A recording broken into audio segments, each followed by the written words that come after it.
Chapter 1. The Holy Country of Millis. My name's Rudeus Greyrat. I was a grown man in my previous life, but in my current incarnation, I'm an 11-year-old pretty boy. Magic is my field of expertise. I can cast customized spells without the need for an incantation, a trick that's earned me quite a bit of recognition. About a year and a half ago, I was teleported to a friendly place known as the Demon Continent, thanks to a large-scale magical disaster. Unfortunately, the Demon Continent happens to be on the other side of the planet from my homeland, the Fitoa region of the Kingdom of Azura. Getting back was going to require traveling halfway around the world. I promptly became an adventurer and began the long, hard trek back home. 18 months have passed since then. In that time, I made my way across the Demon Continent, and now, I'm past the Great Forest as well. Millishion is the capital of the holy country of Millis. Approaching it from the Holy Sword Highway offers travelers a spectacular view of the city in its entirety. First, your eyes will be drawn to Grand Lake, a brilliant blue body of water, fed by the Nicholas River, which flows down from the blue Wirm Mountains.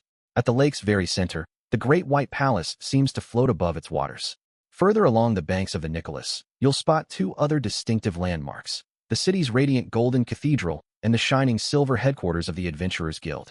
The city that surrounds these remarkable buildings is laid out as neatly as the squares on a sheet of grid paper. At its outer edges, you'll notice 7 imposing towers, with vast green plains stretching out beyond them. This is a place not only rich in majesty, but also in perfect harmony with nature. No other city in the world is nearly as beautiful. Excerpt from Wandering the World by the adventurer Bloody Kant. Now, this was the sort of city you'd expect to find in a fantasy world. I'd never seen a major metropolis with this much blue and green before, and the streets were laid out in a beautifully clean grid reminiscent of Sapporo or Old Edo. The sight of it moved me in a way looking at Rikarasu never had. It was beautiful. Oh wow. The girl sitting next to me, currently gaping open-mouthed at the view, was named Eris. Eris Boreas Greyrat, to be precise. She was the granddaughter of Soros, Lord of Fitoa. For some time, I'd served as her personal tutor. Eris was extremely ferocious by nature. While she usually did what I told her, she was the kind of girl who'd punch a president in the face if they ticked her off badly enough. The mere mention of sailing ships was enough to make her cringe, though. She was prone to terrible seasickness. The fair-skinned guy with the shaved head, also gazing at the city in admiration, was our demon companion Rudeus Greyrat. You couldn't tell at the moment, but his natural hair color was a vivid shade of emerald.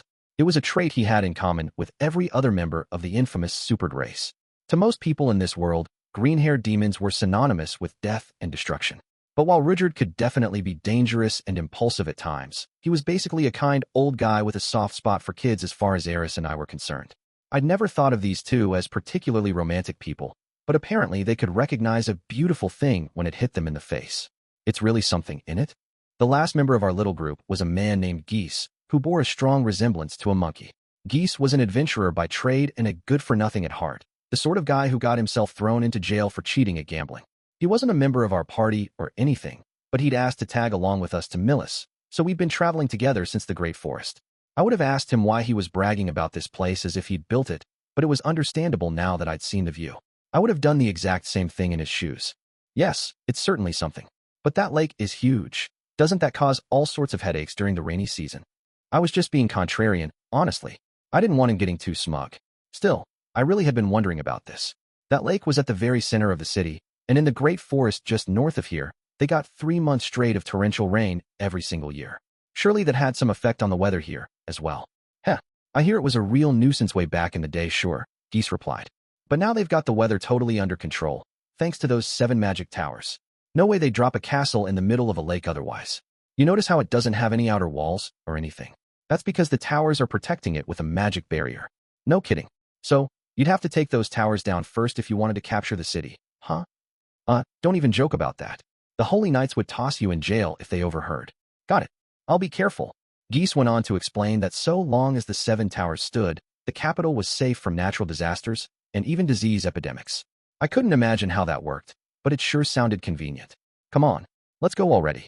Urged on by an excited Eris, our carriage began rolling forward once again.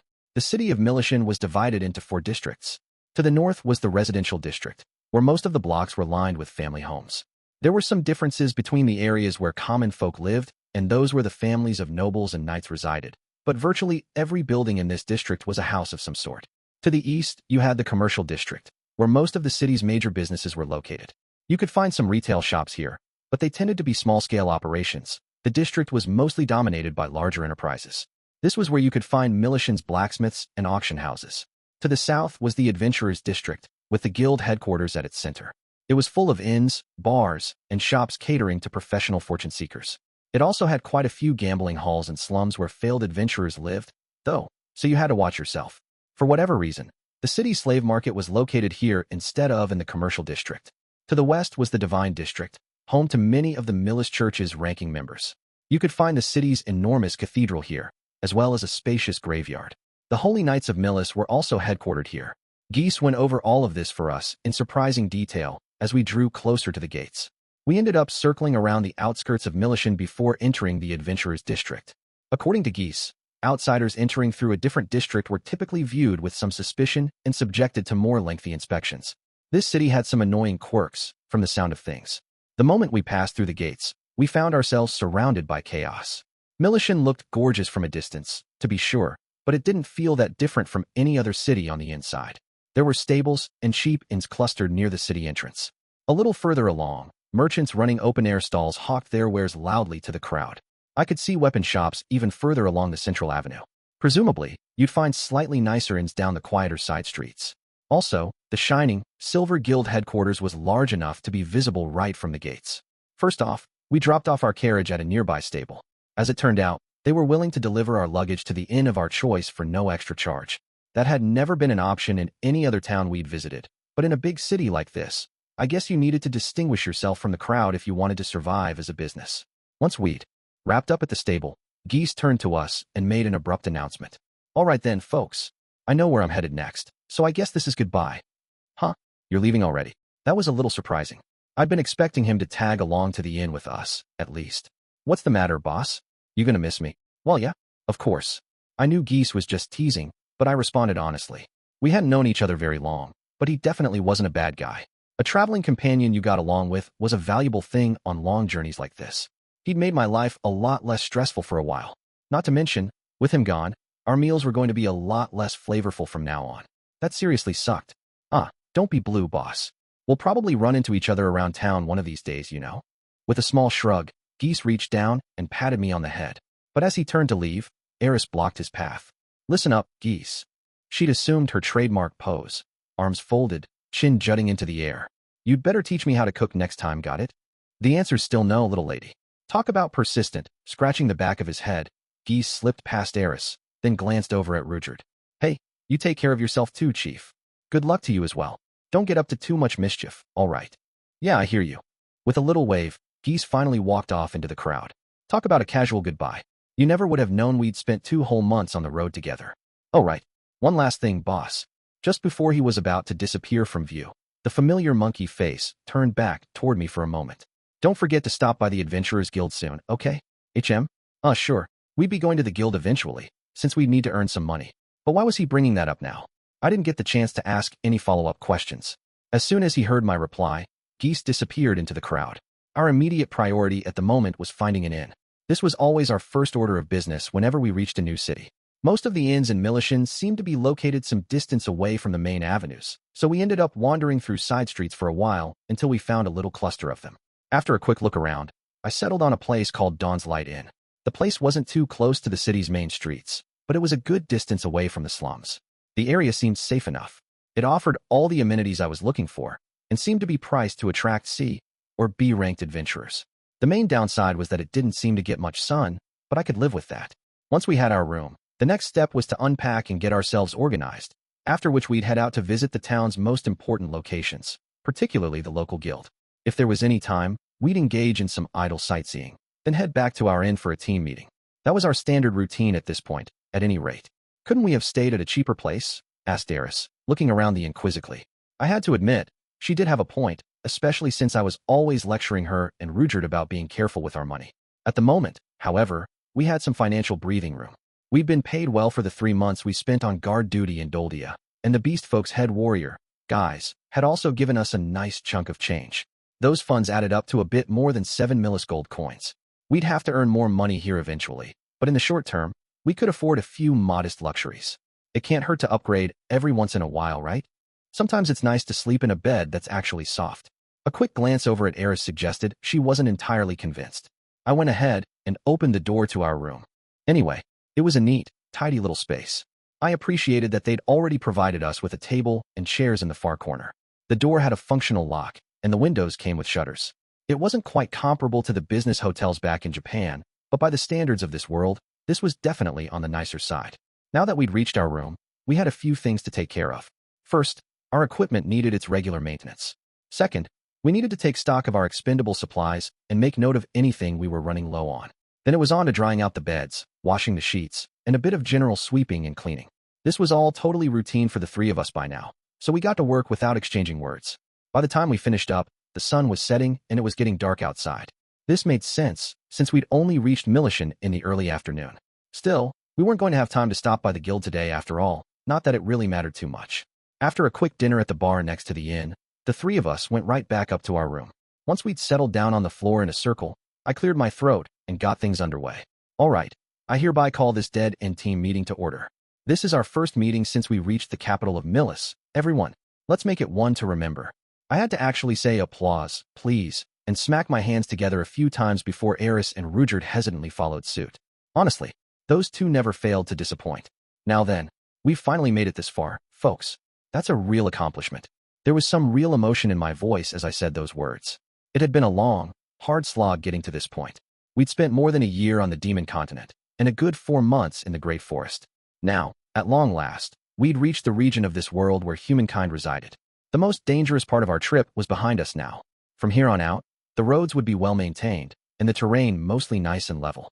Compared to what we'd been through previously, it should be a total cakewalk.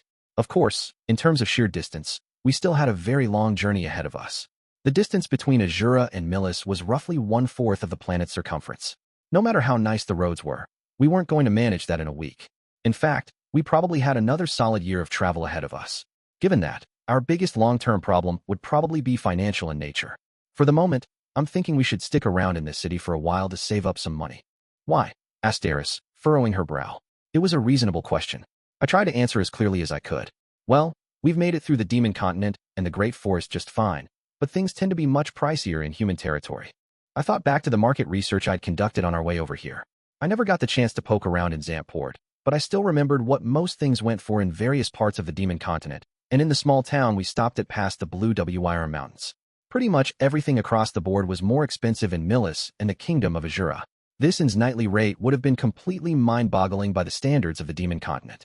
Humankind were a greedy bunch, evidently. We cared much more about money than any of the other races did. The value of Millis currency is very high. Only Azuran coins are worth more, as far as I know.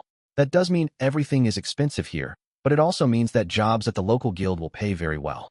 Instead of stopping for a week at every town like we did on the Demon Continent, I think it's more efficient for us to stay here for about a month and save up lots of cash all at once.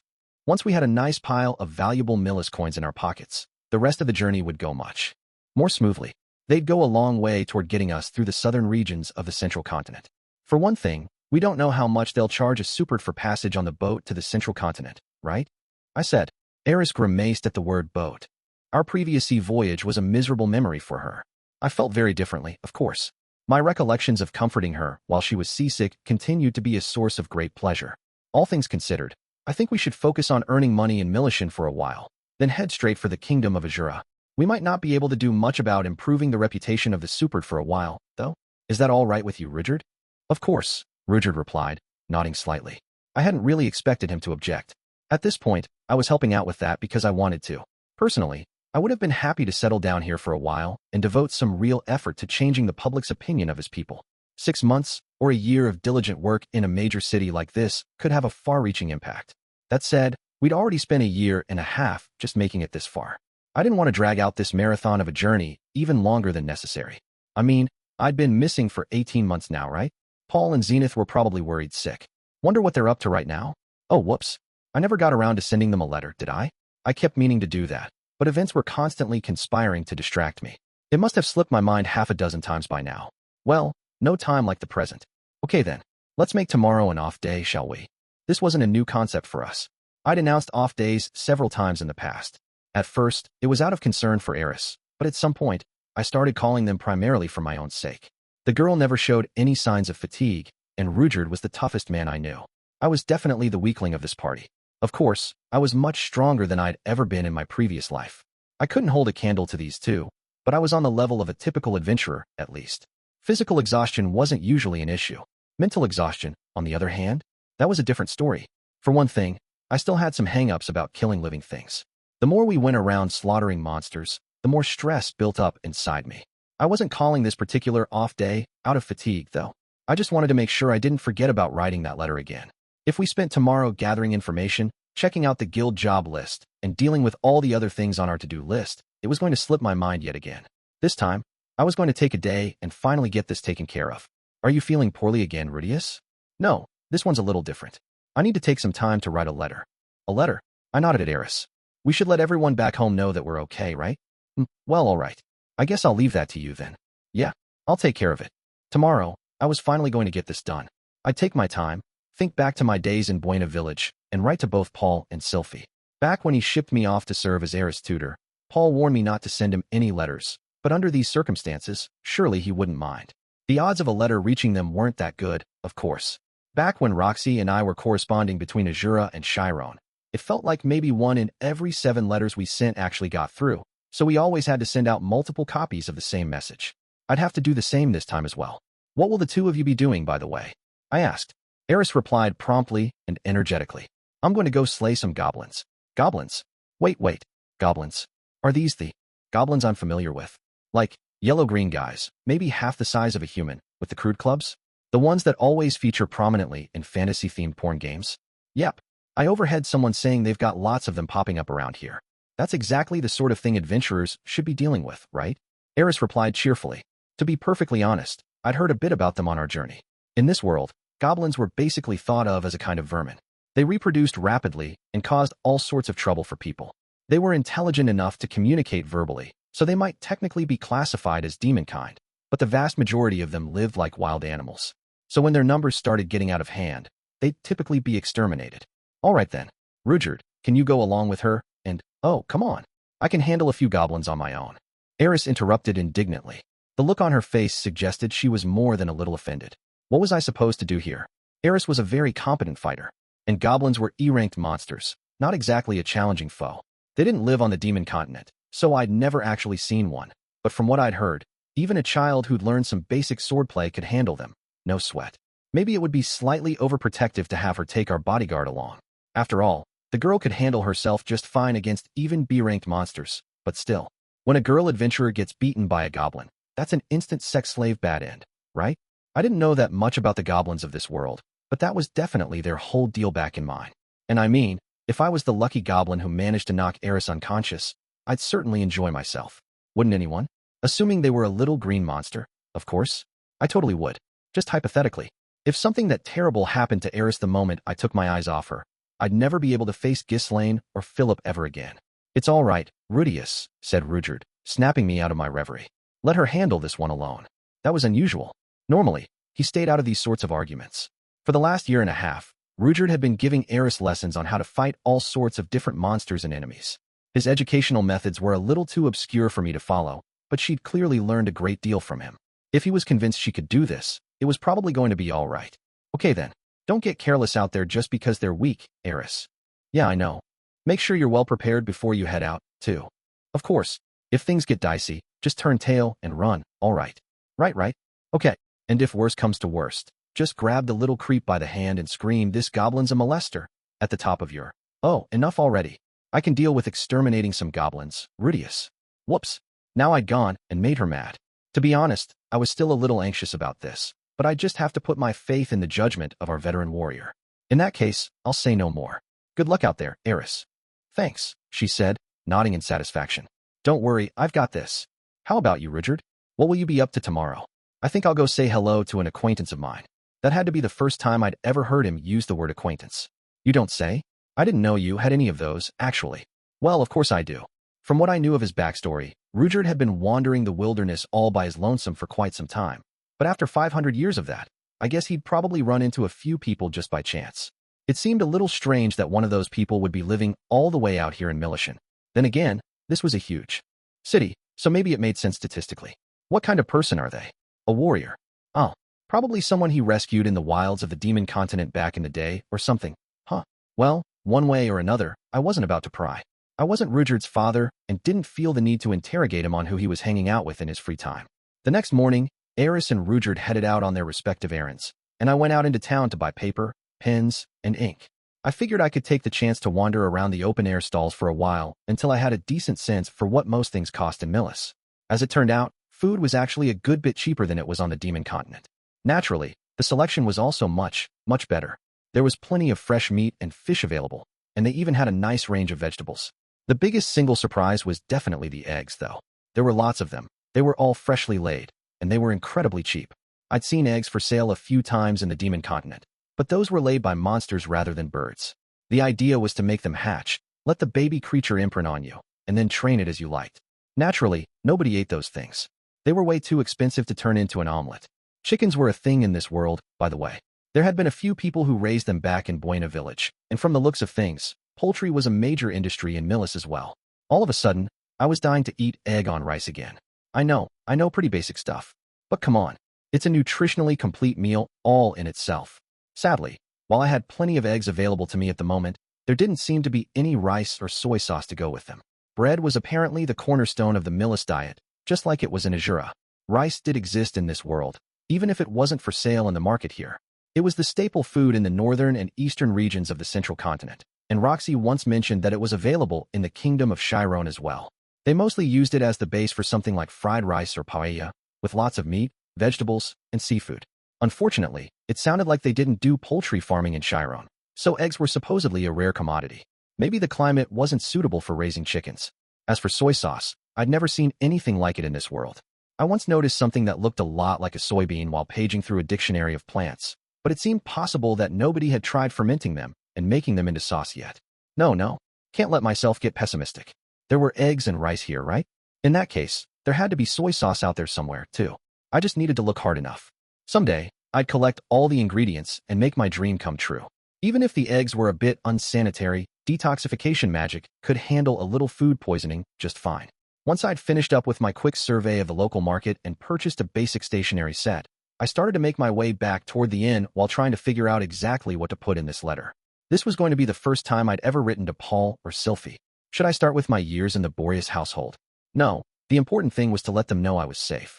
Better to begin with our teleportation to the Demon Continent. Come to think of it, I had a lot to tell them about. I'd started traveling with a legendary supered warrior, met the great demon empress, and even spent 3 whole months in a beast folk village. Were they even going to believe any of that? I'd tell them the truth either way, of course, but it seemed unlikely that anyone back home would buy my story about receiving a magical demon eye from Kishirika Kishirisu herself. Speaking of beast folk, it'd be nice to know if Ghislaine was all right. She'd presumably been whisked off to some random corner of the globe, too. Assuming she didn't get dropped in the middle of a volcano or something, I had to think she was safe. The woman was a force of nature, after all. How many other people were teleported, anyway? The wall of light came from the citadel of Roa, so it seemed possible everyone in the Boreas estate had suffered the same fate as Eris and me. That would be Philip, Soros, Hilda, Alphonse the butler, and all the maids, to boot. I felt like old man Soros could bellow his way through life just fine no matter where he ended up, but still. Yeah, now I've got myself worried. Murmuring to myself, I turned onto a narrow side street. Millishion had quite a few of these, as it turned out. The city layout looked neat and clean at a distance, but as old buildings were knocked down and replaced, dingy little alleys like this tended to open up between them. Of course, everything was still aligned on a grid, so you didn't have to worry about getting lost in some winding maze. That was why I decided to take a different route back to the inn. It couldn't hurt to explore the city's streets a bit. If I got lucky, I might stumble across some charming little lover's lane or something. Our redhead had something of a violent personality, but it seemed like she was capable of appreciating a bit of beauty now and then. And if we stayed in this city a whole month, we'd probably have time for a date or two. I could earn myself a few bonus affection points if I found some nice spots to take her. Just as I was getting lost in thought, I noticed a group of 5 or so men moving quickly toward me from the other side of the alley.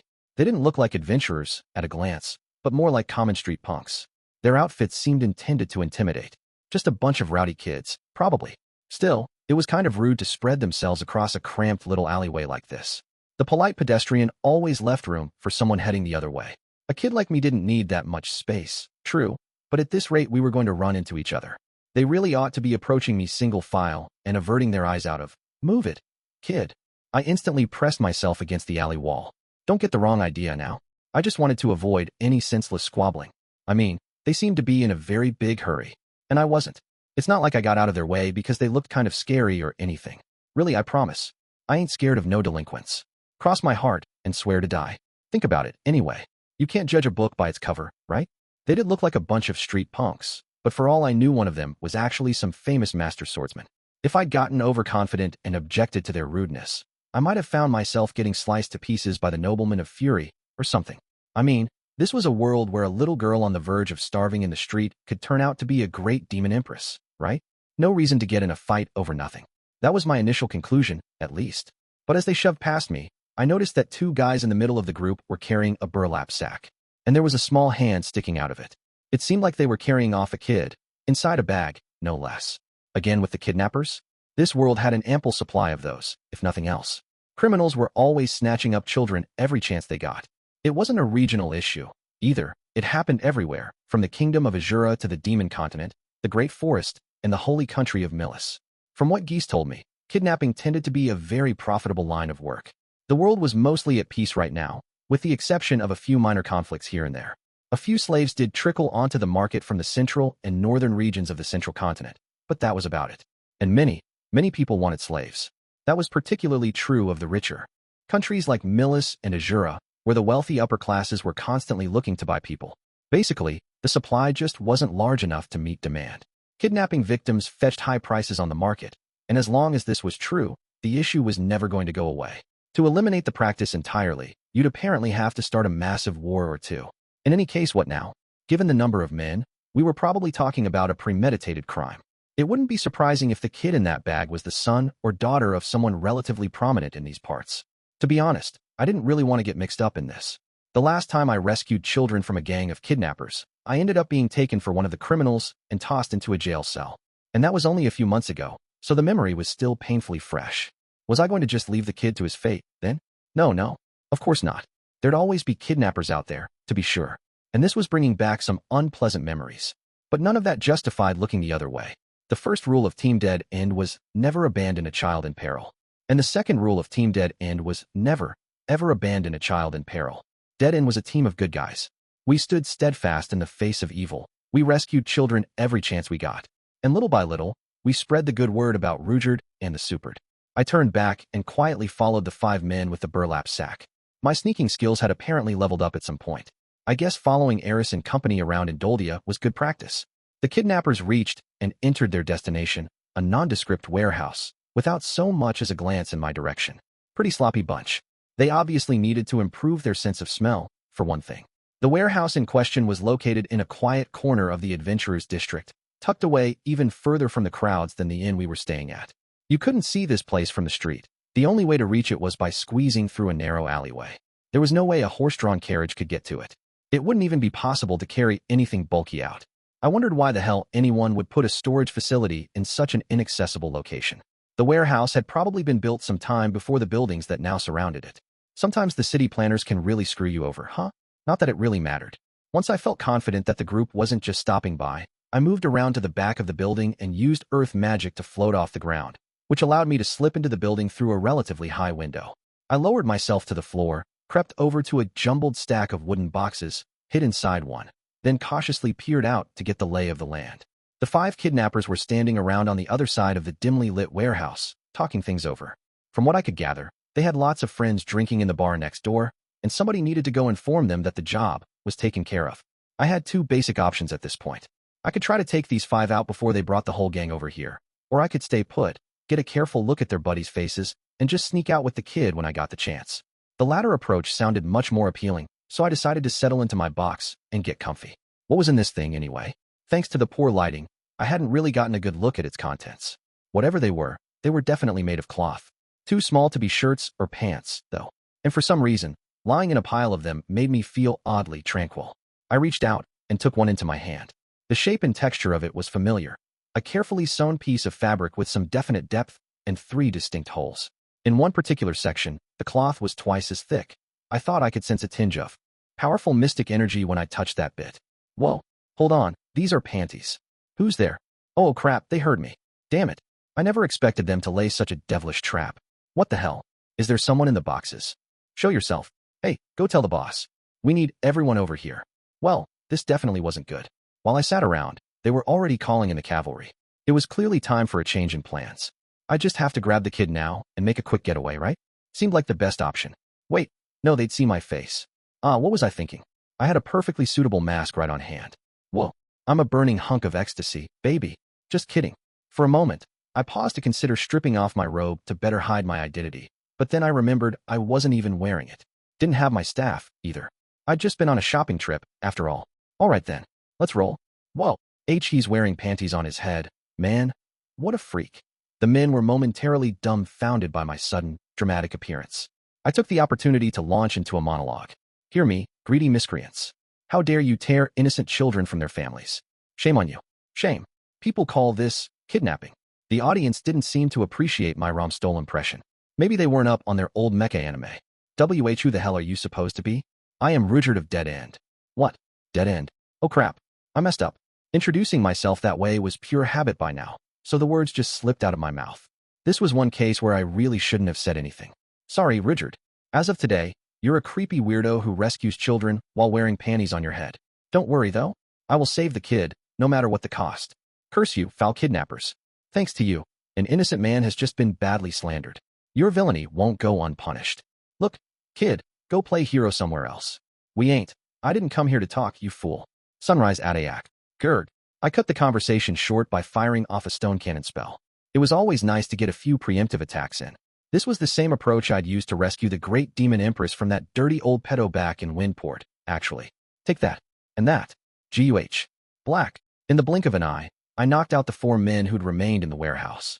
Once they were all down, I hurried over to check up on their captive. Are you all right, young man? Looks like he's unconscious. I felt like I'd seen this boy somewhere before. There was something really familiar about him, actually. Couldn't quite put my finger on it, though. Weird. Well, whatever. This was no time to be thinking about it. I needed to get out of here before the rest of the gang arrived. But even as that thought ran through my head, a whole crowd of men had appeared in the warehouse doorway. Whoa, what the hell? He took down all 4 of them. The kid knows how to fight. Get the captain over here, pronto. He's been drinking a lot today, you know?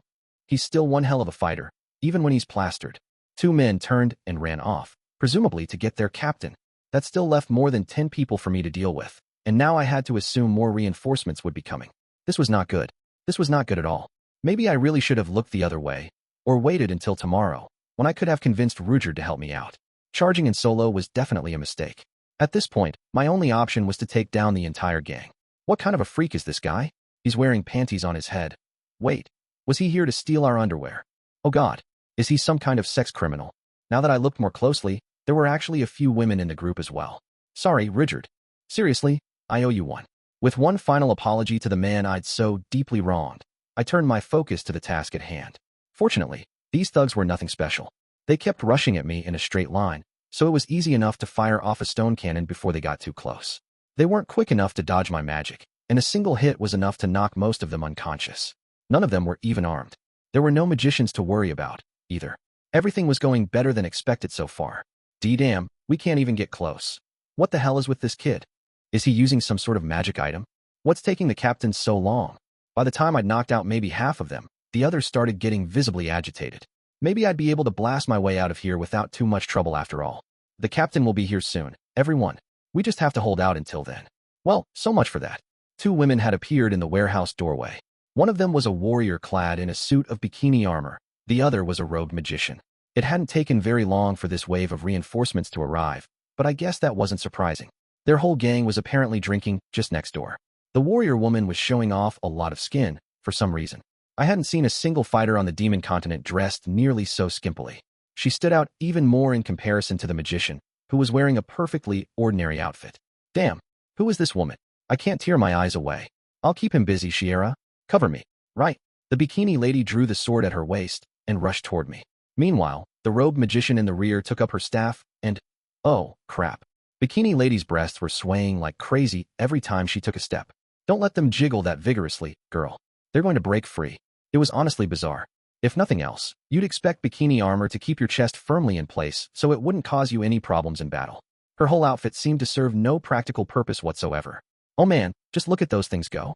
Right, left, right. They were drawing closer, swaying back and forth. For a moment, they drooped down, then bounced back up toward my hiya. All of a sudden, I noticed that bikini lady was swinging her sword directly at my face. Gah! Tumbling reflexively backward, I managed to avoid the strike by a hair's breadth. That was close. Damn it. This girl fights dirty. Was she wearing that thing as a deliberate distraction? At this point, I noticed a faint voice mumbling something from across the room. Converge where thou wilt and issue forth a single pure stream thereof. Oh crap. That was a magic incantation. Someone was about to shoot a water ball at me. Thinking fast, I extended my hand in the general direction of the magician. My spell of choice this time was Stonewall. The best way to ward off a water-based magic spell was to get some nice, absorbent sand and dirt in its way. As I rushed to cast the spell, I quickly glanced over and found the magician pointing her staff straight at me, just about to launch her attack. In the very instant she fired off her water ball, my stone wall rose up to meet it. The high-speed projectile burst against it with an ear-splitting bang, rather than a splash. Water sprayed in every direction all across the warehouse. What W was that? From the sound of things, I'd gotten the magician pretty flustered, so I turned my attention back to the bikini lady. The force from her attack had left her breasts swinging wildly through the air. It looked they were on the verge of breaking free. I could almost see them. Hiya! Pulled back to reality at the last moment by her piercing battle cry, I managed to roll to safety again. This time, I put some more distance between us before jumping to my feet. The bikini lady glared at me, her sword still against the floor where it had struck. Stop scuttling around like a cockroach, you little pervert. As she spoke, she raised her weapon again, holding it steady above waist level. She seemed to have given up on overwhelming me with speed and aggression.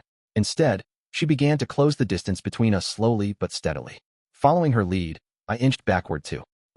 When she held her sword out like that, her upper arms pushed her bazongas together. That was some impressive cleavage. Arg, come on. Stop falling into her trap, stupid. I couldn't keep my eyes on her damn sword. How was I supposed to fight in this condition? Neither the warrior nor her magician buddy were especially talented, to be honest. But at this rate, I was never going to take them down. God help me if she were to suffer a critical wardrobe malfunction. I'd probably be cut to pieces instantly. How had they learned of my one and only weakness? Who sold me out, damn it? Okay, calm down. I was just distracting myself here, simple as that. This wasn't some deliberate tactic on her part. The question was, what was I going to do about it? If I wanted to turn this into a fair fight, I needed to get her to cover her chest somehow. And her pleasantly plump behind as well, for that matter.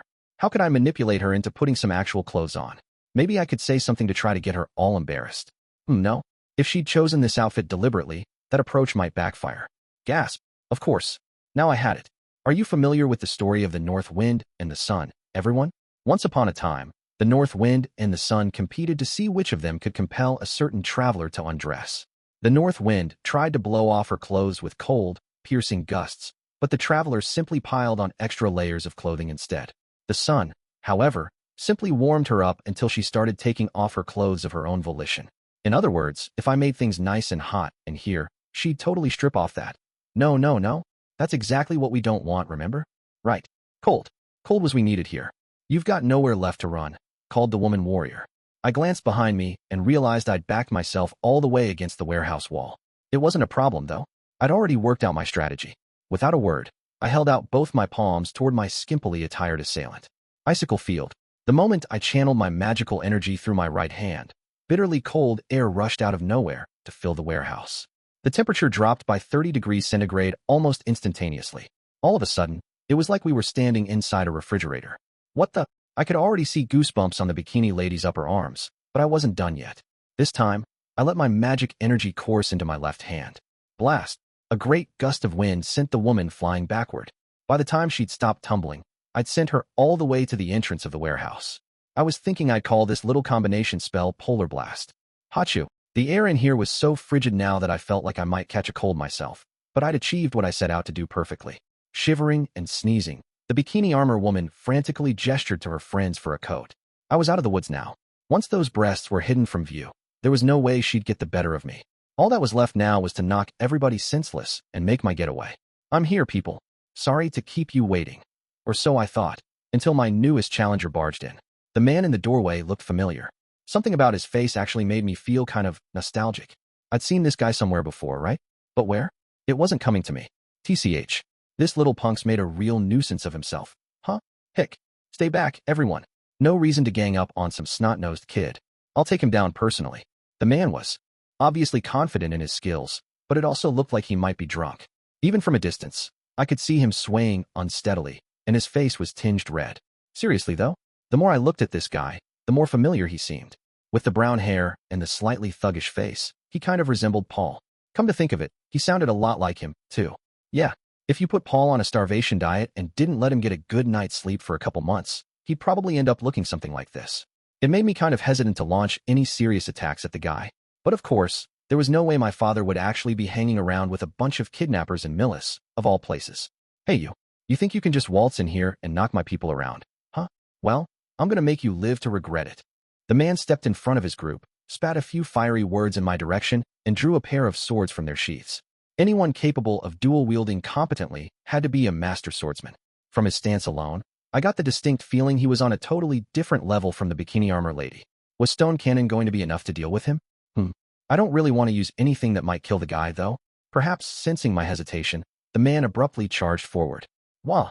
He'd taken me a bit off guard, but I managed to fire a belated stone cannon spell. The man reacted instantly, turning the sword in his right hand diagonally to deflect the projectile. Water god style, huh?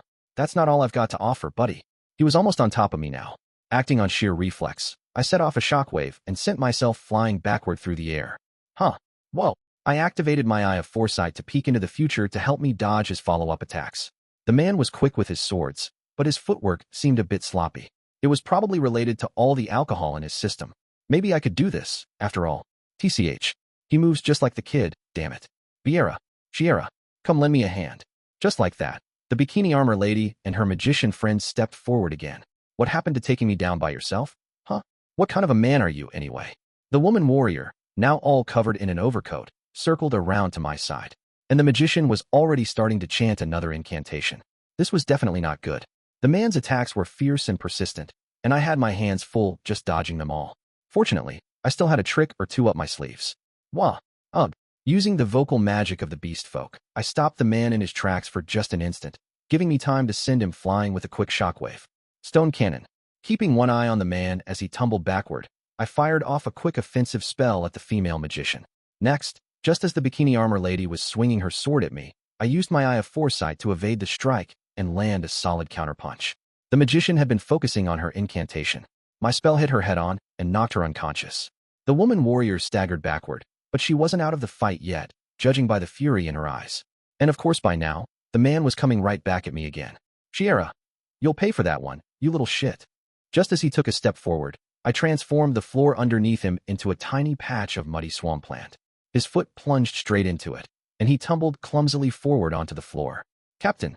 For a moment, the woman warrior's eyes were on him instead of me. Bad idea. Without a word, I fired off another stone cannon straight at her. 2 down, 1 to go. Vieira. God damn it. Shoving one of his swords back into its sheath, the man stuck the other one in his mouth. I activated my Eye of Foresight. The man runs at me on all fours. Was this guy a dog or what? I fired off multiple stone cannon spells to keep him away and backed up to put more distance between us. Unfortunately, this warehouse wasn't particularly large. There was no easy way to keep him from closing the gap. Rhea. Twisting his body strangely, the man leapt off the ground. He somehow managed to draw the sword at his hip, even as he pounced at me like an animal. His attacks came fast and furious, from stances so odd I never knew what to expect. The man grabs the sword in his mouth with his left hand and swings it underhand. What a bizarre move. This guy was defying my expectations at every turn. Without the Eye of Foresight, I never would have managed to avoid that last one. As it was, his blade grazed the tip of my nose. The cut tingled painfully. My heart was pounding in my chest. I wasn't trying to kill this man, but he had every intention of taking my life. For some reason, that hadn't really sunk in until this moment. It should have been obvious from the start. If I didn't give this everything I had, I wasn't going to make it out of this warehouse alive. I grit my teeth and lowered myself into a near crouch. I thought back to my training with Rudeus and Eris. This man's fierce, beast-like style was probably close to the way Rudeus attacked when he was playing for keeps, but his movements weren't as quick or flawless as Rudeus's. The weirdness factor was his main advantage. I could do this. Next time he pounced at me, I'd land a counterpunch and, at that point, I realized the man had stopped moving. A moment later, I noticed that the pair of panties I'd been wearing on my head were now lying on the warehouse floor. Crap, this wasn't good. They'd see my face. Is that you, Rudy? Rudy? There was only one man who called me by that name. And that voice wasn't the hoarse rasp of some angry drunkard anymore. Suddenly, it sounded like a very familiar one. Father. In the years since I'd last seen him, Paul Greyrat had evidently undergone something of a transformation. His face was gaunt, There were bags under his eyes and stubble on his cheeks. His hair was unkempt, and his breath reeked of booze. In basically every respect, my father looked like a total mess. The difference from the man that I remembered was dramatic, to say the least. Chapter 2, Paul's Story. Paul W. Hen. I opened my eyes. I found myself in the middle of a grassy plain. It was an unremarkable stretch of flat, empty land, but oddly enough, it felt familiar. I tried to determine where I was, and the answer came to mind before too long. I was in the south of the kingdom of Azura, near a town I'd once spent some time in. It was the place I'd stayed back when I was learning the water god style in Lilia's hometown. Naturally, I concluded this had to be some sort of dream. I had no reason to be here, after all. Still, it sure brought back some memories. How many years had I spent in this area? 1, maybe 2? All I knew for sure was that I hadn't stayed that long. Most of my memories from that period of my life concerned the training hall and the senior students I trained with there. They were a pack of arrogant idiots with big mouths and no real skill. I had actual talent, so they were always busy trying to keep me in my proper place. I'd always hated being bossed around like that. The whole reason I ran away from home in the first place was to get out from under my old man's thumb, after all. But he'd at least been a genuinely competent and intimidating man, with enough power to justify his ego. The senior students, on the other hand, were just useless trash with swollen heads. By the time I reached the intermediate rank, they were still lagging in the late stages of their beginner lessons. It was honestly kind of pathetic. Hell, even the master of the training hall had only ever reached the advanced rank in the water god style. He was one of those old coots who loved to shout about guts and determination, despite the fact they'd never gotten him much of anywhere. I wanted to show every last one of them just how good I really was someday. Never really got the chance, as it turned out. I eventually lost my patience with their bullshit, forced myself on Lilia out of petty spite, and ran away in the night. I'd been looking to get with her for a while, but in that moment, all I wanted was to make a mess of something they all treasured. By the next morning, they were all out searching furiously for any trace of me. I fled to a foreign country with a sneer on my face. God, I really was a stupid little shit. I didn't care how much the other students hated me, but taking out my frustration on Lilia like that wasn't exactly my finest hour. The wind was picking up. A bit of dust blew into my eye, and I grimaced slightly. A moment later, there was a small tug at my sleeve. Daddy? Where are we? For some reason, I was holding Norn in my arms. She was looking up at me with anxiety in her eyes. At this point, I finally realized that I was actually standing in the middle of a field in the clothes I wore at home. I could feel solid ground underneath my feet, and the warmth of my daughter's body against my chest. This wasn't a dream. What the heck? I didn't have the first idea what I was doing here. If I'd been alone, I probably would have gone right on believing it was a dream. But Norn was right there in my arms. Yeah, that was little Norn, all right. My adorable 3-year-old daughter. I didn't hug her like this very often. I was going for more of a stern, dignified father thing, so I mostly kept the physical expressions of affection to a minimum. What was she doing in my arms then? Oh, that's right. Now I remember. Just a few moments ago, I'd been chatting with Zenith in our house. You know, girls stop letting their fathers hug them once they grow up a little. You really should get a few squeezes in while you still can. Nah, I'm working on my paternal dignity this time around. Compared to Rudeus, Norn seems like an ordinary kid, right? If I play my cards right, I bet I can convince her I'm the greatest man in the world. Wasn't that your father's approach, too? I thought you hated him. You've got a point. All right, let me at her. It was just a silly, casual conversation. Lilia was nearby, as well, teaching Aisha something or the other. After realizing that the girl was gifted, she decided to nurture her talents through constant lessons and lectures. I argued that Aisha would be happier if we let her have a more carefree childhood, but Lilia pushed back so ferociously that I had to back down. The kid really was growing up fast, though. She'd started walking at a very early age and absorbed everything we taught her like a sponge. Lilia was a good teacher, so that was probably part of it, but Aisha was making so much progress that it made me worry there might something wrong with Norn.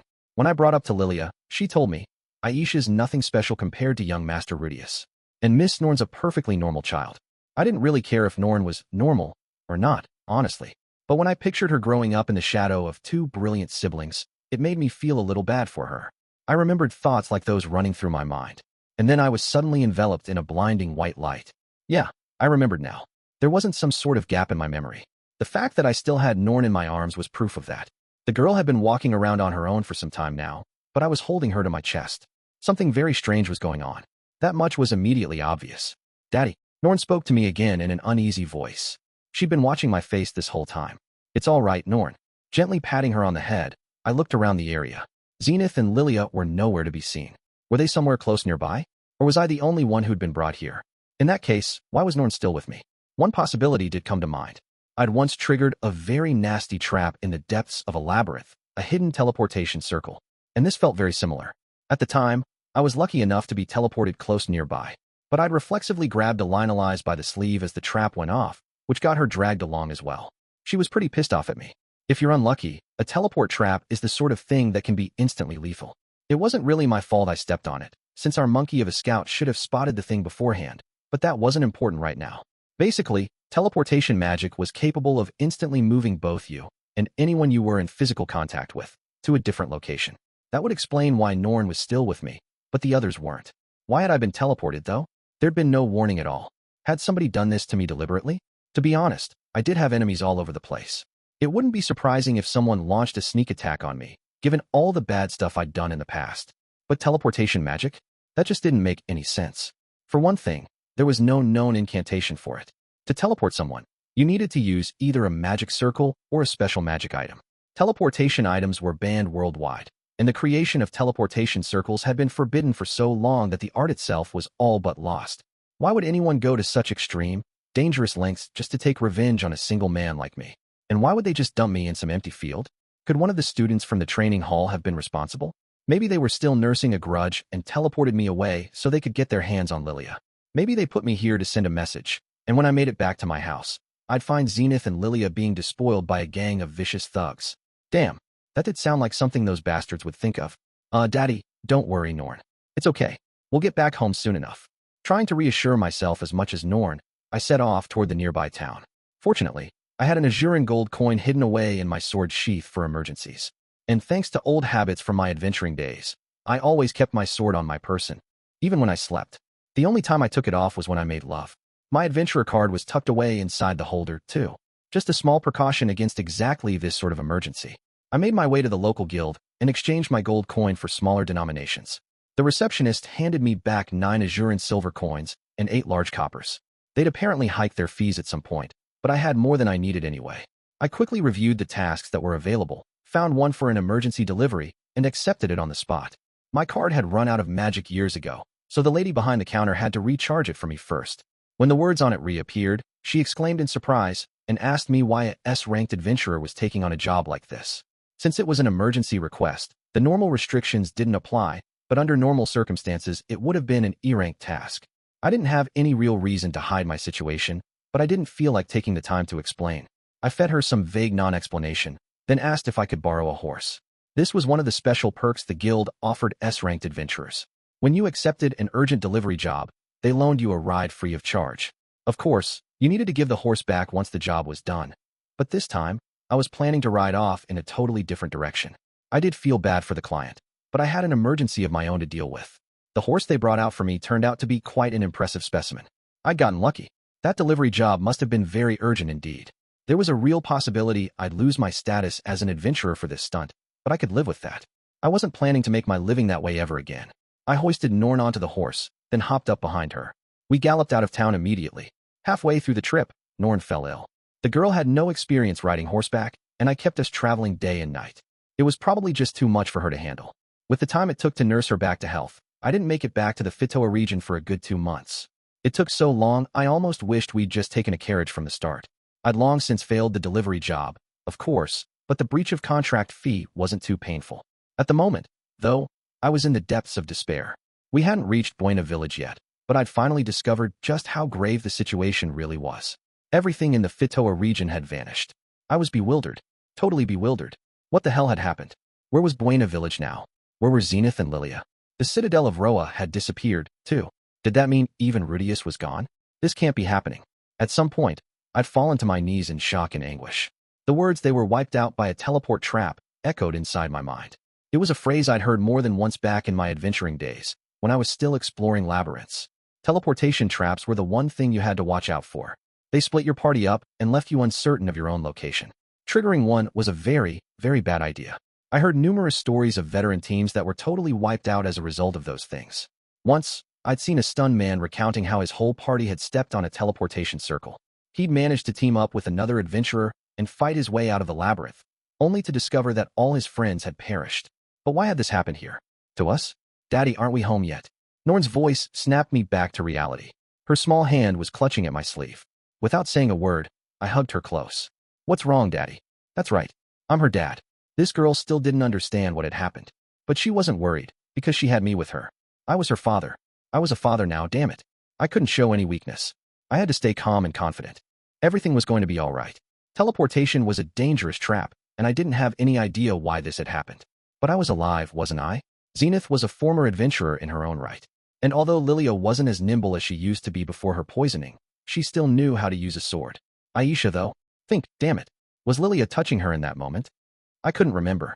But I wasn't going to give up hope, either. For now, I just have to believe that Lilia was holding her daughter's hand when that light hit us. I returned the guild's horse at the nearest town and began gathering information. It seemed like this magical calamity really had affected the entire Fitoa region. Philip and Soros were both missing, so Philip's older brother was currently serving as the acting lord. However, he was under intense political pressure to take responsibility for the disaster. From the sound of things, he was on the verge of being stripped of his position. All of the man's energy was currently devoted to protecting himself, so he hadn't taken any real steps to deal with the calamity itself. Instead of looking out for his people, the selfish bastard was trying to save his own skin. And you wonder why I can't stand Azuran nobles. In the course of my investigations, I met an old man named Alphonse. He introduced himself as a butler who'd been in Philip's service prior to the disaster. His loyalty to the Rudeus Greyrat family was apparently unshaken, despite the current circumstances. He was setting up a refugee camp, paid for out of his own pocket, and he wanted me to help him get it off the ground. When I asked why he wanted me, the old man explained that Philip had sometimes mentioned my name. Apparently, he had me pinned as a man who shows his real worth in a crisis, but also tends to create them through his own short-sightedness. I wasn't really asking for a critique, but whatever. Alphonse admitted he'd been somewhat hesitant to approach me on the basis of this questionable endorsement. Once he took the fact that I was Rudeus' father into consideration, however, he decided it would be wise to seek my help. I'd heard a bit about how things were going in Roa through letters, but it was still nice to see my son was thought so highly of by someone he probably hadn't even interacted with that often. In any case, I accepted Alphonse's offer gladly and got to work right away. After a month, we made plenty of progress. Alphonse was a man with many connections. In only a few short weeks, he somehow dealt with all the preparations and gathered enough workers to get the refugee camp up and running. It was a seriously impressive feat for my part. I recruited most of the younger refugees who'd gathered in the area into an organization called the Fitoa Search and Rescue Squad. We traveled all around the country, helping out people who'd been displaced by the calamity. Of course, my primary objective wasn't to save a bunch of total strangers. First and foremost, I was looking for my family.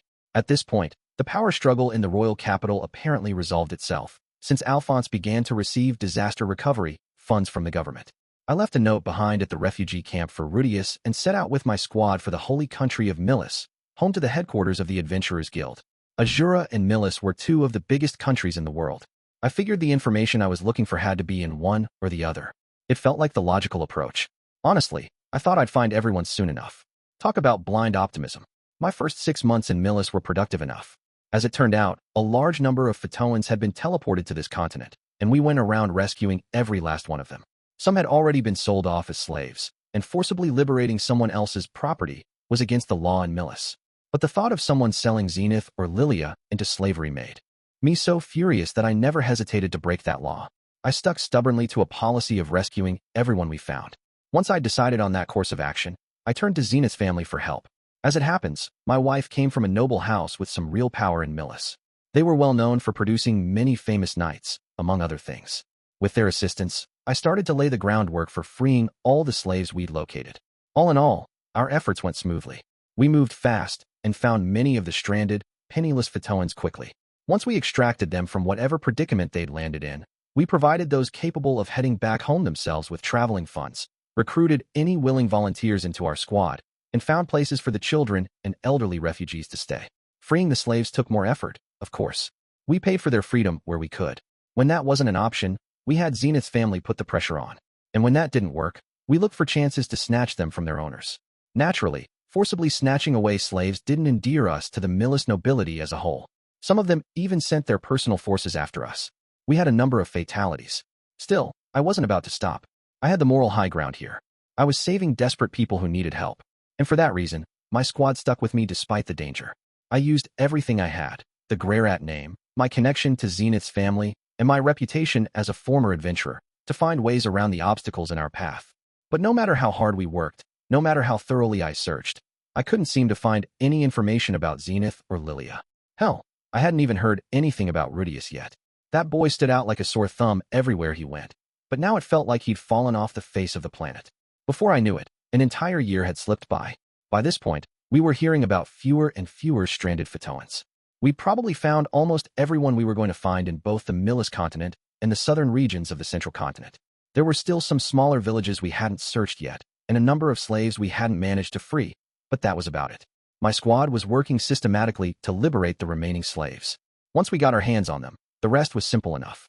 I knew it was a violent approach. I knew that every slave we liberated earned me more hatred from the local nobility. I did it anyway.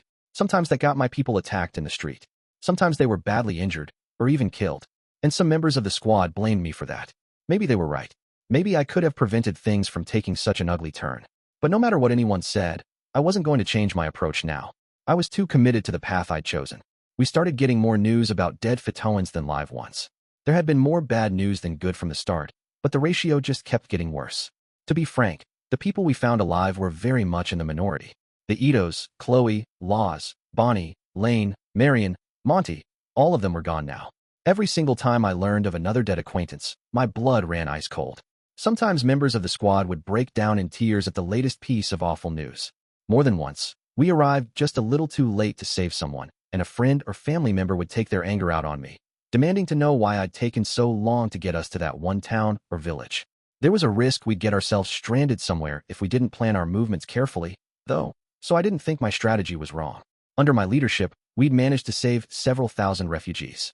Of course, if I'd managed to get a hold of the members of my old party, the Black Wolf Fangs, they could have searched the Demon Continent and the Begarit Continent for us as well. But I'd only managed to get in touch with one of them, and he'd vanished shortly after a few brief conversations. I had no idea what he was doing now. I wouldn't call them heartless or anything. We'd never gotten along that well in the first place, and there'd been one hell of a fight when I left. After the way I said goodbye, it would hardly be surprising if they still resented me. Why the hell did I have to leave things on such a sour note anyway? I was such a stupid kid. But there wasn't much point dwelling on that now. A year and a half had passed since the displacement incident. These days, alcohol was the only thing that kept me going. I started drinking in the morning, and I kept right on going into the night. I was literally never sober. I knew I should stop myself. But whenever the booze wore off, the exact same thoughts always popped into my head. I'd tell myself that my family was dead. I'd think about the ways in which they might have died. I'd wonder what had happened to their corpses. I couldn't think about anything else. Can you really blame me? Even that absurdly talented son of mine had vanished without a trace. I didn't want to believe it. I really didn't. But in all probability, he was dead. They had all probably died sometime in the last 18 months, with tears running down their faces, waiting for me to rescue them. Every time I pictured it, I thought I might go crazy. What the hell was I doing here anyway? Why had I wasted all this time helping a bunch of strangers? I should have headed straight to the most dangerous parts of the world from the very start. I could have managed, somehow, even if I was on my own. I made the wrong choice, and now I'd lost my family. The people I cared for most had been stolen from me, and I could never get them back. I didn't want to believe that, of course. So I drank. When I was drunk, at least, I could feel something like happiness. I wasn't doing much real work anymore. In another 6 months, we'd be starting an operation to send many of the Photoans we'd found on the Millis continent back home. These were old people, women, children, and people so sick they could barely move. Even if we gave them money, there was no guarantee they could endure a long journey. But they all wanted to return to their homeland, and so my squad would be escorting them all the way back to the kingdom of Azura. The planning was moving forward steadily. But despite my role as captain of the squad, I skipped out on the meetings and spent my days drinking. I would be remaining in Millis after the operation, along with a few other key members of the search and rescue squad. Once it was complete, however, our activities would be scaled down sharply. In other words, they were going to cut off the search for victims after only 2 years. It felt much too early, but at the same time, I had to admit that I understood their logic. Continuing to comb the countryside would just be a waste of money at this point. In the end, I hadn't managed to find a single member of my family. I was such a failure. Now that I was plastered all the time, the other members of the squad had started to keep their distance from me. I could hardly blame them. Nobody wants to waste their time dealing with some drunken moron. There were a few exceptions, though, and Norn was one of them. Daddy, guess what? Guess what happened when I was outside? No matter how drunk I might be, Norn would always chatter happily at me. This sweet little kid was all I had left of my family now. Right. There was a good reason I hadn't gone to the Demon Continent or Begarit, wasn't there? I had Norn to take care of. What was I supposed to do? Abandon my 4-year-old daughter? There was no way I could have left her behind and wandered off somewhere I might easily die. What's up, Norn? Did something good happen? Yeah, I almost fell down in the street outside, but this big bald guy helped me out. And then he gave me this. Look, with a big smile, Norn showed me the bright red apple in her hands. It sure looked fresh and juicy. Oh yeah? Well, lucky you. Did you say thank you like a good girl? Yeah. When I said thanks, the baldy patted me on the head. No kidding? I guess you ran into a real nice person. But you shouldn't call him baldy, okay? Some guys are kind of sensitive about their hair. Chatting with my daughter was always so fun. Norn was the light of my life. If anyone ever tried to harm her, I'd end them, even if it meant picking a fight with the Pope of the Millis Church. Captain, we've got a problem. Just as I was starting to feel a little better, one of my men burst into my room. I can't say I was pleased to have a conversation with my daughter interrupted like this. I might have tossed the guy out with an angry roar, but Norn was still in the room. Some scrap of petty pride kept my voice calm. What's going on? The guys who went out on that job today just got attacked. What, seriously? Now who'd go and do a thing like that? Dumb question. It was obviously those bastard aristocrats again. We had explained 100 times that innocent residents of the kingdom of Azura had been enslaved as the result of a magical calamity, but the scumbags stubbornly refused to hand them over. As I recalled, we'd been planning to rescue a slave from one of them today. All right, get your gear on, everyone. Let's go. I rushed out of my room and called to the squad's brawlers. None of them were exactly seasoned warriors, but it wasn't like we'd be going up against a bunch of veteran labyrinth explorers, either. With my people following close behind, I headed for the place where the fight had broken out. It wasn't a long walk. They'd attacked the building right next door, one of the search and rescue squad's warehouses, a place we used to store clothing and supplies for our personnel. If our enemies had found it, we had a problem on our hands. We might need to change our base of operations. There's only one of them, but he's tough. Be careful, Paul. Is he a swordsman or what? No, it's a magician. Looks like a kid, but he has his face hidden. A kid magician? I knew my people were amateurs, but they were adults in decent shape, and he'd taken down a bunch of them. This kid was probably a halfling, if you asked me. They were always taking advantage of their childlike appearance to deceive people. A veteran halfling mage, then could I beat him in this condition?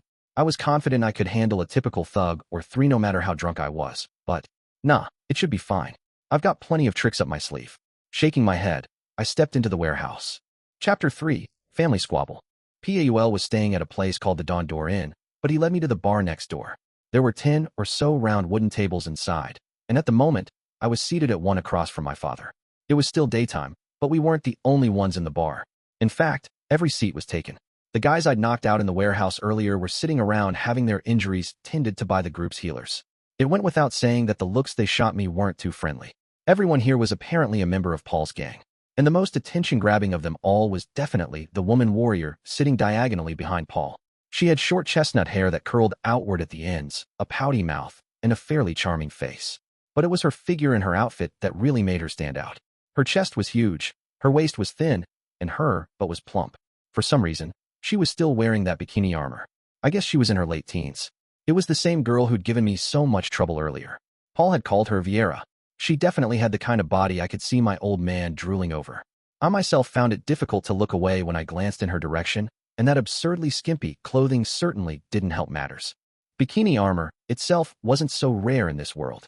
After all, most injuries could be instantly healed with magic, so there were some swordswomen who opted for lighter protective equipment, accepting the fact that they'd get cut up sometimes. I'd met a few people like that on the Demon Continent, and I had to assume it was the same for her. But I'd never seen anyone in an outfit this minimal before.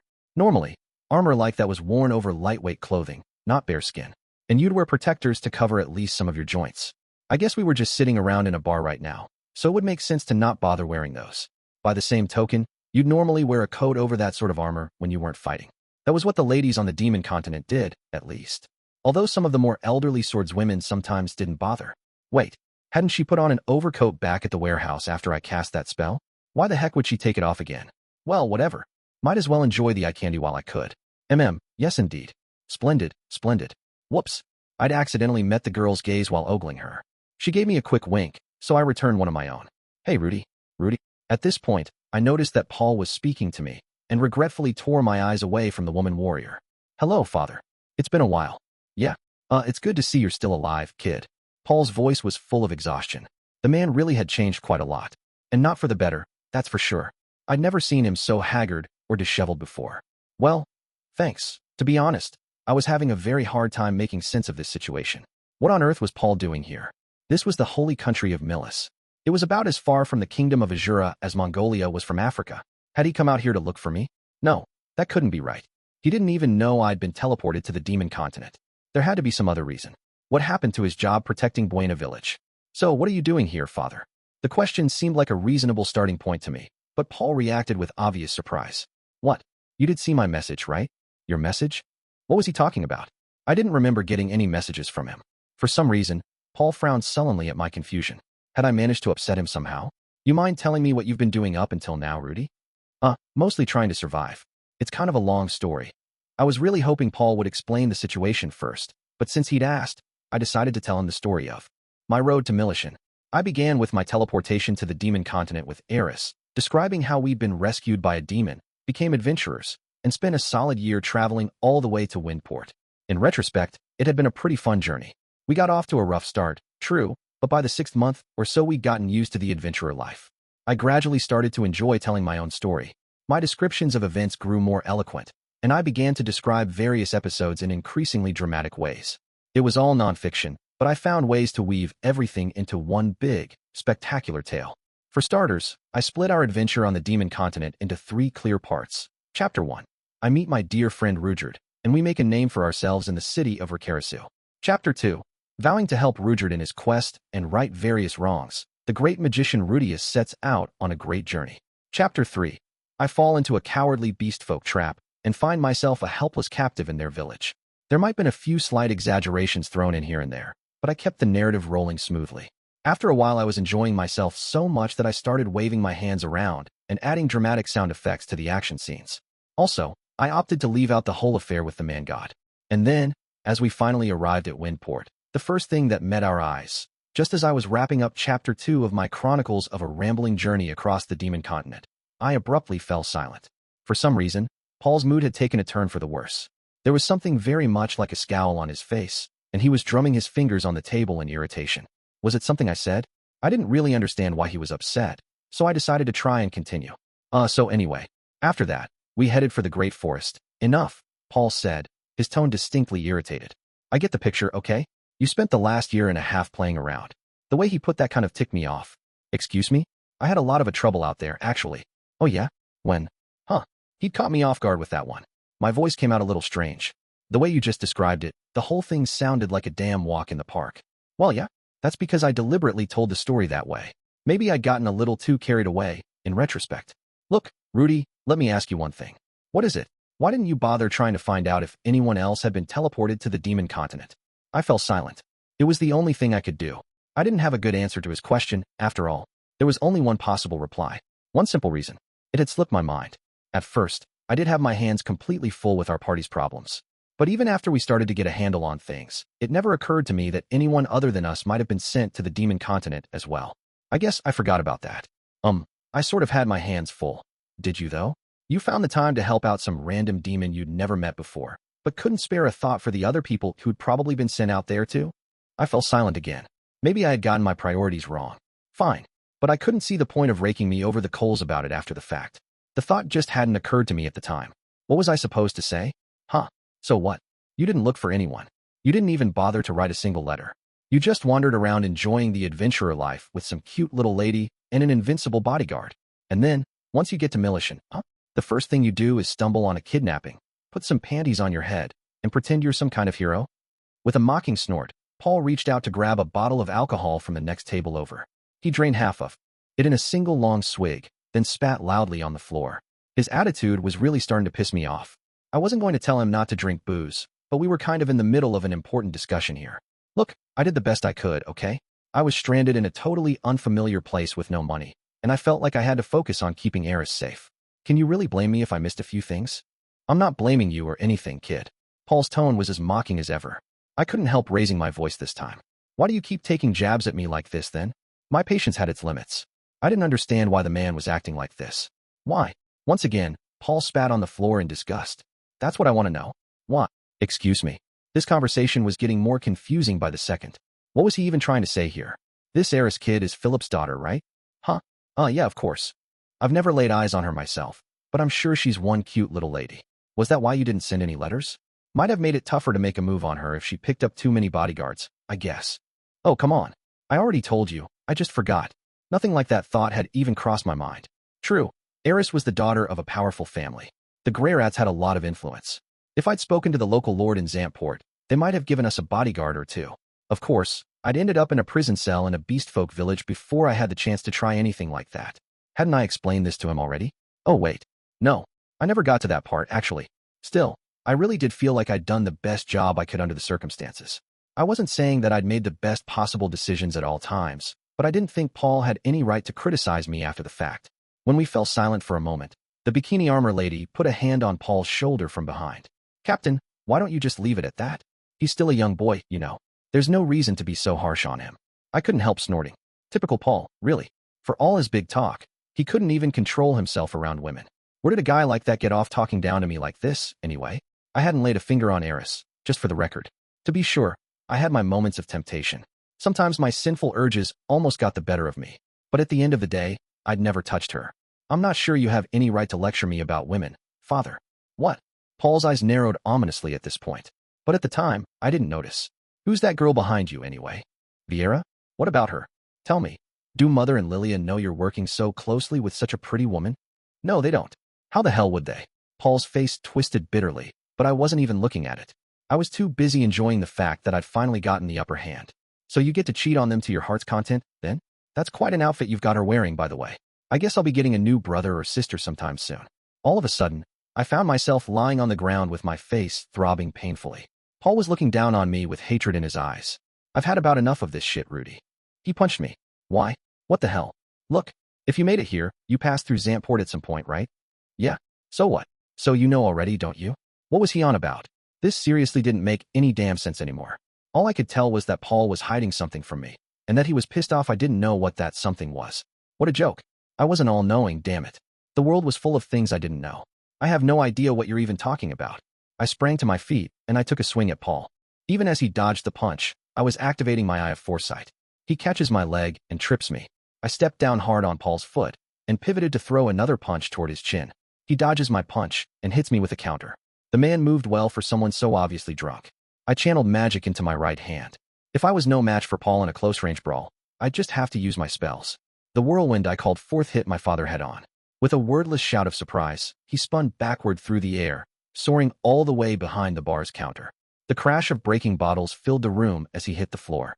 God damn it. That's the last straw. Paul rose to his feet at once, but staggered unsteadily when he tried to move. You've been drinking too much, moron. He'd been so much stronger before. The old Paul would have warded off my whirlwind somehow, even from that awkward position. Rudy, you little captain. As Paul faltered, another woman rushed to his side. This time, it was the rogue magician. The man was just surrounded by girls, wasn't he? Pretty amazing that he had the nerve to lecture me. Get off me. Pushing the magician aside, Paul strode back across the room to me. How many women did you cheat with while I was gone, Paul? Shut the hell up. He throws a haymaker with his right hand. Talk about a telegraph punch. Was this really the Paul the first knew? Even without the eye of foresight, I probably could have dodged this one. Huh. I grabbed his outstretched arm and pulled him forward into something like a one-armed shoulder throw. Of course, I couldn't actually do real judo. I used a burst of wind magic to propel him along, then just smacked him down into the ground as hard as I could. Gah! Paul didn't even manage to break his fall properly. As he lay spread out awkwardly on the floor, I dropped down and mounted him, pinning his arms under my knees the way Eris always did. I did the best I could, okay? I hit him, and hit him, and hit him some more. Gritting his teeth, Paul glared up at me with eyes full of bitter fury. What was wrong with him, damn it? What had I done to deserve that look? What do you want from me? I was stranded in a totally unfamiliar place. I didn't have anyone to turn to, and I still managed to make it all this way. Isn't that good enough? You could have done better, and you know it. That's not true. I punched him again. And again. We'd both run out of things to say, apparently. Paul just looked up at me, blood trickling from the corner of his mouth. He looked so irritated, like he was dealing with someone totally unreasonable. Why? I'd never seen an expression like that on his face before. This wasn't like him at all. Damn it all, to stop feet. All of a sudden, something smacked into me from the side. I swayed a little from the impact, and in the next instant, Paul shoved me off of him and sat up. Assuming another attack would follow, I quickly braced myself. But Paul didn't move toward me, because there was now a little girl standing right in between us. Stop it. Just stop it. The kid had Paul's nose and Zenith's golden hair. I recognized her immediately. It was Norn Greyrat, my little sister. She'd gotten a lot bigger since the last time I saw her. She'd be 5 years old by now, right? Maybe even 6.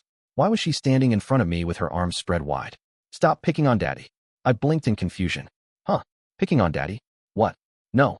Come on. Norn was glaring at me, looking like she might burst into tears at any moment. When I looked around the room, for some reason, everyone was looking at me like I was the bad guy. Are you serious? I felt my blood go cold. Memories from decades earlier flashed through my mind. Memories of all the times I'd been bullied in my past life. Whenever I tried to stand up for myself back then, everyone in the classroom used to look at me just like this. Right, sure. Guess I was in the wrong again, huh? Whatever. I give up. Enough of this. It was time for me to leave.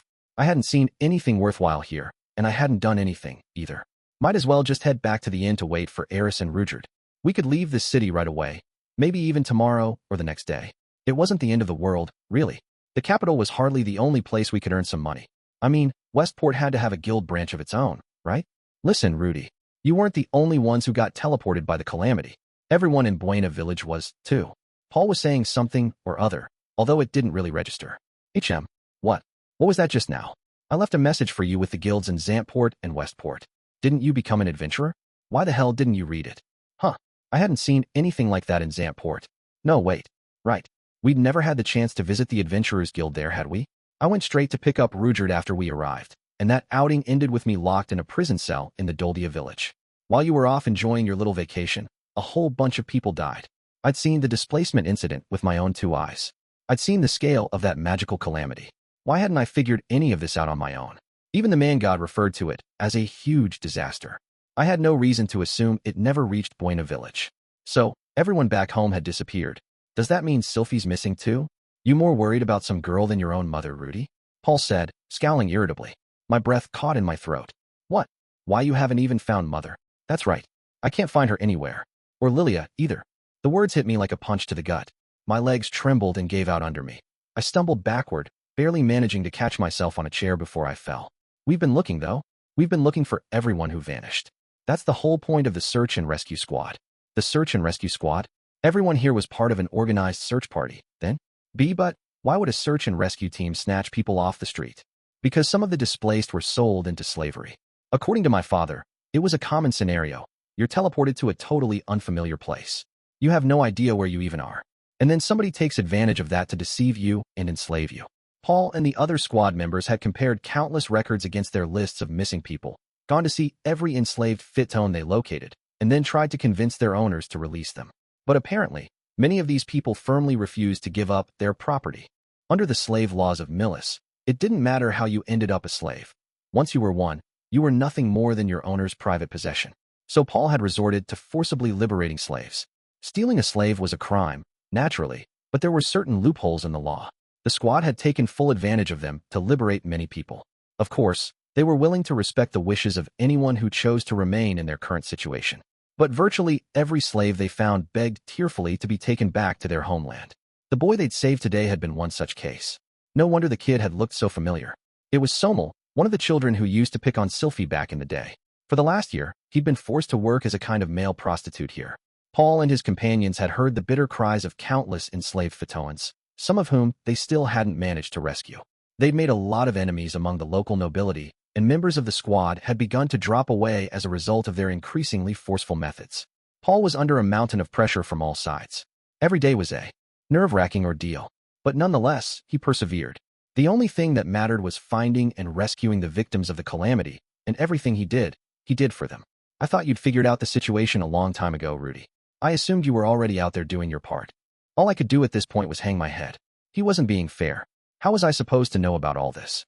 But then again, when I really thought about it, it was entirely possible that I could have found displaced Fitoans in some of the towns we'd passed through on the Demon Continent. If I'd spoken to them, I probably would have gotten a sense of just how large-scale the disaster really was. I hadn't put enough effort into understanding the situation. I'd prioritized helping Rudeus over learning more about the calamity. I screwed up, plain and simple, and now I find out you were messing around on some adventure. Messing around, huh? Yeah, couldn't really argue with that. The whole time I was out there stealing Eris panties, leering at the ladies in the Adventurers Guild, sucking up to the great demon empress, and ogling a girl with cat ears, Paul was desperately searching for our missing family. No wonder he'd gotten so pissed off at me. Still, I couldn't find it in me to apologize. At the end of the day, I had done my best. I'd thought things through, and made the decisions that felt most reasonable to me. What was I supposed to do about any of it now? Paul didn't say another word. Norn was silent, too, but I could see the hostility in their eyes, and it hurt me deeply. It felt like they'd taken a big piece out of my heart. I glanced around the room and saw that Paul's comrades were also looking at me with reproachful eyes. More painful memories came flooding back. I remembered the day after a bunch of delinquents stripped me naked and tied me up outside for everyone to see. I remembered the way everyone looked at me when I walked into the classroom that morning. My mind went blank.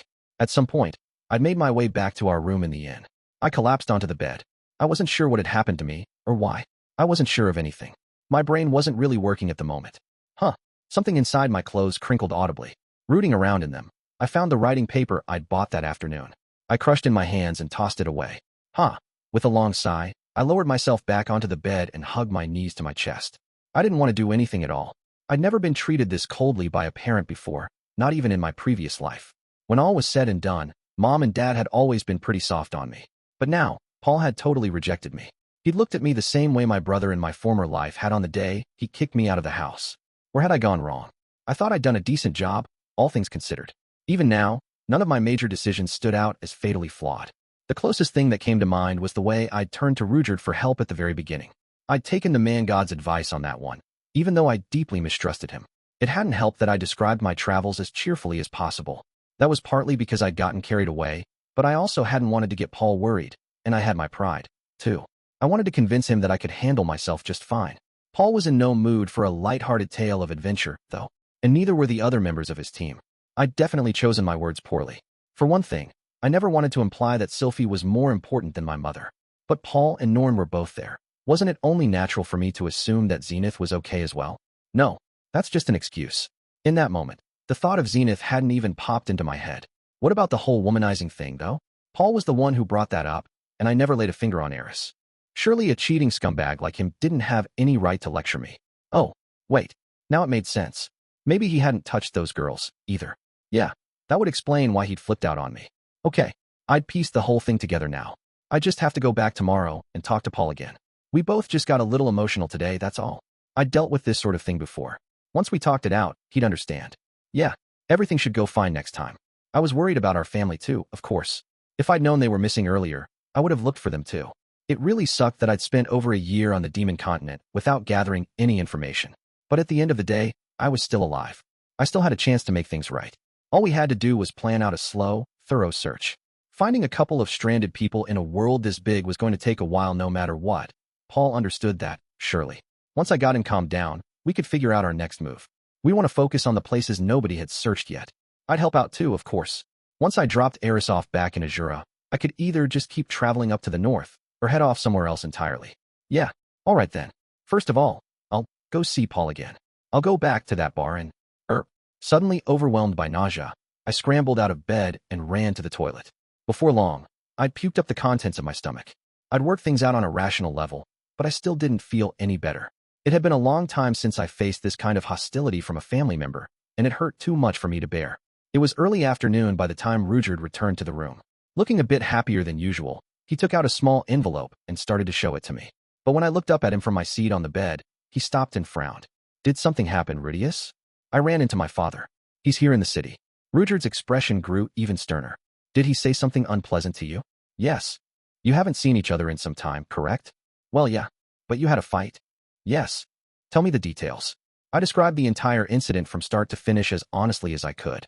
Once I'd finished, Rudeus said, I see, then fell silent. That was the end of our conversation. After some time, he quietly left the room. Eris came back in the evening. Something had obviously happened, judging by how excited she was. There were leaves stuck to her clothes and streaks of dust on her face, but she looked happy. It seemed like the goblin-slaying job had gone off well. That was good, at least. Hey there, Eris. Hey, Rudeus. I'm back. You'll never guess what. Huh. When I smiled up at her, Eris' eyes went wide with shock. An instant later, she ran across the room to me. Who was it? She shouted frantically, shaking me by the shoulders. Who did this to you? I'm fine. It's no big deal. Oh, come on. You can't be serious. We went back and forth like that a while, but Eris was really persistent. I ended up giving in and telling her about what happened with Paul. In a flat, emotionless voice, I recounted the whole story for a second time. What I said, how he reacted, and how it all ended. Eris' response was an explosion of fury. I can't believe this. How could he say those things? You worked your butt off getting us here, and he calls that playing around. He's a total failure as a father. I'll kill that stupid jerk. With that somewhat alarming declaration, she stormed out of the room with her sword in her hand. I didn't even have the energy to try and stop her. A few minutes later, Rudeus carried Eris back into the room by the scruff of her neck like an unruly kitten. "Let me go, Rudeus. You shouldn't interfere in a family squabble," Rudeus said, depositing his prisoner onto the floor. Eris immediately spun around and glared up at him. "There are some things you should never say to your child, even if you're fighting. This is true, but I can understand how Rudeus' father felt." "Oh yeah? Well, what about how Rudeus feels then? You know him. He's the most carefree, confident person on the planet. You can punch or kick him, and he just shrugs it off. But look at him now. He's devastated. Perhaps you ought to console him, then. I'm sure a young woman like yourself could manage that." Wah! As Eris flapped her mouth wordlessly, Rudeus turned and quietly exited the room. Left behind with me, Eris began to fidget, then started drifting restlessly around the room, doing nothing in particular. She shot frequent glances over in my direction. Sometimes she'd pause, assume her usual arms akimbo pose, and open her mouth to say something, only to snap it shut and resume her wandering. The girl was seriously antsy. It was like watching a bear at the zoo or something. In the end, Eris quietly sat down next to me on my bed. She didn't say a word, and she left a little distance between us. What sort of an expression was on her face right now? I hadn't been looking too carefully. I didn't have the energy. A little more time passed in silence. Eventually, I noticed Eris wasn't sitting next to me anymore. Just as I was wondering where she'd gone, she wrapped her arms around me from behind. "It's okay. I'm here for you." As she spoke those words, Eris hugged my head tightly. I was enveloped in softness, warmth, and the faintly sweaty scent of her body. After the year and a half we'd spent on the road together, that smell was a very familiar one. And right now, it was oddly comforting. My family's rejection had filled me with anxiety and fear, but now those feelings seemed to melt away. Maybe Eris was family too, at this point. If she'd been around in my previous life, I might have escaped my misery much, much earlier. Judging from how much that one embrace did for me, it sure seemed plausible. "Thanks, Eris." "I'm sorry, Rudeus. I'm not too good at this sort of thing." I reached up to squeeze one of Eris' hands as she hugged me. It was a sword fighter's hand, strong and calloused, a testament to her hard work. Not exactly what you'd expect from the little lady of a noble house. "Don't apologize. It meant a lot to me." "Okay." Something inside me was piecing itself back together. I felt myself growing slightly calmer. With a quiet sigh of relief, I let myself slump back against Eris. I needed to lean on her a little, at least for now. Chapter 4, Reunited. Paul I still hadn't left the bar. The sun was on the verge of setting, so the place was starting to get more customers who weren't members of my squad. On the other hand, many of my people had already left. Not that I really cared. I was planted at a table all by myself, drinking like a fish. Apparently, it was obvious that I wasn't in the best of moods. Everyone in the place was giving me a wide berth. "Hey there. I've been looking for you, buddy." Everyone except the most recent arrival, at least. I looked up and found myself face to face with a grinning monkey of a man. It was the first time I'd seen his ugly mug in a year. "Geese? Where the hell have you been, huh? Ooh, hostile. You seem even crankier than usual, my friend. What do you expect?" Clicking my tongue in irritation, I reached up and touched my cheek. It was still throbbing where Rudeus had punched me earlier. Maybe I should have swallowed my pride and let one of our healers fix me up. That damn kid. I swear. The demon continent might be tough, but my magic was more than a match for it, huh? Well, good for you. If it was such a cakewalk, why didn't you take a little time to look around for your mother? Oh, but at least I got to hear your lecture on the best ways to cook great tortoise meat. If I hadn't hit on the idea of creating a pot using earth magic, we would have been stuck eating charred, smelly chunks of that stuff for a whole year. Wasn't there anything else you could have done with the time you spent hunting down ingredients for some monster stew? Ugh, god damn it. And then, just to top it all off, you've got the nerve to accuse me of cheating. I haven't even thought about touching a woman in the last year and a half. You smug little moron. You didn't do a thing to help, and you think you have the right to get on my case? Oh, you didn't know, huh? Great excuse. If you'd actually bothered looking at the world around you, Zenith or Lilia might be back here with us right now. Seriously, what a joke. Hee hee hee. From the look of things, I guess you haven't bumped into each other yet. Grinning to himself for some unclear reason, Geese ordered something or other. Presumably booze. The man was a heavier drinker even than Talhand, and Talhand was a dwarf. Hey Paul, make sure to stop by the Adventurers Guild tomorrow, alright? Why? Because I think you'll run into someone interesting. Someone interesting? Geese apparently thought this meeting would improve my mood. Given the timing of his arrival, and who I'd run into today, it wasn't hard to guess who he meant. You talking about Rudy? Pouting a little, the old monkey scratched at his head. Huh? How'd you know that? I already bumped into him today. You don't look particularly happy, considering. Did you have a fight or something? A fight? Well, I guess we did. Although it barely even qualified as one. Damn it. Just thinking about it's got my face aching again. What happened, Paul? Tell me all about it. Geese got up and pulled his chair over next to me. With that friendly face of his, the man had always had a talent for listening to people's problems. This wasn't the first time he'd stuck his nose into my business and encouraged me to gripe. All right, get a load of this. I went ahead and told Geese what happened earlier.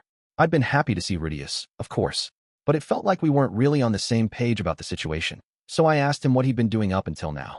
At which point he started talking all cheerfully about his journey through the demon continent. Every other word out of his mouth was some pointless boast, so I pointed out that he could have used his time more productively. Then he got all pissed off at me. He made a crack about me sleeping around. I lost my temper completely. And then we fought, and he kicked my ass. The end. Ah yeah, I gotcha. Geese had listened patiently to the whole story, nodding and tossing in a few brief comments here and there. I felt like he'd been sympathizing with me. But then, once I'd wrapped things up, he looked me in the eye and said, "Well, sounds like your expectations might have been a bit unfair there, Chief." Huh, I replied, sounding like a complete moron. Unfair? How was I being unfair? And to whom? You think I expected too much? Of Rudy. I mean, think about it, man. Continued Geese as I blinked in confusion. Sure, the kid's amazing. I've never seen anyone who could cast spells without a word like that. And when I saw him going blow for blow with North St. Gallus, it sent chills down my spine. Rudeus is the kind of prodigy you see once a century. Right. Rudeus was a prodigy. He was a genius. He could always do anything he set his mind to, even as a little kid. For a while, I'd been under the impression that he had some relatively serious flaws as well. But, I mean, by the end of his stay in Roa, Philip was willing to marry off his own daughter to him. Philip, the same guy who talked trash about me behind my back. Yeah, that's right. He's unbelievable. When he was only 5 years old, but at the end of the day, he's still just a kid. Startled by Geese's firm interruption, I fell silent. Rudeus is still an 11-year-old kid, he repeated slowly, just to drive the point home. Even you didn't run away from home until you were 12, right? Yeah. Anyone younger than that's still just a snot-nosed brat. Isn't that what you always used to say? Yeah, okay, sure. So what if I did? Come on. Rudy's already stronger than me. I did have some alcohol in my system this morning. Even with that factored in, though, it was clear the kid had improved dramatically. I might have been drunk, but I was also going all out. I lowered myself to using the North God style's four-legged stance, and even busted out the sword God style's silent sword. But my sword only sliced those panties he was wearing off his face. Rudy wasn't even taking the fight seriously, either. The fact that none of my people suffered anything worse than a few minor injuries was proof enough of that. It was hard to say just how he'd grown as a fighter since the last time I saw him. But even at the age of 7, he was cleverer than me. Now he was both smarter and stronger than I was. What was so unreasonable about expecting him to accomplish more than I could, then? His age had nothing to do with his capabilities. Paul, what were you doing when you were 11 years old? As I recalled, I spent most of that year at home training with the sword and getting chewed out by my old man. He found reasons to complain about every little thing I did, and took every chance he could to smack me around. You think you could have survived alone on the demon continent back then? Heh, you're forgetting one little detail here, Geese. Rudy found himself a demon bodyguard, remember?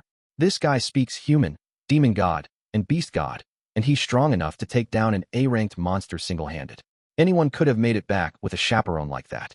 Nope, Geese declared confidently. You wouldn't have made it. No chance. Even if you went out there now, you still wouldn't survive on your own. I can't say hearing that put me in the best of moods. It didn't help that Geese was still smirking at me from across the table. The man had a seriously irritating smile. Huh, fine. Doesn't that just prove my point, then? Rudy pulled off something I couldn't. My son's a prodigy. He's already standing on his own 2 feet. I've got nothing left to teach him. Was it wrong of me to expect him to put those talents to use, huh? Am I really in the wrong here? Yeah, you are. But that's nothing new, hey? Still smirking, Geese paused for a moment to chug down the beer he'd just been handed. Oh, that's the stuff. You can't get booze like this in the Great Forest, you know? Geese. Okay. No need to shout. Geese smacked his wooden mug down onto the table and looked me in the eye, his expression suddenly much more serious. Listen, Paul. You've never been to the demon continent, have you? So what? It was true. I'd never had the pleasure of visiting. I mean, I'd heard the rumors, of course. Everyone made it out to be a dangerous place where you'd run into monsters every time you took a walk, and had to eat them to survive. But lots of monsters sounded like something I could deal with, honestly. Well, it's where I was born and raised, remember? And in my considered opinion, the whole continent is bad news. You know, you never really talked about the place, now that I think about it. What's so awful about it? First of all, there's no proper highways. They have roads between the towns, of course, but you won't find anything like those safe, smooth, monster-free ones they've got on Millis and the Central Continent. If you're traveling anywhere, you'd better expect to be attacked by C-ranked monsters. Or worse. Okay, I knew the place had a lot of monsters, but C-ranked or worse. On the central continent, you'd have to go deep into a forest to find anything that dangerous.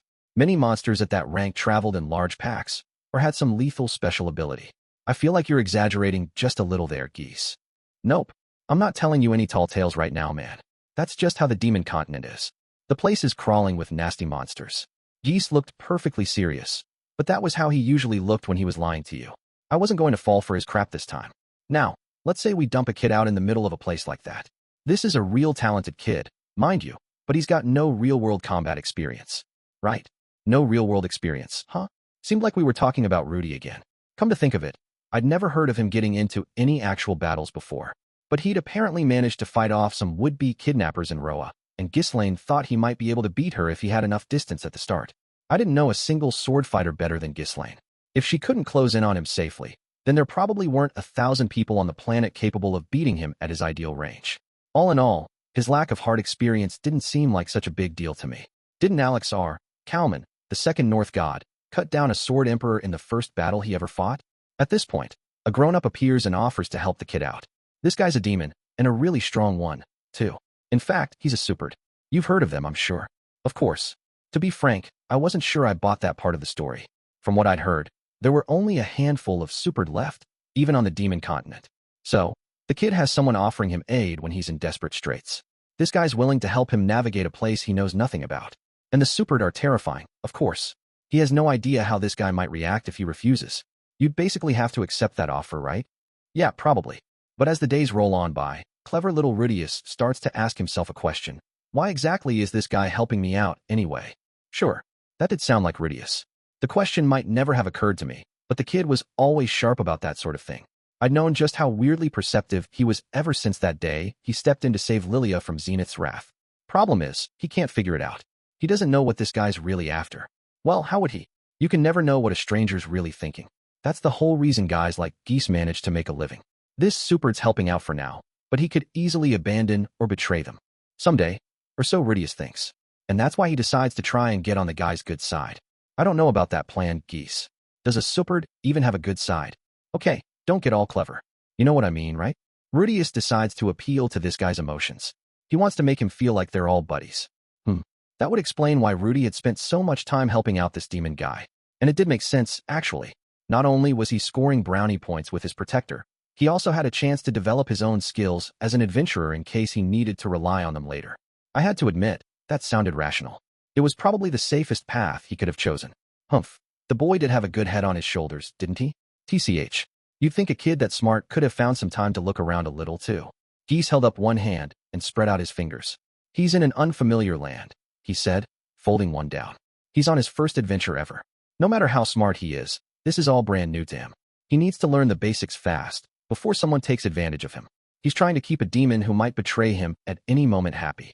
Oh, and he's got a little pal tagging along behind him who he needs to protect. By the time he'd finished with this recitation, Geese had run out of fingers. With a little shrug, he moved on to his closing argument. If he'd also managed to comb the continent for other people who'd been teleported, well, that would just make him superhuman. Seriously, I'd be ready to give the kid a spot in the 7 Great Powers. The 7 Great Powers, huh? Now that brought back some memories. Back in the day, I used to dream about earning myself that kind of fame. Still, I felt like Rudy really did have the raw talent to make it on that list someday. And I didn't think that was just my parental pride talking. The kid would have worked himself to death just trying. I know Rudeus is a prodigy, but human beings have their limits, man. Especially when they're still children. Okay, look, I interjected. If it was that much of a struggle, then why'd he make the whole thing sound like it was some big, fun adventure? He sounded like one of those spoiled rich brats who poke around on the first floor of a labyrinth just to have something they can brag about. If the journey had been that rough for Rudy, he wouldn't have described it that cheerfully. He would have told me about the hard and painful parts instead. But he hadn't even mentioned any bumps in the road. Why? Because he didn't want to worry you, obviously. Huh, I grunted, somehow sounding even stupider than before. Why the hell would he be worrying about me? Am I that much of a failure as a father? Yeah, pretty much. TCH, sure, I guess you're right. I'm a weak little man who drowns himself in booze for idiotic reasons. I suppose our little prodigy would feel great pity at the sight of me. Hate to break this to you, Paul, but it doesn't take a prodigy to pity you right now, Geese said, letting out a sigh. I know you can't see your own face, so let me tell you something. You look terrible, man. Oh yeah? Terrible enough to earn some sympathy from my own son. Yep. If he walked in right now, I don't think you guys would end up fighting. He'd probably feel too bad for you to say anything at all. I reached up and touched my face. The stubble I hadn't bothered shaving for several days rasped audibly against my fingers. Look, Paul, let me just repeat myself here, said Geese, his tone suddenly firm. You expected too much from your son. Was it really that unreasonable of me to expect more? Rudy could do anything he set his mind to, ever since he was little. All I ever did was get in his way with my clumsy attempts at parenting. He never really needed me. Tell me something. Why can't you just be happy that he made it here? Does it really even matter what kind of a trip the kid had? Let's say it really was a carefree cruise, and he spent every minute of it making out with his little girlfriend. So what? He's here now, and he's safe. Ain't that something worth celebrating? Of course it was. And I was happy at first. Would you have preferred your son to come back hollow-eyed and down a limb or two? Hell, there was a damn good chance of you reuniting with a corpse. Oh wait, my mistake. If he died on the demon continent, there wouldn't even be a body left for you to find. Rudy? A corpse? I'd seen him healthy and full of life this afternoon, so it was impossible to even imagine right now. But just a few days ago, hadn't I pictured that exact scenario as I wallowed in despair? God, that poor kid. After that long, hard trip, he finally found his dear old dad again. But the guy turned out to be a drunken scumbag. If I was him, I'd have cut ties on the spot. Oh good. Now he was getting all theatrical. I get the message, Geese. You're not wrong, all right. But there's one thing I still don't understand. Yeah? What's that? Why didn't Rudy know about what happened to Buena Village? I'm positive I had a message waiting for him at Zamport. Geese opened his mouth as if to explain, then grimaced slightly and let it fall shut. I recognized that expression. It meant he was hiding something. I dunno. He probably just got unlucky and didn't notice it. Wait, where exactly did you find Rudy, anyway? I was assuming you ran into him in Zamport. I didn't know where Geese had been for the last year, but Rudeus had come to Millis from the north, and Zamport was the only city up in that direction big enough for Geese to really thrive in. I definitely left a message for Rudy in that city. And on top of that, we had members of our squad stationed there. Their job was to gather information from any travelers crossing over from the demon continent. If the kid was an adventurer now, he obviously would have stopped by the guild, right? I met Rudeus in the Doldia clan village, actually. That was a real shocker, let me tell you. He'd managed to get himself locked up naked in a jail cell on charges of assaulting their sacred beast. Naked? In a beastfolk jail? Are you serious? I'd heard about this from Ghislaine. For members of the Doldia tribe, to be stripped naked, chained up in a jail cell, and doused with ice-cold water was the greatest of all humiliations. They almost never subjected outsiders to such treatment, but when they did, it usually ended in the prisoner's death. I tossed some water on Ghislaine as a joke once, and she glared at me like I'd killed her parents. So, what happened there? What? Didn't Rudeus tell you about all that? All I heard was the part where he traveled over the demon continent. Why hadn't he told me why he never saw the message I left him at Zamport, anyway? That was really damn important. Oh right, I'd never actually asked him. Damn it. Why did I have to be so short-tempered? I needed to calm down and think this through carefully. Rudy was a smart kid, but he'd somehow failed to see my message or even hear about the situation. If he'd spent any time in Zamport, he would have stumbled across that kind of information without even trying. In other words, he must have gotten mixed up in something the moment he arrived there, something that got him carted off by the Doldia tribe. Whatever it was, it must have been a major incident. Some of our Zamport people should be coming back in 2 or 3 days to make their regular report, but maybe something big had gone down up north. Well, I don't know all the details myself, said Geese. But I was hanging around with the Milded in the Great Forest when I got wind of a rumor that the Doldia had locked up some human kid. Wait a second. You were where? The Milded? Wasn't that a beastfolk tribe? They were the ones with rabbit ears, right? At a Milded village. It's the one where their chief lives, so it's actually pretty big, but Geese's explanation was painfully long-winded and annoying. Honestly, I was tempted to cut him off partway through, but I'd missed out on important information by getting impatient with Rudy earlier. And although I rarely learned from my mistakes, I wasn't stupid enough to screw up the exact same way twice in a single day. Eventually, Geese's rambling tale did come to an end. I tried to summarize what he'd told me. So basically, you were going around to all the tribes in the Great Forest and convincing them to send any lost humans they found over to Millishion? That's right. Haha. Feel free to shower me with gratitude. Yeah, I owe you big time. That probably explained the constant trickle of refugees from the Great Forest area who'd been coming to me for help. Well, anyway, when I heard about this human kid, something sort of clicked, so I ran right over. Not to brag or anything, but I'm a man with many connections, yeah? Just so happens I even know a couple people in the Doldia village. I got one of their warriors, good pal of mine, to have me tossed in the same jail cell as the kid. Hold on a second. Why would you need to go in there with him? So I could help him escape, if worse came to worst. It's way easier breaking out of a beastfolk prison than breaking into one. I was familiar with Geese's talent for escaping prisons. Whenever he got himself locked up for running some kind of scam, he'd pop back up soon enough as if nothing had ever happened. Anyway, I was assuming I'd find the kid curled up in a ball sobbing, you know? But instead, haha. What happened? Was he all right? He was lounging around casually in the nude, man. And the first words out of his mouth were, "Welcome to life's final destination." How was I even supposed to respond to that? Geese had to stop for a moment to cackle with laughter at his own story. This doesn't sound like a laughing matter, man. It was hilarious, though. I could tell right away that he had to be your kid, Paul. I didn't understand what was so funny about that, or how he'd even figured it out so quickly. He was exactly like the old you, man, Geese went on. Ridiculously cocky, ready to boss around a total stranger. One time, he was trying to flirt with this beastfolk girl, right? She glared at him and said, "I can smell your arousal." But he kept on ogling her anyway. "That boy's your son, all right." At this point, the man broke off for another cackling fit. I shifted uncomfortably in my seat, reminded of some youthful indiscretions of my own. It did take a little longer for me to be completely sure, though, said Geese, pausing to drain a second mug of beer. But yeah, that's the shape of it. You can hardly blame the kid for missing your message. From the sound of things, he didn't spend any time in Zamport. Hold on, Geese. You were locked up in the same cell, weren't you? Then, couldn't he have just explained everything? Anyway, Geese said quickly, rising from his seat. I'm sure there'll be a bit of Lingaran family awkwardness here, but do your old pal Geese a favor and go make up with the boy, all right? Hey, wait. I've still got more to. Oh, right. Slipped my mind before, but it looks like a Lionelize and company headed to the Demon Continent for you. People were saying some elf lady had milked half the men in Zamport dry, and we both know what that means. What? Seriously? I thought a Lionelize hated me even more than the others did, frankly. Heh. When all's said and done, they don't hate you as much as they let on. With that, Geese sauntered right out of the bar. He hadn't paid for his drinks, of course. He never did. But this time, I didn't mind picking up his tab. In any case, I'd done more than enough drinking for one day. It was about time. I turned in for the night. I'd have to go talk things out with Rudy soon. Maybe even tomorrow. No more booze tonight, buddy, called Geese, who'd popped his head back in the door. You're gonna head over to the Dawn's Light Inn tomorrow sober, got it? Yeah, I know. With a sigh of irritation, I put my mug of beer down. Now that I thought about it, though, I had been overdoing it lately. Why did I keep drowning myself in this crap? I still had plenty of other things I needed to be doing. Captain Paul, are you finished talking with your friend? As I was turning things over in my head, a woman hesitantly approached my table.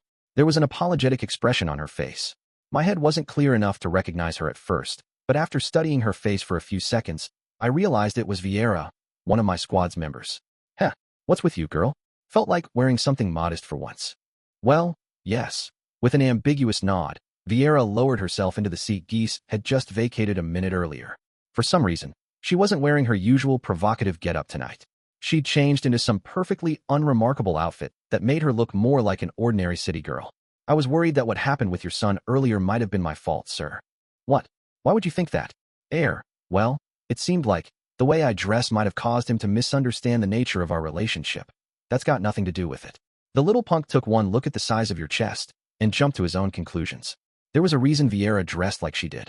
The woman had been an ordinary adventurer back in Fitoa, but the displacement incident had left her stranded on the Millis continent without any equipment to speak of. She was quickly captured by a gang of bandits who treated her as their plaything. It was the kind of nightmare that would leave most people broken, but she'd managed to put it behind her through sheer willpower. However, we'd also taken in a girl who hadn't bounced back so quickly, her sister Shiera. Even now, Shiera trembled uncontrollably every time a man so much as looked at her. And we had a number of similar cases in our squad. In order to protect them from unwanted attention, Vieira had started wearing a deliberately skimpy suit of armor to draw male eyes in her direction. She was also the member of our squad most adept at comforting and caring for women who'd been subjected to that sort of trauma. As a man with no way of understanding that specific kind of pain, I considered her an indispensable part of the team. We didn't have a sexual relationship, of course. The idea was ridiculous. It wasn't your fault. We clear. Yes, sir. Still looking a bit dejected, Vieira got up and shuffled back over to the table where the other girls were sitting. Looking around the room a bit more carefully than before, I noticed that more than a few people were watching me with obvious concern in their eyes. Oh, for crying out loud. Don't look at me like that, you morons. I'll make up with him tomorrow, all right. I pushed back my chair, stood up, and stomped out of the bar. When I'd returned to my room at the inn, I found Norn already asleep. I poured myself a cup of water from the pitcher on our table and quickly drank the whole thing. The lukewarm fluid coursed its way down into my churning stomach. I could feel myself gradually sobering up. I'd always had a high tolerance for alcohol. I did get plastered when I drank a lot, but the effects never seemed to last too long. As the fog in my head slowly began to clear, I looked down at my daughter, who was curled up in bed clutching her blanket, and stroked her gently on the head. I felt sorry for Norn. I really did. With a father like me, she had to have plenty of complaints, but she always kept them to herself and tried her very best to smile. If I ever lost her, I wouldn't have the strength to go on living. Daddy. Norn shifted around in bed just a little. It didn't seem like I'd woken her. She was probably just sleep-talking. Norn wasn't like Rudy. She was an ordinary child. I had to keep her safe. Suddenly, an odd thought occurred to me. If Rudy had been an ordinary kid as well, wouldn't he be sleeping in this room with Norn right now? He would have stayed home with us instead of going off to be a tutor. And at the moment of the disaster, he might have been tugging at my sleeve, asking if he could hug Norn, too. If Rudy had been ordinary, a normal 11-year-old, wouldn't I look at him the same way I looked at Norn? As someone I needed to protect? My legs trembled underneath me. I finally understood why Geese had told me he's still a kid. What difference did it make if Rudy was ordinary or not? How did that even matter? What if Norn had been the genius? Would I have spoken to her like that? If Norn had come back to me after going on an adventure, knowing nothing of what had taken place, would I have told her I expected more? Once I started thinking about that, I couldn't fall asleep. I didn't even want to lie down in bed. I left our inn, found a fire bucket full of water outside, and dumped a whole jug's worth over my head. And then, remembering the look on Rudy's face as he left the bar, I bent over and vomited. Refresh my memory, Paul. Who was it who hurt the kid that badly? Looking down into that fire bucket, I saw the face of a total idiot. Whoever this dumbass was, he was obviously the last man in the world who had any business calling himself a father. Ah shit. This might be tough. If I was in his kid's shoes, I'd cut ties without a second thought. Rudeus tea next morning, I sat down to breakfast in a relatively decent mood. We just walked over to the bar next to the inn. The food in Millishion was definitely tasty. Our meals had been getting better and better as we traveled toward it from the great forest. This morning, we had freshly baked bread, some sort of lightly flavored clear soup, a simple vegetable salad, and thick slices of bacon. Not bad at all. While I hadn't had any last night, apparently dinner here came with an actual dessert. It was a specific kind of sweet jelly that was very popular with young adventurers lately, having earned a mention in a recent popular ballad about a youthful magician's adventures. That was something to look forward to, at least. It's always nice to get some decent food in your belly. Getting hungry makes you irritated. Getting irritated ruins your appetite. And a ruined appetite just gets you hungrier. That's a classic vicious circle right there. It's enough to make an android cranky. Come on in. As I reflected on these matters while sipping a coffee-like after-meal drink, the barkeep turned his attention to the entrance. A weary, pale-faced man stood in the doorway. When I saw his face, I flinched reflexively. He looked around the place for a moment, then spotted me. In that moment, all the emotions I'd experienced yesterday came surging back to the surface. Even though he hadn't said a word to me, I found myself averting my eyes to the floor. From my reaction alone, the two people I was sitting with seemed to realize who the man in the entrance had to be. Rudeus furrowed his brow. Eris kicked her chair back and rose to her feet. Who are you supposed to be? The man started walking over toward us, but Eris had planted herself squarely in his path. With her arms folded, her feet wide apart, and her chin up in the air, she glared at the man sternly, despite the fact that he was 2 heads taller than her. I'm Paul Greyrat, his father. I know that. As I stared at Eris back, Paul spoke over her head in a wryly amused voice. What's going on, Rudy? You hiding behind girls now? What a little playboy. Something about those words, or maybe his tone, relieved me just a little. It reminded me of the way he used to tease me back in the day. Those were nice memories. I decided that Paul was trying to bridge the gap that had opened up between us. He'd gone out of his way to find me here first thing in the morning. After all, I was calm enough to at least try and have a conversation. Rudeus isn't hiding behind me. I'm hiding him. From his failure of a father. Balling her hands into fists, Eris quivered with fury. It looked like she was about ready to take a swing at Paul's chin. I shot a glance over at Rudeus. Apparently sensing what I wanted, he grabbed Eris by the scruff of her neck and lifted her up off the floor. Hey, let me go, Rudeus. We should leave the two of them alone. You saw Rudeus last night, didn't you? That man has no right to call himself a father. Don't be so harsh on him. Most fathers are far from perfect. Rudeus headed for the exit, carrying a struggling Eris with him. But as he passed by Paul, he paused for just a moment. You have every right to say your piece. But the only reason that you can is that your son is still alive. Yeah. Rudeus' words carried some real weight. He did seem to consider himself the world's single greatest failure as a father. Maybe he felt some sympathy for a fellow screw-up. You really shouldn't order people around with a jerk of your chin, Rudy. You've got it all wrong, father, I protested. That was pure eye contact. My chin wasn't even involved. Not sure that really makes a difference, said Paul, seating himself across the table from me. So, was that the demon guy you were telling me about yesterday? Yes, that's Rudeus of the Supered tribe. The Supered, huh? Seems like a friendly enough guy. I guess the rumors must have been a bit exaggerated. You're not afraid of him, or anything? Don't be stupid. He's the man who saved my son. He didn't seem to think so yesterday, but it probably wouldn't be too helpful to point that out. Now then. So anyway, can I ask why you're here? My voice came out stiffer than I'd intended, and Paul flinched in his seat. Well, I wanted to say I'm sorry. For what? Everything that happened yesterday. There's no need to apologize. It was useful that he was willing to do so, but after a good night's sleep on Eris' chest, I was ready to own up to the mistakes I'd made. To be honest, I really was playing around up until now. Things had been a little dicey at the start, true, but for the most part our journey had gone smoothly, and I'd found plenty of time to indulge in various perversions. The fact that I never got around to gathering information on the Fitoa region was, without a doubt, a failure on my part. I never had a chance to poke around in Zamport, but we'd spent a decent amount of time in Windport. I could have found some sort of information broker there and learned more about the calamity. I didn't look into something that I really should have. That was sloppy and thoughtless of me. It's understandable that you were angry with me, father. I'm sorry as well. I can't imagine how hectic things must have been for you. The entire Fitoa region had been displaced, and our family scattered to the winds. When I thought about how Paul must have felt in the days and weeks that followed, I couldn't bring myself to blame him for his harsh attitude. I'd been traveling in a bubble of cluelessness, happily ignorant of the ongoing tragedy all around me. Don't talk like that, Rudy. I know you must have had a hard time out there, too. No, that isn't true at all. It was honestly a piece of cake. Rudeus had been there for me, after all. After our bumpy start in Rikarasu, things had gone comparatively smoothly. Our bodyguard ensured that monsters never ambushed us. He'd hunted down our dinner without being asked to, and even stepped in when Eris and I got into fights. For me, at least, the journey had been virtually stress-free. The word cakewalk sounded about right. Oh yeah? A piece of cake, huh? I didn't know what Paul was thinking at the moment, of course. But for some reason, his voice was trembling slightly. I do feel bad that I never saw your message, by the way. What was it about?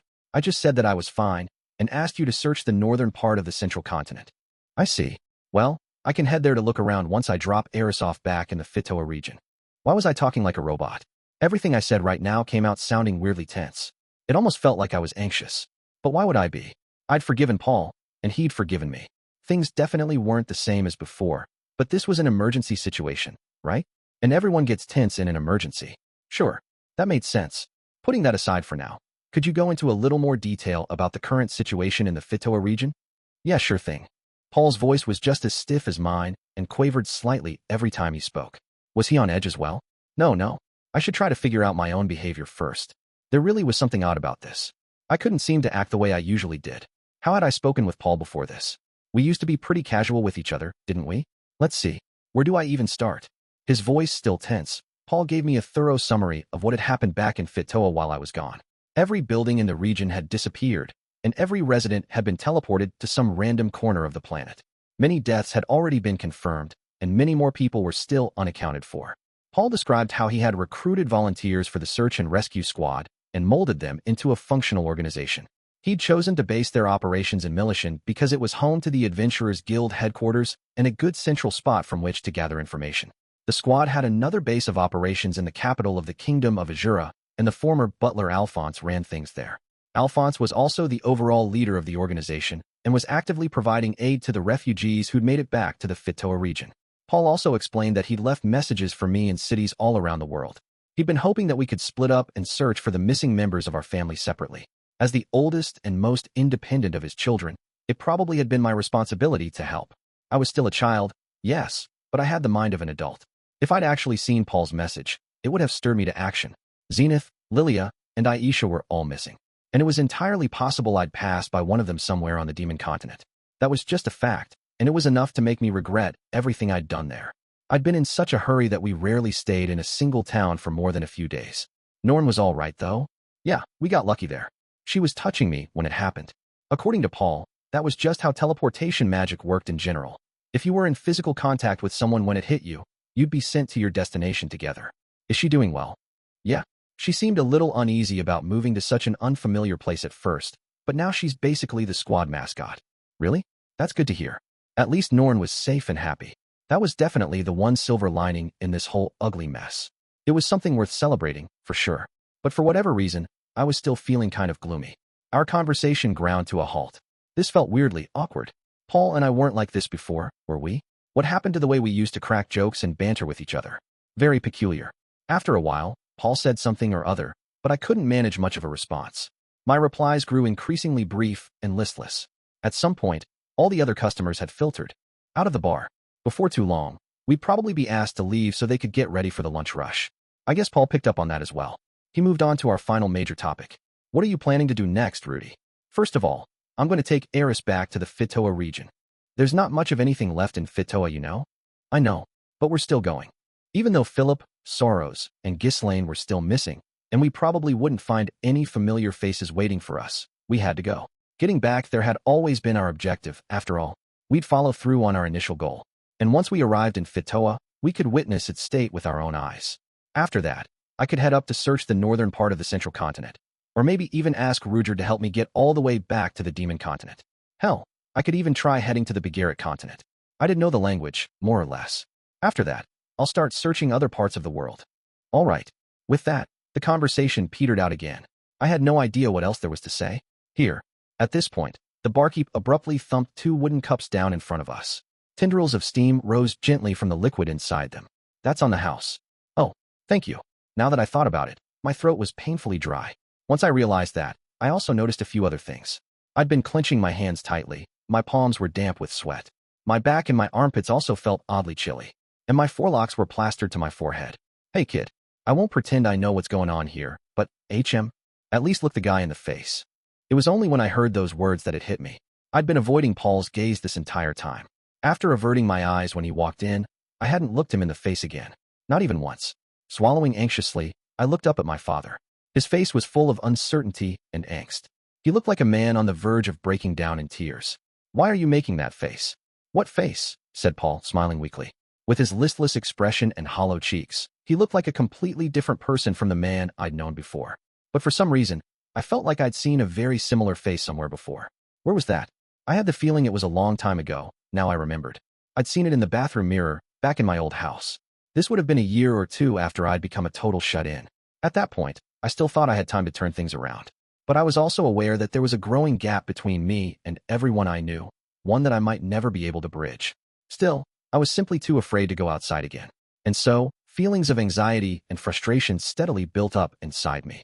It was probably the single most emotionally volatile period of my life. I see. So that's how it is. Paul had searched desperately for his family with no success. For all his efforts, he hadn't found a single scrap of news for ages. He worried about us constantly. And eventually, he started to ask himself, what if they're hurt? What if they fell ill?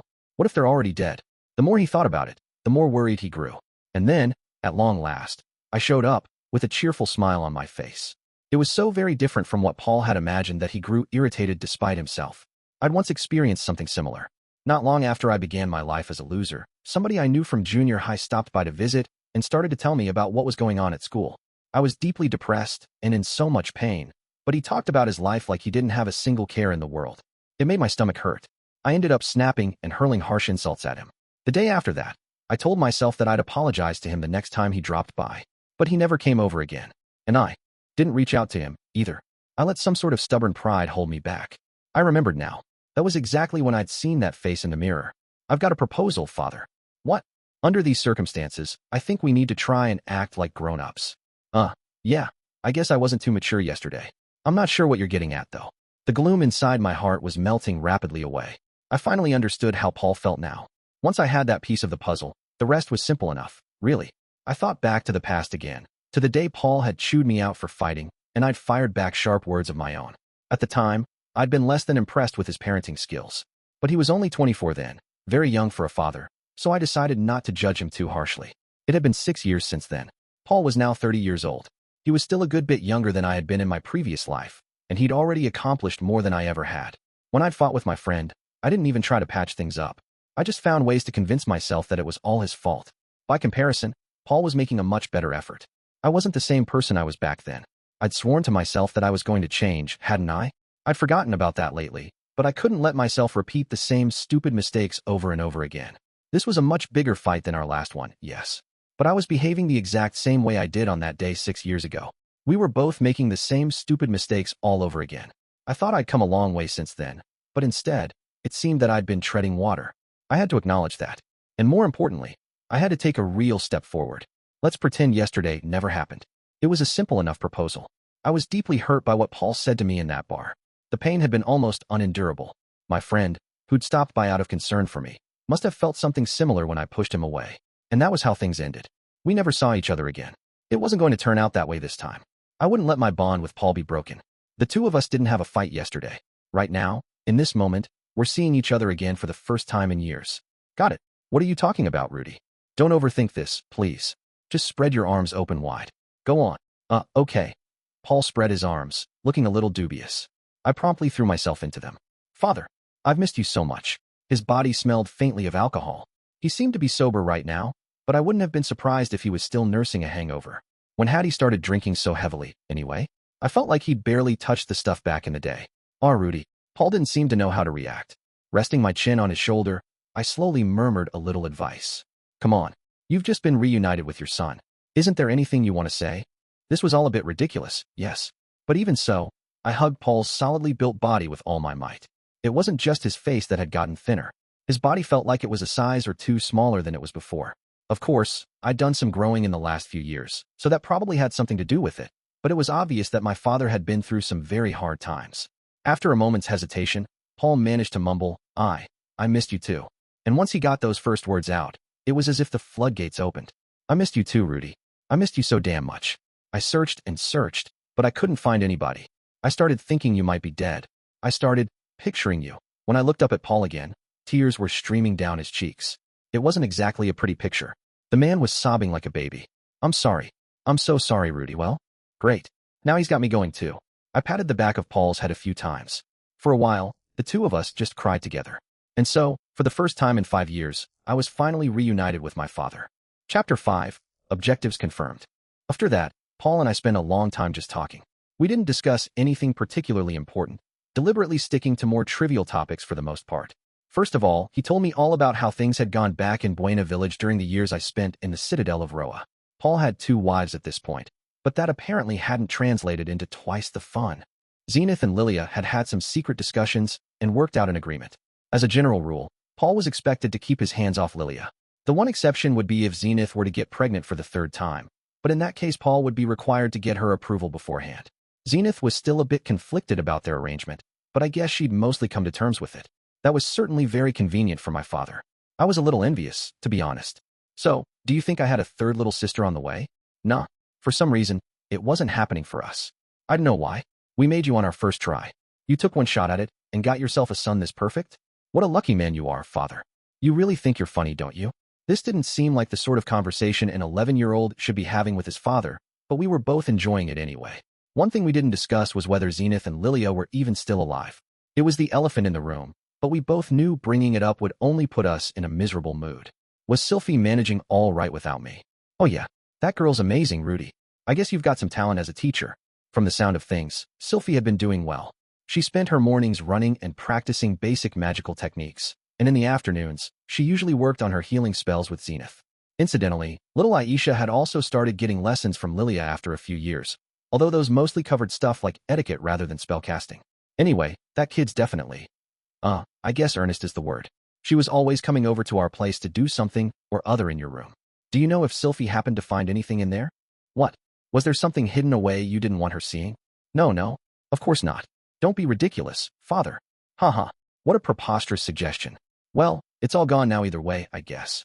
From what Paul told me, virtually every object in the Fitoa region had disappeared in the disaster. That included everything from small things like quill pens and ink bottles to large structures like buildings and bridges. The only exceptions were the items people had on their person in the moment they were teleported. Oh, I see. That was a pity. I couldn't quite remember why it was a pity, but I felt a definite twinge of melancholy anyway. So what were you up to back then, Rudy? Oh, you mean in Roa? I obligingly launched into a quick summary of my time as a tutor. The story began with my first day on the job, when Eris punched me and I nearly gave up entirely, then moved on to our unfortunate kidnapping. I explained that Eris warmed up to me a bit after I got us out of that predicament, but still refused to take my lesson seriously. Next, I described how I'd gone crying to Ghislaine for help, and how she'd convinced the little lady to pay attention in class. And after that, I covered how my relationship with Eris had gradually improved, our dance lessons, and the events of my 10th birthday. All right, your birthday. Sorry about that, kid. Why are you apologizing? Well, I couldn't even be there, you know. To the people of the kingdom of Azura, a child's 10th birthday was an event of monumental importance. I still didn't understand exactly why, but it seemed to be considered some sort of lucky milestone. Your family was supposed to have a big celebration and shower you with gifts. That's all right. Eris' family threw me a wonderful party. Oh yeah? What did they give you? A very nice staff, although the name's a bit embarrassing. It's called Aqua Hirtia, Arrogant Water Dragon King. What's wrong with that name? Sounds pretty cool to me. Was he serious? Just saying that whole thing out loud made me want to bury myself in a hole. Maybe in this world it was normal to give overblown names to more powerful items. Oh, didn't they give you one other gift, Rudy? I heard all about it from Alphonse. Another gift? Now what would that be? Wisdom, courage, and unlimited power? I felt like I was still a little lacking on all those fronts, though. Come on, I'm talking about Philip's daughter. Today was the first time I'd ever seen her, but she's one cute kid. And so devoted, too. That was downright heartwarming, the way she protected you. Nobody really gave Eris to me, though. I mean, Philip did say I had his permission to make a move, but I hadn't actually done much of anything yet. I cared about Eris, and I didn't want to rush things. Just yesterday, she'd been there for me when I needed her most. I'd never had anyone hug me and stroke my head until I fell asleep like that before. There was no way I'd ever betray her trust. She'd promised me that we could take the next step when I turned 15. But even then, I'd hold back if she wasn't ready yet. Of course, I did have a slightly overactive sex drive, which might be even stronger in 4 years.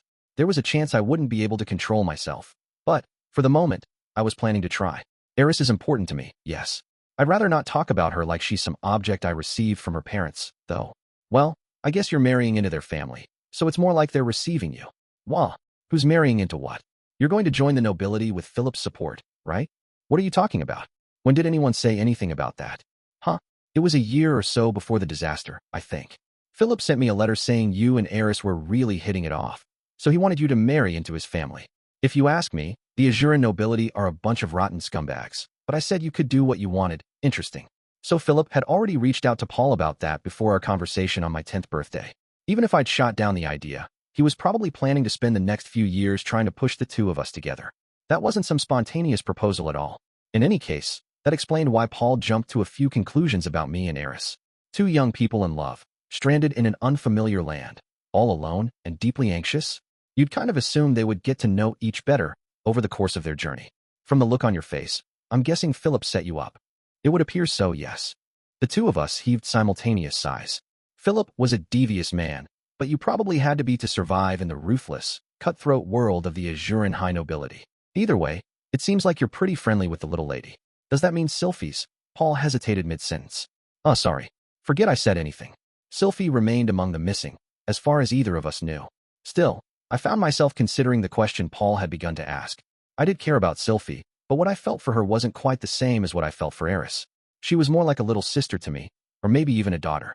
It upset me when I saw her getting picked on, and I wanted to help her grow up strong and happy, but we'd parted before those feelings could develop into anything more. It wasn't that different from what I had with Eris, but these days she was supporting me as much I was helping her.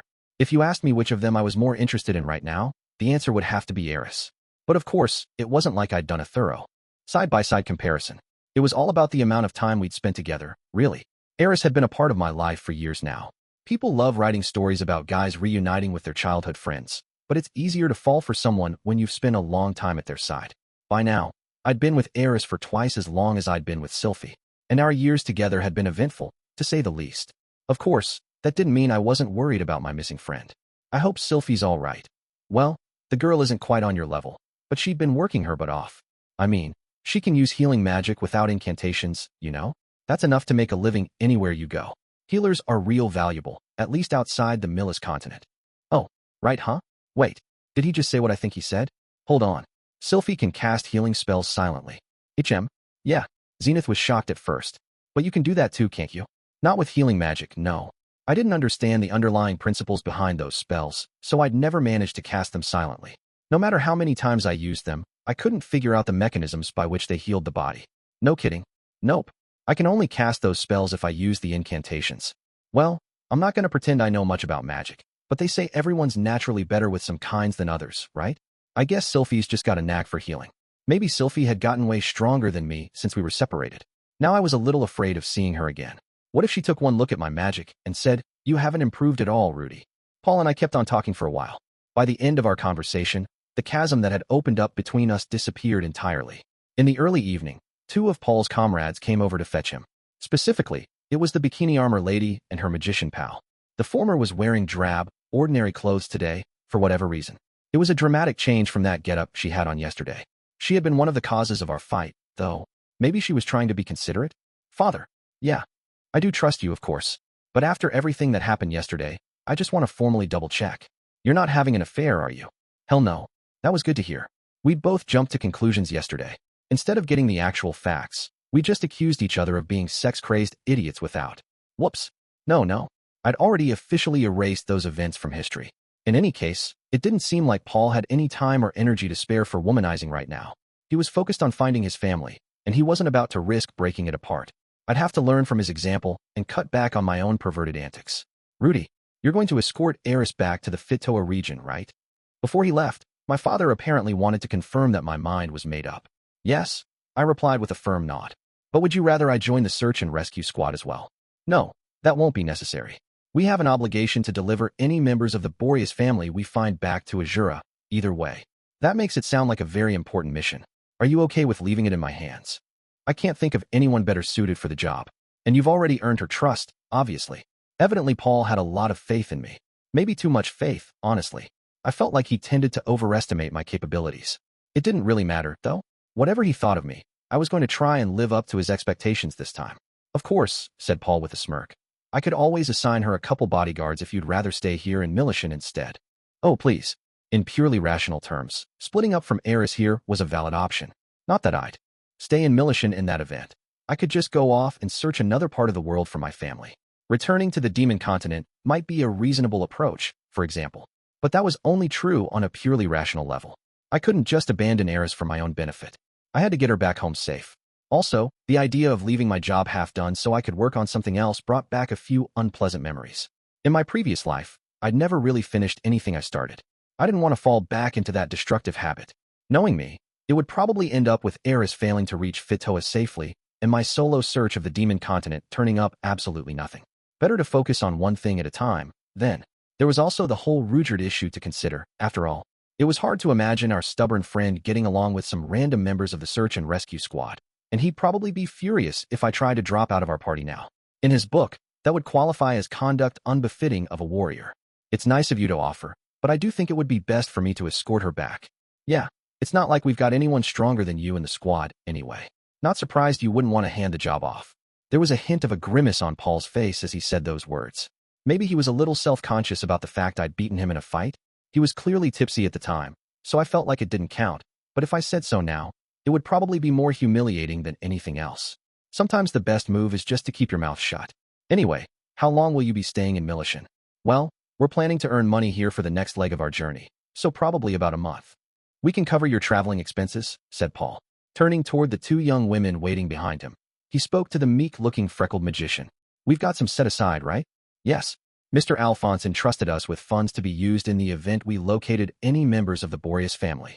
Evidently, the former family butler had left Paul with a lump of money intended to ensure a comfortable journey back home for any member of Eris' family they found on Millis. Right. So that's all yours. I see. Well, I'm glad you didn't blow it all on booze. Why do you think I put Shiera in charge of the money? For some reason, Paul actually sounded proud of himself. Kind of sad, but I wasn't going to say anything. How much money is this exactly? I asked. It's the equivalent of 20 King's dollars, Shiera responded instantly. King's dollars were the most valuable currency on the continent of Millis. Using the 1 yen to 1 stone coin scale, they were the equivalent of roughly 50,000 yen apiece. So 20 of those would be 1 million yen.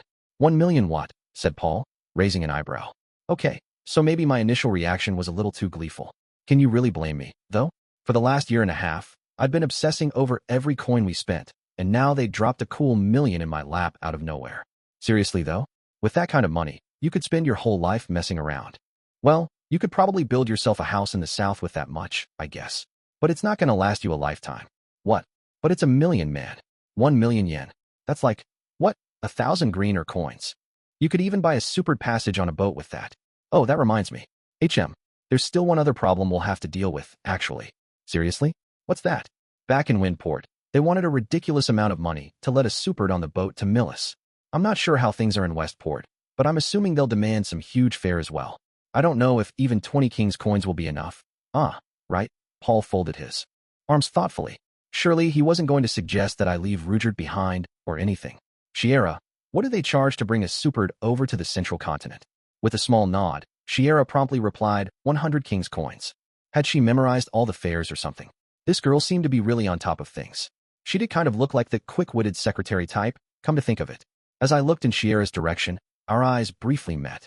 She let out a little scream and instantly looked down at the floor. The ex-bikini lady casually stepped forward to hide her from my view. I couldn't help feeling hurt. I'm sorry, but she's a little uncomfortable with eye contact. Could you try not to look at her too much? Okay. I'd gotten my relationship with Paul back to normal, but apparently the other members of his squad still weren't too fond of me. Well, I just have to live with that. More importantly, 100 King's coins, huh? That was roughly 5 million yen we were talking about. Not really the kind of cash you can scrape together in a hurry. It was enough to make a man sigh. Why is it always so expensive for the supered in particular, anyway? It's mainly because the rules were established some time ago, back when the persecution of that tribe was at its height, replied Shiera from somewhere behind the bikini armor lady. From the tone of her voice, you might have thought this was common knowledge, but even the people working at the checkpoint in Windport hadn't been able to tell me that. The girl's chest was fairly small, but apparently, she had a massive brain. Also, the noble who runs the customs station at Westport is well known for his hatred of demonkind, added Paul. Even if you came up with the money, he might find some reason to deny you passage. You don't say? Could we ask Mother's family to pull some strings on our behalf, maybe? Sorry, but as it is, they're already going out on a limb for us. We can't drag them into any more trouble right now. In other words, we'd probably need to turn to smugglers again. That hadn't turned out too well last time, so I'd been hoping to find another way. For one thing, we were still on the same continent as the group we'd attacked. If the local crooks had connections to some larger syndicates, we might be on some sort of blacklist at this point. The more I thought about the problem, the more it made my head ache. All right then, we'll just figure something out ourselves. Sorry, kiddo, Paul said, then grinned and turned to the women waiting behind him. Hey, so what do you think of my little guy? Talk about self-reliant, right? Sure. The two of them looked at each other, smiling awkwardly. Not sure what he was expecting them to say. Did he even remember that whole fist fight in a bar thing from yesterday? Father, you really shouldn't make a habit of asking young ladies to evaluate your little guy. It might tarnish the reputation of the Greyrat family. Your dirty jokes aren't helping either, kid. Paul and I both burst into laughter. The two women in the room were visibly not amused, but you can't please everyone. All right then, Rudy. It's about time for me to get going. Okay. Finally rising from his seat, Paul rolled his shoulders with an audible pop. I hadn't even noticed, but we'd apparently been talking for quite a long time. When I glanced over at the counter, the barkeep had a somewhat wry smile on his face. We'd taken up one of his tables right through the lunch rush, hadn't we? I'd have to leave a good tip when I paid up. Once you've worked out your plans, get in touch with me. We should at least have dinner with Norn before you hit the road. Sounds good to me. With that, Paul sauntered out of the bar, the two young women following closely in his wake. He really did look like a dirty old man sometimes, didn't he? Not long after Paul left, Eris and Rudeus came back into the bar. Eris was sporting a black eye, and Rudeus had a distinctly unhappy expression on his face. What happened, you two? Nothing, said Eris, folding her arms with an irritated little snort. How did things go with that man? We made up with each other. As soon as those words left my mouth, Eris' eyebrows creased sharply together. What? She punctuated her question by slamming her fist down on the table so hard that it loudly broke apart. My goodness, what a powerful young lady. I see, said Rudeus calmly. I'm glad to hear that. Rudeus. Eris grabbed me forcefully by the shoulders. And I do mean forcefully. The girl's grip was really something else. Why would you do that? What do you mean, why? I asked, somewhat taken aback. Don't you remember how depressed you were yesterday? Well, of course. And I appreciate what you did for me. That hug really calmed me down. It was only thanks to Eris that I'd managed to look Paul in the face today. If she hadn't been there to comfort me, I might have stayed shut up in my room for days. That's not what I'm talking about. That man didn't even show up for your 10th birthday, Rudeus. And the way he treated you yesterday was unbelievable. You had to travel all the way across the demon continent. You got locked up in a jail cell in the Great Forest for crying out loud. But when you finally made it back to him, he basically told you to get lost. How can you just forgive that jerk? Wow, that was quite a rant. I understood where Eris was coming from. When you put it in those terms, Paul did sound like a really crappy father. I could even have believed that he hated my guts. If I was an ordinary child, his actions would have been unforgivable. But the way I saw things, it was inevitable that he'd make a few mistakes trying to deal with a son like me. I was reincarnated with my memories intact, and I took full advantage of that from the very start. How could anyone be expected to be a normal dad to a kid that weird? Paul had had a hard time figuring out how to interact with me, let alone how to raise me. And to be honest, I don't think he really knew what it meant to be a good father in the first place, not that I did either, of course. As his son, all I needed to do was watch his awkward attempts at parenting with warmth, understanding, and just a pinch of condescension. Paul could mess up as many times as he needed to. I'd take his mistakes in stride. They weren't going to hurt me as deeply as that fight yesterday did. But of course, we'd be going our separate ways soon anyway. Eris. Yeah? What? I wasn't sure what to say. Eris was angry because she cared about me. But as far as I was concerned, the whole thing was already in the past. My father's a human being. Everybody makes mistakes, okay? With that said, I put my hand to her face and got to working healing her bruise. Eris accepted my attentions tamely enough, but the look on her face told me that she wasn't convinced. Once I'd finished with my spell, she stomped sulkily back to our room at the inn. As we watched her walk off, I spoke to the third member of our party. So, Rudeus, what is it? Where did that bruise on her face come from? That thing definitely wasn't there yesterday. I had some trouble stopping her, Rudeus replied in a level tone of voice. Normally, he was the kind of guy who'd explode in righteous anger if he saw someone strike a child, but maybe his principles were more flexible than I thought. Eris must have thrashed around like a lunatic in her fury. And of course, the two of them did spar constantly, so this was hardly the first time he'd given her a bruise or two. Looking at his face more closely, though, I realized that wasn't really relevant. Rudeus wasn't calm right now. He wasn't an expressive man, but I could see something like anguish in his eyes. He never wanted to hit her. He must have had no choice. I didn't know exactly what had happened or what words they'd exchanged, but there was one thing I could say for sure. It was my fault the two of them got in a fight. But I was able to make peace with Paul as a result, which meant I ought to be more grateful than anything. Thank you, Rudeus. It would have been tricky to make up with my father if she'd murdered him. There's no need to thank me. Still, at this point Rudeus apparently needed to punch Eris to stop her. That girl just got stronger and stronger by the day. A little while later, the three of us held a quick team meeting. Okay then, let's get our second official meeting in Millishion underway, people. This time, we were conducting our business in the bar rather than our room. Come to think of it, I hadn't taken a step outside this building all day. It was a cozy place, and it never got too crowded, either. Although I'm sure the owner had some mixed feelings about that. Didn't we just have one of these 2 days ago? Said Eris. She didn't seem to be angry anymore. I expected her to sulk in the room for at least a couple hours, but she ended up emerging after only about 10 minutes. The girl knew how to move on fast. I'd have to try and learn from her example. Yes, but the situation's changed since then. To be specific, there's no longer any need for us to earn money in Millishion. I think we should move on relatively soon. With 20 King's coins in our purse, there wasn't much point trying to make more money here. And as for gathering information, Paul had already told me basically everything he knew. With our super PR campaign on the back burner for now, that didn't leave much for us to do in this city, as I briefly explained. I'd been hesitant to tell Eris about the current state of the Fitoa region, but ultimately, I took this chance to go ahead and do so. It would probably be best if she knew what awaited us, if only so she could brace herself in advance. Eris, it sounds like our home doesn't exist anymore. Yeah. Also, Philip and Soros are both still missing. I'm not surprised. Nobody knows where Ghislaine is either, so it's possible. Listen, Rudeus, said Eris, folding her arms and sticking her chin into the air. I was always expecting things to be at least this bad. Her gaze was steady. Her expression was as intense and arrogant as ever. There was no hint of doubt or uncertainty in her eyes. Eris hadn't forgotten about Fitoa. She'd been ready to face the worst. With a small snort, she continued. I'd bet Ghislaine is still out there somewhere, but I knew there was a good chance father and grandfather were dead.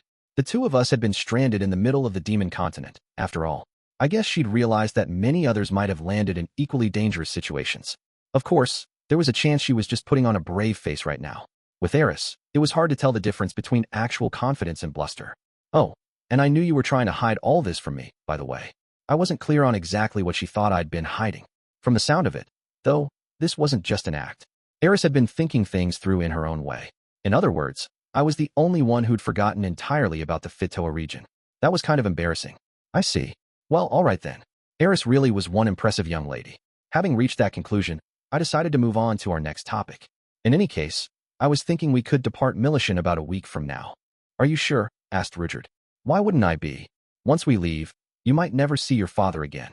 Well, that's a little ominous. Coming from Rudeus, those words carried some real weight. But it wasn't like I was heading out to the front lines of some war. The thing is, I've also got a few other family members I might never see again. Right now, I think I'll worry about finding them. I see. That's true enough. Since Rudeus seemed convinced on that point, I moved on to the meat of the matter. For the rest of our journey, I'd like to prioritize information gathering. We'd still be staying for about a week at every major town we reached. But instead of focusing on earning money, we'd primarily use that time to collect rumors and local gossip. First and foremost, we'd be looking to find displaced Photoans. The route from Millis to Azura was this world's equivalent of the Silk Road. No other was more traveled, particularly by merchants and traders. The search and rescue squad had no doubt combed every mile of it. Still, there was a chance we might find something they'd overlooked. We'd also do what we could to improve the reputation of the Supered while we poked around. But unfortunately, the name Dead Inn wasn't that well known on Millis and the Central Continent. We might have to reconsider our previous approach. There is one problem, though. I'm not sure how we can afford to cross the sea. This was definitely the single biggest issue right now. In this world, even routine sea travel was serious business. There were plenty of ways to sneak your way across national borders on land, but when it came to boats, your options were severely limited, especially if you happened to be a Supered. About that, Rudeus. Take a look at this. Rudeus pulled out an envelope. It was the same one he was about to show me yesterday, before he'd noticed my condition. I took it from him and examined it. The words, to Duke Bakshiel, were scribbled on the front. On the back, I found a red wax seal, roughly imprinted with something that looked like a family crest. What's this? A letter. An acquaintance of mine wrote it for me yesterday. Oh right. Come to think of it, he'd mentioned he was going to go say hello to someone he knew in this city. Can you tell us who this acquaintance is, Rudeus? A man named Gashbrosh. What's his occupation? I wouldn't know. It seems he has some status here, though. Rudeus went on to explain that he'd met Gash on the Demon Continent some 40 years ago, after rescuing his traveling party from a group of monsters that very nearly wiped them out. Gash was only a child at the time, and he'd initially looked at Rudeus with a mixture of terror and hostility. After spending some time together, though, they parted on relatively friendly terms. Rudeus delivered his party safely to the nearest town, and Gash told him to stop by if he ever happened to visit Millishion. Since he never left the Demon Continent, Rudeus had forgotten about that offer entirely. But then he happened to spot the man with his third eye as we circled around the city's outer walls, and it all came back to him. Interested to see how the years had treated Gash, if also somewhat anxious that the man might have forgotten him entirely, Rudeus headed over to pay a visit. To his surprise, Gash recognized him instantly and showered him with hospitality. At first, Rudeus had just intended to say hello, but apparently the two of them really hit it off. He ended up recounting the whole story of our journey so far, and once he was finished, Gash wrote him up a letter on the spot and told him to give it to the man in charge at Westport. It was an interesting story. For one thing, Rudeus didn't usually make friends that easily. Maybe this guy was something like Gustav of the Beastfolk? Judging from the way he dashed off a casual letter to a duke, he presumably had some real clout around here. I wanted to take a peek at the letter inside, honestly, but as I recalled, breaking this sort of seal would invalidate its contents. Sounds like this Gash guy is probably some sort of noble, huh? I couldn't say, but he did have many men. Whatever that meant. Was he talking about servants or something? The word many was really vague, too. Well, in any case, the man was a friend of Rudeus. I wouldn't be too surprised if he turned out to be a kind-hearted contender for the role of Mamoto King. Were you at his house? Yes. Was it large? It was indeed. How large? Not so large as Kishirasu Castle. Kishirasu Castle? Okay. So that ruled out the big palace in the middle of the lake. Not that I was really expecting the guy to be a member of the royal family. Still, this building had to be pretty damn big if Rudeus was using a castle as a point of comparison. We were talking about a friend of Rudeus here. He probably wasn't a bad guy. But from what Paul told me earlier, the noble in charge of the customs station at Westport hated demons with a passion. If our friend Gash was only moderately influential, handing over this letter might backfire badly. Maybe we should take some time to find out exactly who he was?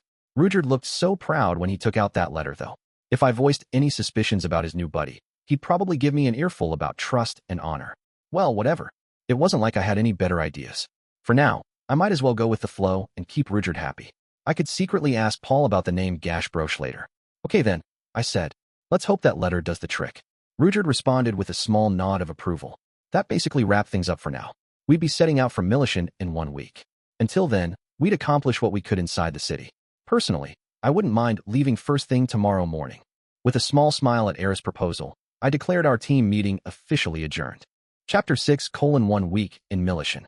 Next morning, I headed over to the headquarters of the search and rescue squad to let Paul know about our plans. The HQ itself was a perfectly ordinary 2-story building. It didn't take long for me to find my father. He was hard at work in what seemed to be a conference room, discussing something or other with roughly a dozen other men. I could make out snatches of the conversation from outside. It seemed they were preparing for a large operation of some kind. From the way Paul looked the other day, I'd assumed he spent every day in Millishion either getting drunk or nursing a hangover, but maybe my timing had just been bad.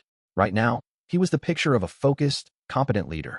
I was impressed despite myself, at least, until someone alluded to the fact that he'd skipped a month's worth of meetings while on a massive bender. From the sound of things, it was only yesterday that he'd abruptly gotten motivated again. It was most likely because Paul wanted to show me his better side. In other words, he'd gotten back to work because of me. Goodness gracious. The boys do love showing off for me. With a theatrical sigh, I decided to wait for Paul to find a little free time. Sitting around in the room outside might get boring, so I opted to wander around the building for a while. After a few minutes of exploration, I came across my little sister Norn at play. She was in a room that seemed to be serving as a nursery, playing blocks with a bunch of other kids around her age. "Hey there," I said, raising a hand in greeting as her eyes met mine. Norn started in surprise, then scowled and hurled the wooden block in her hand, which I managed to catch. "Go away." This didn't strike me as the friendliest way to say hello. Had I done anything to make her upset with me? The only thing that came to mind was that time I beat the crap out of Paul before her eyes. Yeah, that probably had something to do with it. Father and I made up with each other. Norn, I protested gently. In response, she shouted, "You liar," and scampered off as fast as her little legs would carry her. Apparently, my baby sister hated my guts now. That was a bit of a downer. I didn't want to upset her with my presence, so I headed back over to the closest thing the building had to a waiting room. As I sat down in the corner, a number of heads turned in my direction. I recognized at least a couple of the guys I spotted kidnapping Somel the other day. I was starting to get the feeling I might not be too popular in this place. But before I really had time to bathe in the awkwardness, a familiar woman walked into the room, and all eyes were suddenly on her. It was the bikini armor lady, back to her old half-naked ways. She spotted me immediately and walked right over. "Good morning," I said. "Good morning," she replied with a smile and a small tilt of her head. "Did you need something from us today?" "Yes. I'm here to see my father. What was this lady's name again?" I felt like Paul hadn't told me. Pardon me. I haven't introduced myself, have I? My name is Rudeus Greyrat, miss." Rising to my feet, I put one hand to my chest and offered an aristocratic bow. My name's Viera," replied the bikini armor lady, her hands fluttering anxiously in the air. "I'm a member of Captain Paul's squad." She proceeded to return my bow, offering me a truly irresistible view of her cleavage. The girl really was a sight for sore eyes. Or even non-sore eyes, honestly. I'd only just resolved to cut back on my perverted behavior, so I didn't want to stare. But I couldn't seem to look away. All my good intentions were meaningless in the face of her chest's gravitational pull. That outfit was just unfair. "I'm very sorry I was so rude the other day.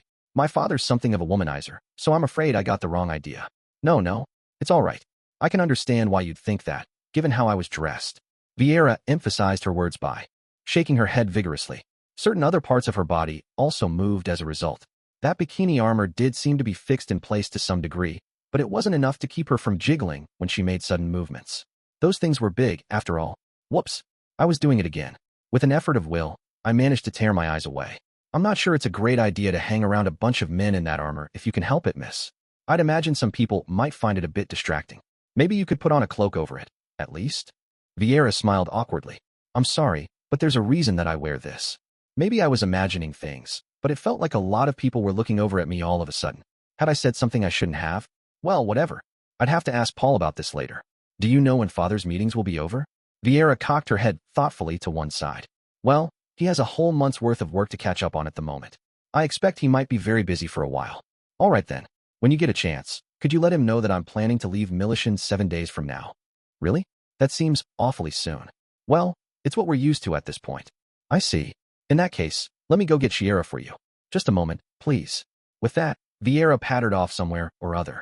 A few minutes later, she returned with a familiar robed healer. When the girl saw I was looking at her, she let out a little gasp and stepped behind Viera before saying anything. "The captain's schedule is jam-packed at the moment, but he has some free time in the evening 4 days from now. Would you care to have dinner with him then?" It's all right if he's too busy, you know. When he talks to you, the captain's full of life and energy. He is very busy, but I hope you'll come anyway." Shiera's voice sounded composed enough, considering she was still hiding behind Viera. This girl really seemed to hate me, or maybe even fear me. That was kind of regrettable, but, oh well. 4 days from now, right? Okay then. Should I meet him at his inn? I'll make you a reservation at a restaurant our squad frequently visits. Please head directly over there instead." Shiera proceeded to calmly provide me with an exact time and location. We'd be eating at a place in the commercial district by the name of Lazy Millis. Just to be on the safe side, I asked about the dress code, but apparently there wasn't one. This felt kind of odd, though. Like I was scheduling a business meeting with the CEO of some major corporation. Paul had a secretary planning out his days now, huh? The guy had certainly come up in the world. Will you be bringing a companion? Eris' face popped into my mind, but in the same instant, I recalled her shouting, "I'll kill that stupid jerk," as she stormed off to murder Paul. No, I think I'll come alone. With that, we'd ironed out all the details, so I took my leave. Now then, a week wasn't much time to work with, so we'd have to use it productively. With that in mind, I headed over to the Millishion Adventurers Guild. The building was on the large side, as one might expect from the headquarters of the whole organization. It was 2 stories tall and occupied much more space than any other guild branch I'd ever seen. Of course, I'd seen a few skyscrapers in my time, so the sight didn't exactly take my breath away. Once inside, I got to work gathering information. Initially, I asked around about the Fitoa region, but nobody seemed to know anything that Paul hadn't already told me. In this city, at least, the search and rescue squad was probably better informed about Fitoa than anyone else. Next, I looked for information on the monsters native to the Millishion area. From the sound of things, they weren't comparable to the creatures of the demon continent on the threat level. Mostly, you had stuff like the giant locust, which was just a big grasshopper, the meat-cutter rabbit, a carnivorous bunny, and the rockworm, essentially an overgrown earthworm. The majority of them posed very little danger to anyone. They also tended to be very small, at least in comparison to the beasts of the demon continent. In that harsh land, monsters several times larger than humans were commonplace. Even the Pax coyotes, which we'd hunted to the brink of extinction, slight exaggeration, were over 2 meters in size. Acid wolves were more than 3. As for the great tortoises, an ordinary specimen might be 8 meters long, and at their largest they could grow to over 20. The monsters that emerged during rainy season in the Great Forest were mostly about the size of a grown man as well. Size didn't always correspond to strength, but sheer mass was a weapon in its own right. All in all, the monsters around Millishion were puny weaklings. That was fine with me. One less thing to worry about. Once I'd heard enough about the monsters, I took some time to consider how we could improve the locals' opinion of the supered people. Unfortunately, it seemed like we had our work cut out for us. For one thing, there was a prominent political faction in Millishion that advocated the expulsion of demonkind. The leaders of this group were associated with the Temple Knights, one of the Millis Church's holy military orders. They loudly declared that all demons should be banished from the Millis continent entirely. At present, this party wasn't in control of Millis. The current pope belonged to a more powerful faction that called for coexistence with demonkind. As a result, the Temple Knights couldn't take active steps to expel them. However, if a demon happened to cause trouble in the city, they'd eagerly come running to harass everyone involved. Despite their political weakness, they often got away with taking aggressive action in the name of justice or public order. If Rudeus were to publicly announce he was a supered and start doing jobs around Millishion, the Temple Knights would be making our lives miserable in no time. They had eyes and ears all over this city, from the sound of things. In that case, maybe we could try working outside of it. With that thought in mind, I snatched up a B-rank task the guild had only just put up on the board. Apparently, a rampaging monster in a local village needed killing. The location was near enough that we could easily make a day trip of it. Our target this time was a leaf tiger. This was a monster native to the southern regions of the Great Forest, but for whatever reason, this one had wandered south to take up residence in this area. Leaf tigers had coats of spotted green overlaid with a brown pattern. This allowed them to blend into the forest perfectly. Because they were hard to see and often moved in small packs, they were considered to be B-ranked monsters. However, the one we were after was on its own, and its camouflage was useless in these open grasslands. It was probably less of a threat than your average acid wolf. I'd have placed it at rank D, at most. Back when we were on the demon continent, I would have jumped for joy to find a job this easy on the board. The 3 of us headed over right away. And just as we arrived, a big green cat happened to be sauntering out of the village with a chicken in its mouth. It noticed us and dropped its prize to growl in our direction, but Eris just said, "I'll take this one," ran up to it, and cut the thing clean in half. Mission complete. That was quick. The people of the village offered us their heartfelt thanks. This tiger had killed a lot of livestock and attacked several farmers in the area recently. Normally, one of the holy military orders would have been dispatched to protect them. But just a few days ago, there had apparently been a serious incident where a blessed child was attacked in this vicinity. Her escort, a unit of Temple Knights, was almost entirely wiped out. Only their captain had survived. The Knight captain just barely managed to protect the blessed child, fortunately. But she was still relieved of her post in punishment for the grave losses suffered. The holy military orders were already on edge after a recent string of suspicious slave kidnappings, even before this disaster. The news of it threw both the Millis Church and their knights into an uproar. As a result, They totally failed to do anything about a certain dangerous B-ranked monster. For lack of any better options, the villagers had turned to the Adventurers Guild. It was an interesting story, not that it had much to do with us. Now that I'd gathered what information I could, I moved on to a little experiment. To be specific, I told the villagers about the Superd. I explained that our friend Rudeus belonged to that tribe, and that his people were traveling all over the world doing good deeds in an attempt to gain the friendship of the other races. At a glance, the Superd might seem cold or even hostile, but it's easy enough to break through that stony exterior. You see this little statue right here, folks? All you have to do is show a Superd one of these and mention Rudeus' name. That fearsome scowl will melt into a happy smile, and you'll be best friends for life in minutes. It was a perfect sales pitch, if I do say so myself. Still, the village chief looked less than enthusiastic. They were grateful to Rudeus, but that wasn't enough to change their views on demonkind as a whole. And as followers of the Millis Church, they weren't interested in owning a statue of a demon. With that said, he pushed the little figure back into my hands. It seemed the experiment was a failure. This probably wasn't a problem we could hope to solve immediately. Maybe a figurine of a sexy girl would have been more effective. Ooh, what if I made a gender-swapped version of Rudeus? Wait, no? That would defeat the whole purpose. I had no idea you'd made such a thing, said Rudeus, studying the figurine admiringly as the three of us trudged back toward Millishion. Isn't it amazing? Rudeus is really good at making those things. For some reason, Eris seemed very proud that I'd earned his approval. While this one had been rejected, my figures did actually fetch a good price on the market. They had quality enough to earn the admiration of a certain beastfolk sword king and a prince in some foreign country, after all. Yes, indeed. I was practically a royal artisan at this point. This position is no good at all, though. Yeah, the stance is all wrong. You'd have to crouch much lower, sad trombone noise. Those two really knew how to burst a guy's bubble. 3 days later, the day before my dinner appointment with Paul, I realized that I didn't have anything to wear to the restaurant. There wasn't a dress code, and this was just a family get-together. Still, the clothes I'd bought back in the Demon Continent looked a bit shabby on the streets of Millishion, so I headed out with Eris to do a little shopping. This probably qualified as a date, although it wasn't a particularly exciting one. Eris was never too motivated about buying clothes and tended to think everything looked fine. I figured I should take this chance to get her a few new outfits as well. From this point on, we'd be traveling in humankind's territory, and they say first impressions are all about how you present yourself. At the very least, I wanted us dressed well enough that people wouldn't treat us rudely. I kind of wished I could turn to a friend who knew something about fashion for advice. But the only people I could even call acquaintances in this city were that monkey-faced newbie and Vieira. I had no idea where Geese was, and I wasn't friendly enough with Vieira to ask her for a personal favor. Ultimately, I decided to study people going by until I had a feel for things. Eris and I sat by a street and engaged in a bit of idle crowd watching. After a while, I noticed that blue clothing seemed somewhat popular at the moment.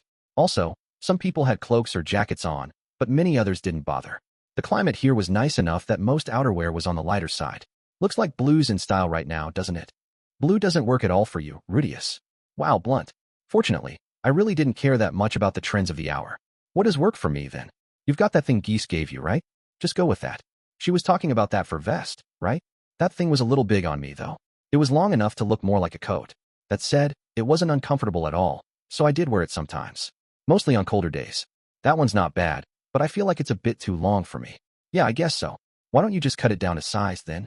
That would just be a waste. I'm still a growing boy, remember? Chatting casually, the two of us picked out a few purchases. It didn't take long at all, which I chalked up to our mutual lack of interest. So, it came as something of a surprise when, at the very end, Eris chose a rather fashionable black dress embroidered with small white roses. Do you really want this one, Eris? What? Do you have a problem with that? No. I bet it would look great on you. Humph. You don't have to flatter me, you know. After paying for our purchases, we headed back to the inn.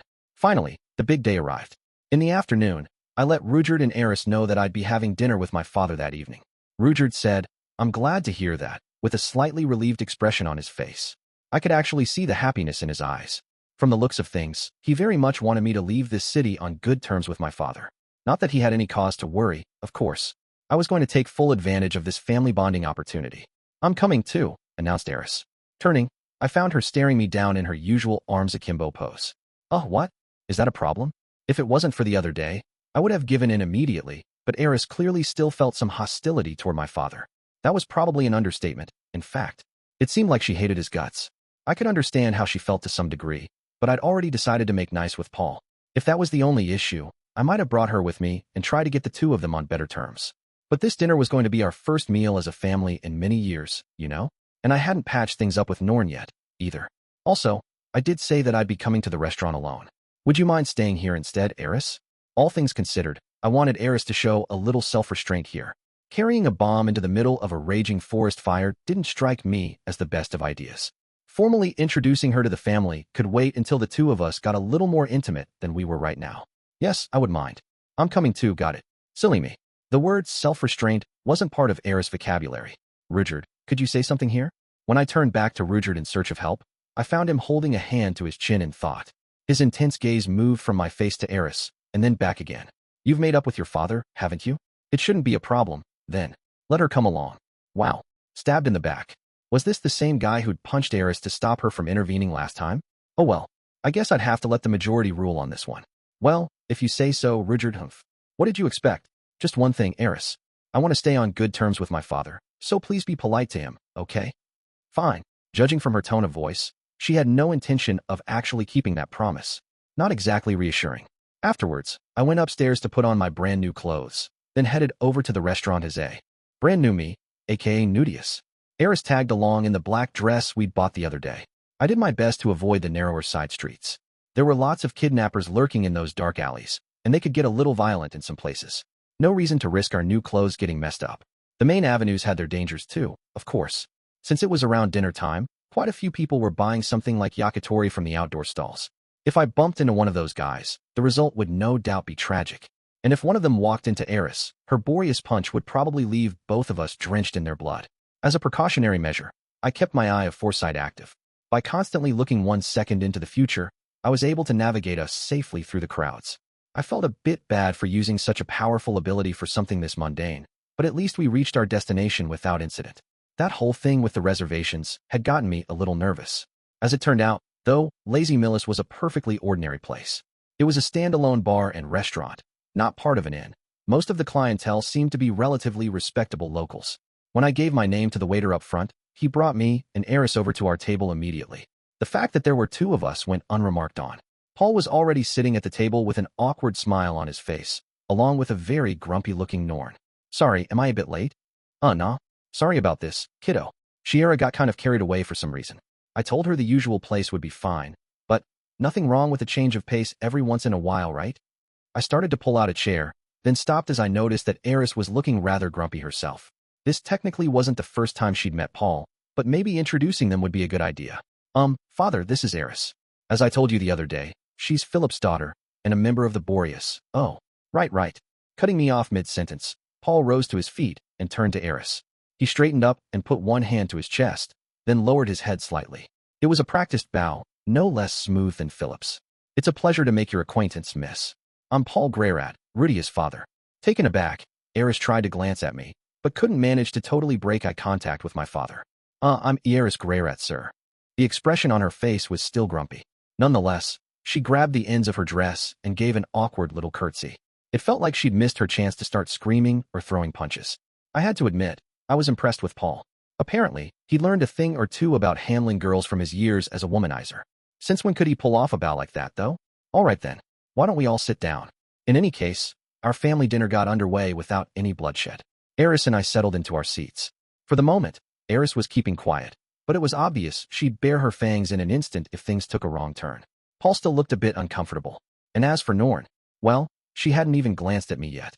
Long story short, the mood wasn't so great. Maybe it really had been a mistake to bring Eris with me. It seemed I wasn't the only one who found the situation a bit awkward. After a few moments of silence, Paul turned to Norn with a troubled expression on his face. Come on, kiddo. Your big brother's here, see? Why don't you say hi to him? No, I don't want to have dinner with some jerk who punched my daddy. Eris scowled and started to open her mouth, but Paul was quicker. Don't say that, kiddo. Sometimes daddy deserves a punch or two. But you didn't do anything wrong, said Norn, puffing out her little cheeks in an adorable show of indignation. Your big brother and I already made up, okay? Isn't that right? Rudy? Oh boy, he was throwing this over to me, huh? Well, maybe this was an opportunity of sorts. An opportunity to demonstrate my wit and charm. Oh, absolutely, I said with a smile. Want us to kiss and prove it? Huh. For some reason, the line went over like a lead balloon. Was Paul that opposed to the idea of swapping spit with his own son? Actually, I couldn't really blame the guy. I didn't want to kiss him, either. Maybe we could just forget I ever said that. Anyway, the two of us are friends again now, Norn. Why don't you make up with your big brother too? No way. Paul patted Norn on the head as she pouted. That golden hair of hers really was pretty though. It reminded me of Zenith. Come to think of it, she used to sulk up a storm just like this whenever something ticked her off. Maybe Norn had inherited that habit from her mother? After submitting to Paul's petting for a little while, the kid abruptly turned to glare at me. She had to tilt her head back just to look me in the face, so the overall effect was more adorable than intimidating. Daddy's trying really hard. Since this comment seemed to be directed at me, I responded as gently as possible. Yeah, I know he is. He doesn't kiss any girls or anything. So I've heard. I'm sorry to have doubted him. He's always really nice to me, too. Norn's little eyes were filling up with tears. Crap, did I say something mean? Please don't start bawling, kid. Daddy always looks like he wants to cry. Flustered by Norn's obvious distress, Paul and I looked at each other uncertainly. Wait, really? Well, I got a little. I feel so sorry for him. Neither of us had anything to say to that. How could you beat him up like that? You're so mean. Looking at Norn's face, I had to fight the urge to heave a long, heavy sigh. Paul and Norn had been teleported together. I knew all about that now.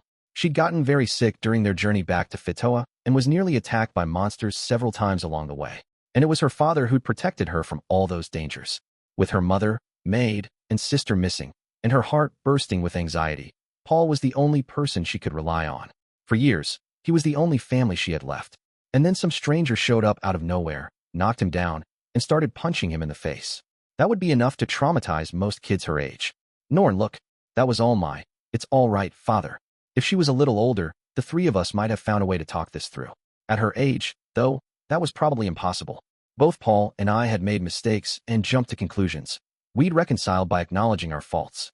But you couldn't expect a child to understand that. Norn's still very young. And if I was in her shoes, I don't think I'd forgive the jerk who punched you, either. It was sad that Norn hated me, but there wasn't much I could do about it. We'd just have to talk things through a few years down the road. Once she was older, I was sure she'd understand. Time's not an infinite resource, but it can heal at least some wounds. No, it's not all right. Evidently, Paul wasn't on board with my plan, though. You guys might be the only siblings you've got left, okay? I want you to be good to each other. As the meaning of those words sunk in, I frowned at my father. That's a little ominous, don't you think? Yeah, you're right. Sorry. Well, this was no good at all. The mood was getting heavier by the minute. It seemed like it was time for a change of subject. By the way, father, what's good here? I skipped lunch today, so I'm starving. Not the smoothest transition, no, but Paul seemed to pick up on what I was doing. With a strained smile, he took his cue. Let's see. They've got a damn tasty seafood stew with fresh fish from the sea down south. Oh, and the beef's good, too. They raise a lot of cattle in the farms around here, you know? It actually tastes pretty different from the Azuran kind, especially since they tend to boil it. Gives it a real nice, rich flavor. Oh, I've got to try that. All the meat on the demon continent was seriously foul. You said it was mostly cuts of great tortoise, right? Yeah, most monsters do taste pretty nasty. The conversation was finally starting to pick up some steam, but Norn still had her head turned away. She only responded when Paul said something to her, refusing to even glance in my direction. I'd more or less resigned myself at this point, but it still kind of stung, you know? Of course, this was the exact same thing I'd done to Paul just a few days ago. I felt terrible about that, in retrospect. Eris wasn't too pleased by Norn's attitude, judging from the way she was staring at her. I really didn't want this to turn into a fight, but it was best to leave things be for now. Oh right, there was something I was meaning to ask you about, father. Yeah? What's that? Do you know of anyone by the name of Gashbrosh? Nope. Where'd you hear that name?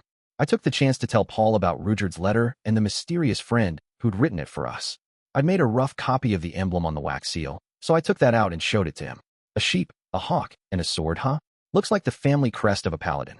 I don't think I've heard the name Gashbrosh before, though.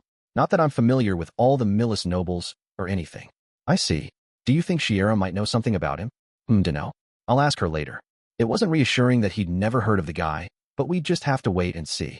With that topic exhausted, Paul and I went back to chatting about anything that came to mind. Eventually, we landed on the subject of my 10th birthday. According to Paul, the monsters in the forest outside Buena Village had grown much more active about a month beforehand. Paul and Zenith had been so busy trying to get the situation under control that they just didn't have the time to worry about my presence. They finally managed to clear the forest the day before my birthday, but just as they were getting ready to send me a few things, the calamity took place. As she listened to all this, Eris pouted with her lips pursed. Come to think of it, she looked really sad when she found out Paul wasn't coming to that party. Just out of curiosity, what were you planning to send me? I was going to give you a pair of gauntlets. I felt a little guilty, since I'd just found them in the back of our storehouse, but these were magic items from the bottom of a labyrinth. Those things were light as feathers. They never fit me, but I thought they might look good on you, Rudy. No kidding? I didn't know you had anything like that lying around. Yep. Zenith said hers was a secret, but sometimes I noticed Lilia looking at this little locked box with a smile on her face. I'm guessing that was for you, too. A box. Now you had me curious. What could have been inside that thing? Not that there was much point thinking about it. Whatever it was long gone now. After this, we somehow got onto the topic of Zenith's family.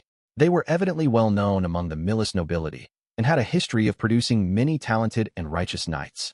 Unfortunately, my grandparents had basically disowned Zenith when she left home, so they weren't too enthusiastic about helping search for her at first.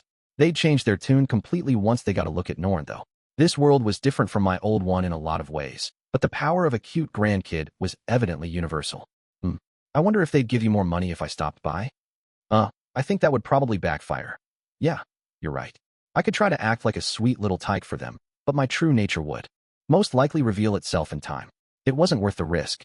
Not long after this exchange, the waiter finally brought our food out to the table. Okay, let's dig in, said Paul, his fork hovering theatrically in the air. What first? This does look appetizing, murmured Eris, studying the spread with shining eyes. She seemed more like Paul's child than I was, honestly. Then again, Paul and Philip were cousins, so maybe that wasn't too bizarre. In any case, this seemed like a golden opportunity to improve Norn's image of me slightly.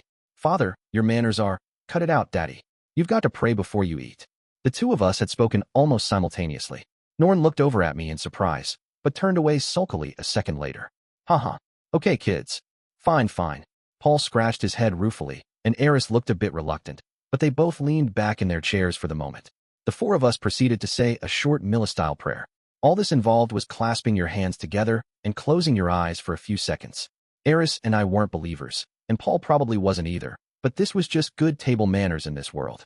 When in Rome and all that, we went through the motions without complaint. For some reason, it seemed like Eris and Norn were in a slightly better mood after this. We enjoyed our food, while chatting about nothing of real importance. Paul and I did most of the talking, of course. Norn never looked in my direction, and for her part, Eris kept mostly silent. Paul did start to speak to her now and then, but the waves of hostility she emitted were strong enough that he always thought better of it. It was probably wise of him not to poke the beehive. As Eris and I left the restaurant together, I heard her mutter, "Humph, I guess he kept himself under control this time." Under her breath. I didn't even want to think about how she might have reacted if Paul had yelled at me, let alone taken a swing at me. But since there hadn't been any of that, her desire to murder him might have faded, at least slightly. In that sense, at least, it had been a productive use of our time. Our week in Millishion came to an end in no time at all. On the day of our departure, we headed for the Adventurers District Gate. We'd finished loading our stuff into the carriage and were just getting ready to head out when Paul showed up to see us off. Hey Rudy, you sure you don't want to stick around a little longer? Much as I appreciated the sentiment, it was a bit late for that now. I'm sure that would be nice, but we might end up lazing around here for the next year if we don't get moving. You and Norn haven't even made up yet, though. There's time enough to work on that once we've found the other three. Also, this wasn't just about me. I glanced over at Eris. Rudeus had seized her by the scruff of her neck as a precautionary measure, but she was still glaring daggers at Paul. I might have overestimated that girl's ability to quickly move on. And I'm not the only who wants to see their family, Right, of course. But the Boreas family's probably... Let's not talk about it, I said, cutting Paul off with a movement of my hand. It's possible that Philip and Soros will be waiting for us when we get back to Fitoa, The news might not have made it here yet. Right? Yeah, that's true. But Rudy. Paul paused for a moment, his face growing grim. You really shouldn't be too optimistic about that. Even if the two of them do make it back alive, there's no telling what might happen to them after a disaster of that scale. What do you mean by that? Paul lowered his voice just a little. Philip's brother James is busy trying to save his own neck. There's a chance he'd push all the blame for this mess onto one of them. Wow. The idea hadn't occurred to me before, but it sounded plausible. Soros was the Lord of Fitoa, and Philip was the mayor of Roa. They'd both held major positions of authority. Even if they made it back home, they might be held responsible for the massive loss of life and property caused by the calamity. I didn't know exactly what that would mean, but at the very least, it was hard to imagine they'd get to step back into their old roles and rebuild their power. In fact, it wouldn't be that surprising if someone had them assassinated immediately. That would prevent Philip's brother from using them as scapegoats, making it far easier to corner him politically. If things do look ugly, just make sure you keep the little lady safe.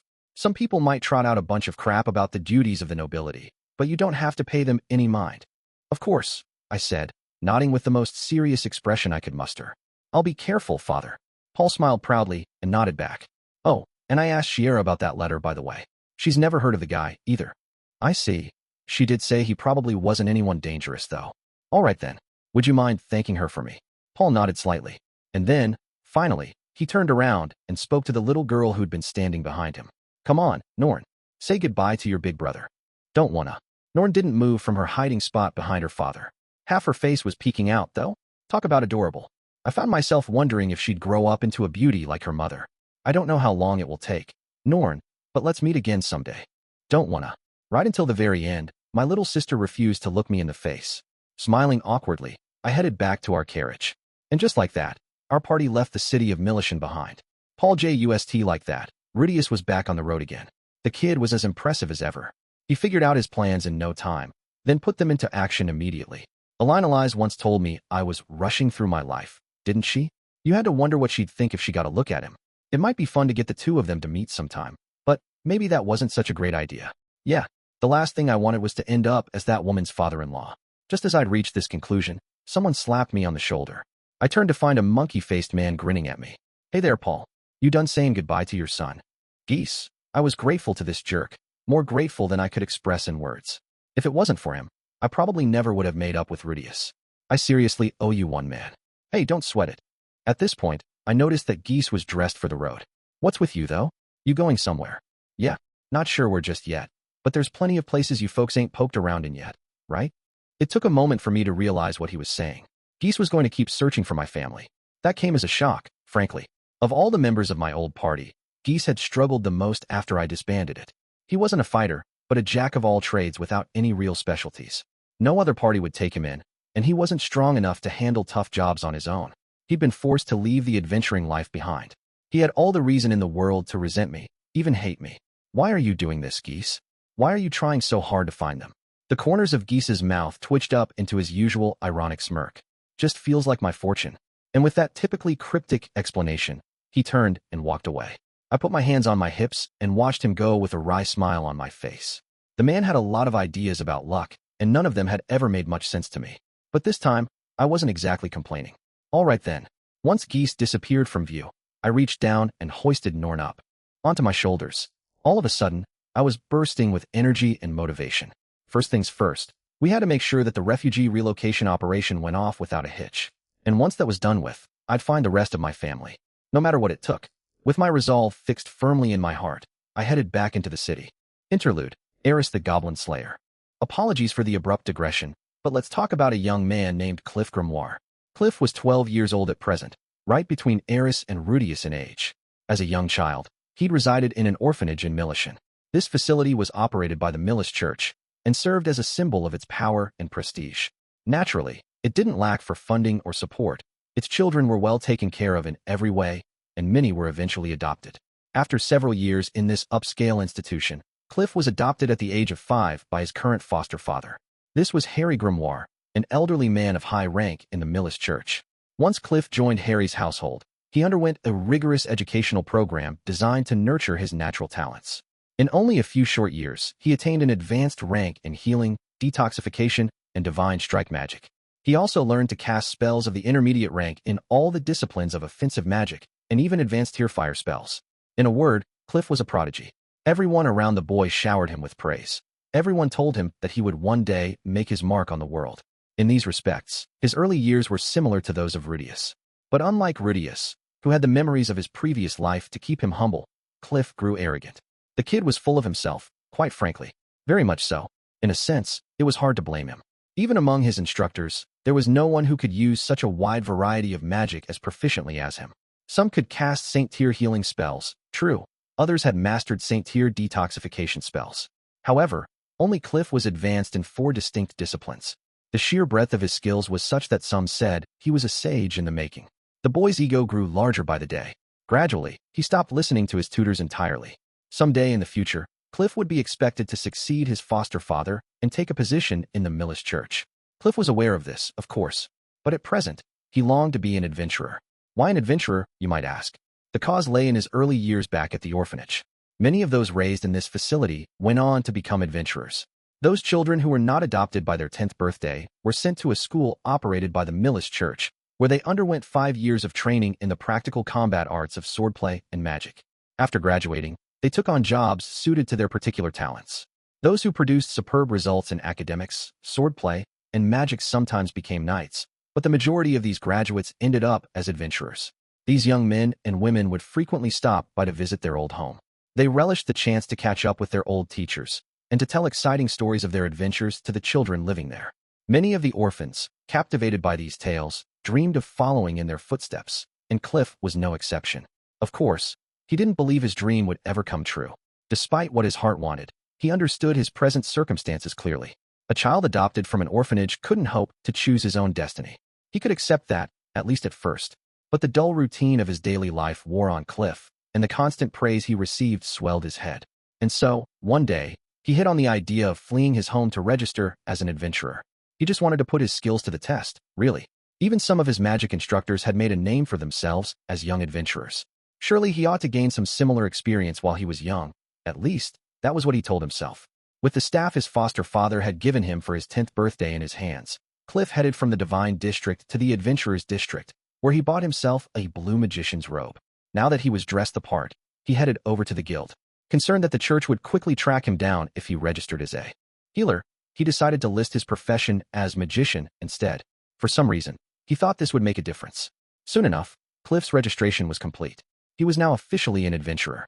A whole new world of danger, excitement, and glory had opened up before him. His heart thrumming with elation, Cliff looked around the room. Almost everyone he saw was a muscular man. It was clear that most of them were swordsmen or warriors by trade. Cliff had learned from the adventurers who visited the orphanage that talented spellcasters were in great demand. He assumed that by simply introducing himself as a magician, he'd quickly find a spot in someone's party. He hadn't paid any attention to the receptionist's explanation of the guild's rank system, so he thought he could jump right into any party, regardless of his rank. That's not gonna work, kid. Inevitably, he was rejected. Everyone he approached bluntly brushed him off. When this happened for the 4th time in a row, the boy's patience finally ran out. Why? Why won't you let me in your party? I told you already. Our ranks are different. What does that matter? I'm as powerful as any A-rank magician. You should be grateful that I'm even willing to work with the likes of you. What the hell? I've had enough of your crap, you stupid brat. You really want to pick a fight with me at close range? All you fools know is how to swing a sword. I wouldn't get too cocky if I were you. You little shit. The burly adventurer in front of Cliff stepped forward and grabbed him by the front of his shirt. This wasn't how he'd expected things to go, but if he could manage to beat this man down, it would serve to demonstrate his strength. Stop it. You're being childish. Before he had the chance to try, however, a red-headed girl about his age stepped in to intervene. Let's take a slight step back in time. That same morning, Eris Rudeus Greyrat had parted from Rudeus and Rudeus to pay a visit to the Millishion Adventurers Guild. As she hurried down the main street leading to the building, the grin on her face was so big that anyone who saw it would probably have smiled as well. She was wearing her usual adventuring outfit, a thick shirt, leather chest protector, leather pants, and thin-soled but durable boots. With her weapon at her hip, it was obvious at a glance that she was a swordswoman by profession. Today, she'd chosen not to wear her usual hood. Over the last year, she'd learned that wearing it to a guild was a good way to get herself confused for a magician, which tended to encourage strange men to approach her. Before long, Eris had reached her destination. The Millishion Adventurers Guild stood at the end of a major street. It was the headquarters of the entire organization and the single largest building in the Adventurers District. Its imposing front gate wasn't enough to intimidate Eris. She strode right on inside. The sheer size of the building's lobby, however, almost made her stop and fold her arms. Not only was the room bigger than anything she'd seen in other guild buildings, it was larger than the banquet hall in her family's mansion in Roa. Any young man or woman setting foot in here to register with the guild would probably have hesitated at this impressive sight. But of course, Eris was no timid newcomer. She was an A-ranked adventurer, an established veteran. It only took a second for her to make a beeline for the bulletin board. The board here was far larger than any other she'd yet seen, but it was nonetheless overflowing with sheets of paper. Folding her arms, Eris began to look over them. Today, instead of heading for the B-rank tasks that were dead ends bread and butter, she was studying the E-rank section of the board, looking for tasks classified as open quests. These were special missions, posted periodically by the country in which the guild was located. Their rewards were on the lower side, but as they were of high priority, any adventurer could accept them regardless of their rank. There hadn't been any of these on the Demon Continent, of course. There were no countries to be found there. From among a handful of open quests, Eris' eyes settled on one in particular.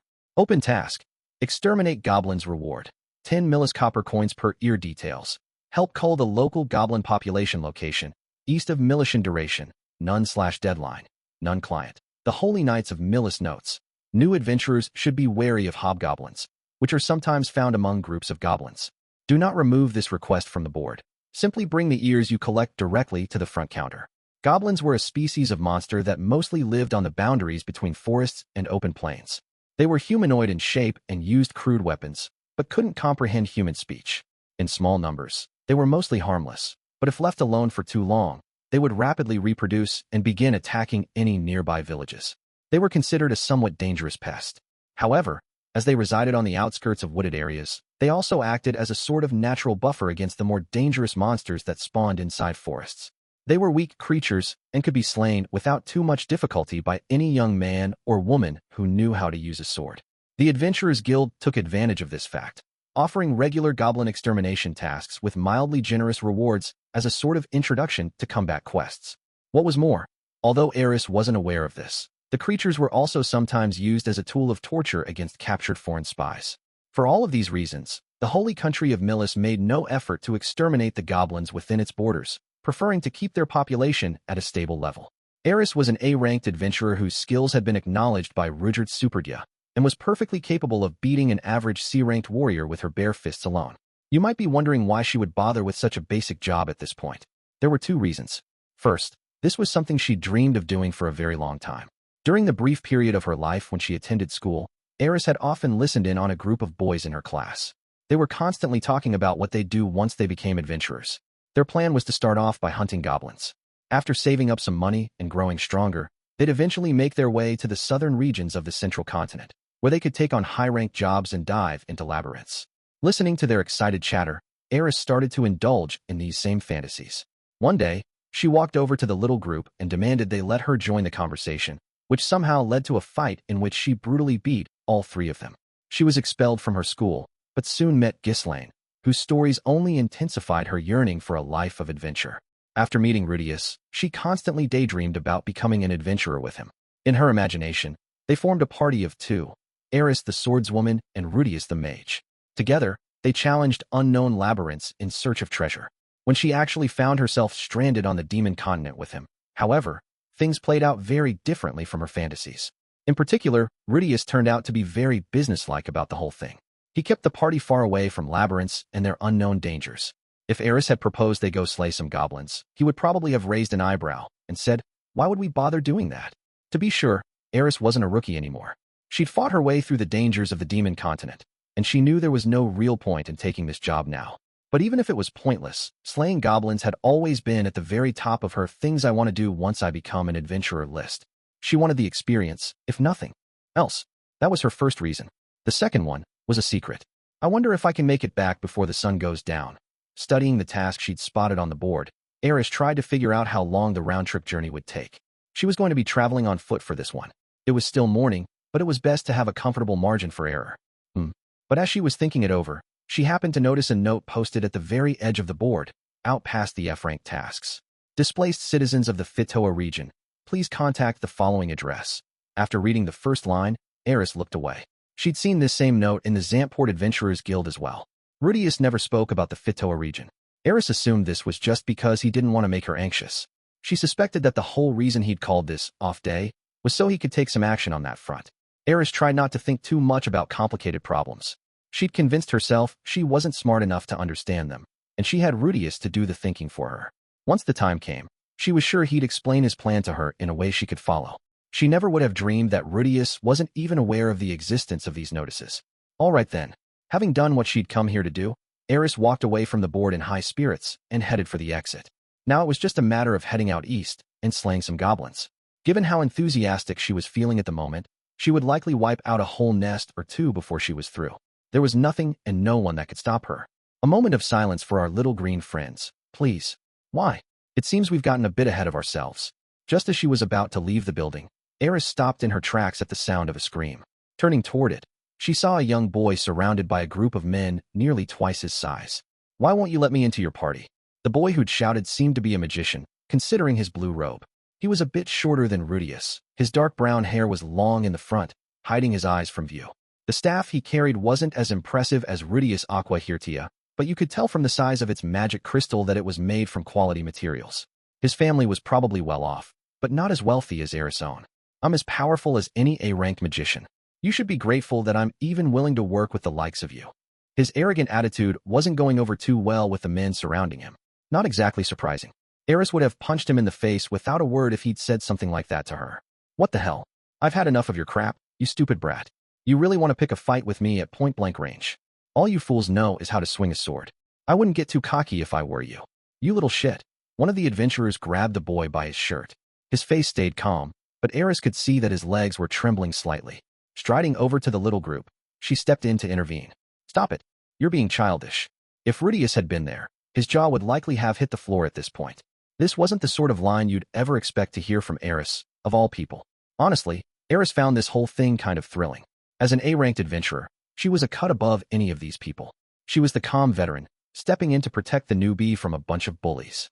Very cool, if she did say so herself. Of course, Rudeus frequently had to intervene like this to keep her from punching some hapless idiot in the face, but this inconvenient fact had slipped her mind entirely. TCH. Yeah, I guess you're right. I wasn't acting too mature.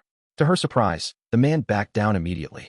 She'd been expecting this to turn into a fight, so it felt kind of anticlimactic. Come on, guys. Let's go. The men walked off, leaving the boy magician behind. Eris waited for him to thank her with a little smile on her face. In her imagination, it would go something like this. Boy, thank you for helping me, miss. Who are you? Eris. Oh, no one special. Boy, please. At least tell me your name. Eris. All right, you can call me Dead End Rudeus, then. Rudeus liked to use that last line sometimes. She'd been meaning to try it out. Who asked for your help, huh? Eris' proud expression froze in place as the boy shouted at her. I could have handled those thugs just fine with my magic. Don't stick your ugly nose in where it doesn't belong. The boy was fortunate, in a sense. After all, he was knocked unconscious by her very first punch, and those men from earlier were still in the vicinity. If they hadn't run back over to pull Eris off of him, he likely would have awoken missing a rather delicate part of his anatomy. In a somewhat lousy mood, Eris made her way to the front gate of Millishion. She usually put unpleasant things behind her quickly, but this time, she was still feeling testy. There was a reason for this, of course. Wait. Please wait. It was because the boy from the guild, having regained consciousness, had come running after her. I'm sorry about what I said earlier. It was just a heat-of-the-moment thing. Once he caught up to her, he immediately apologized and bowed his head politely. Because of this, Eris' mood stayed in the only somewhat lousy range. The boy had escaped a gruesome fate for now, but only barely. Of course, had he remained conscious after that first punch to bear witness to her rage, he wouldn't have been foolish enough to pursue her in this way. My name is Cliff. Cliff Grimoire. I'm Eris. Eris briefly considered using the name Dead End, but decided against it. She wasn't going to mention Rudeus' name to someone she'd flipped out on. Eris. That's a wonderful name. From your outfit, I'm guessing you're a swordswoman, yes? Would you like to form a party with me? Cliff had planted himself right in the middle of the road to blather at her. Eris was sorely tempted to punch him in the face again, but managed to control herself. No thanks. She dismissively turned her face aside and started walking again. To be honest, she wasn't especially accustomed to dealing with this sort of thing. Rudeus was basically the only other person who'd come back for more after his first beating. Oh, all right. In that case, at least let me support you from the rear. Everyone says I'm a budding sage, you know. I'll definitely be useful.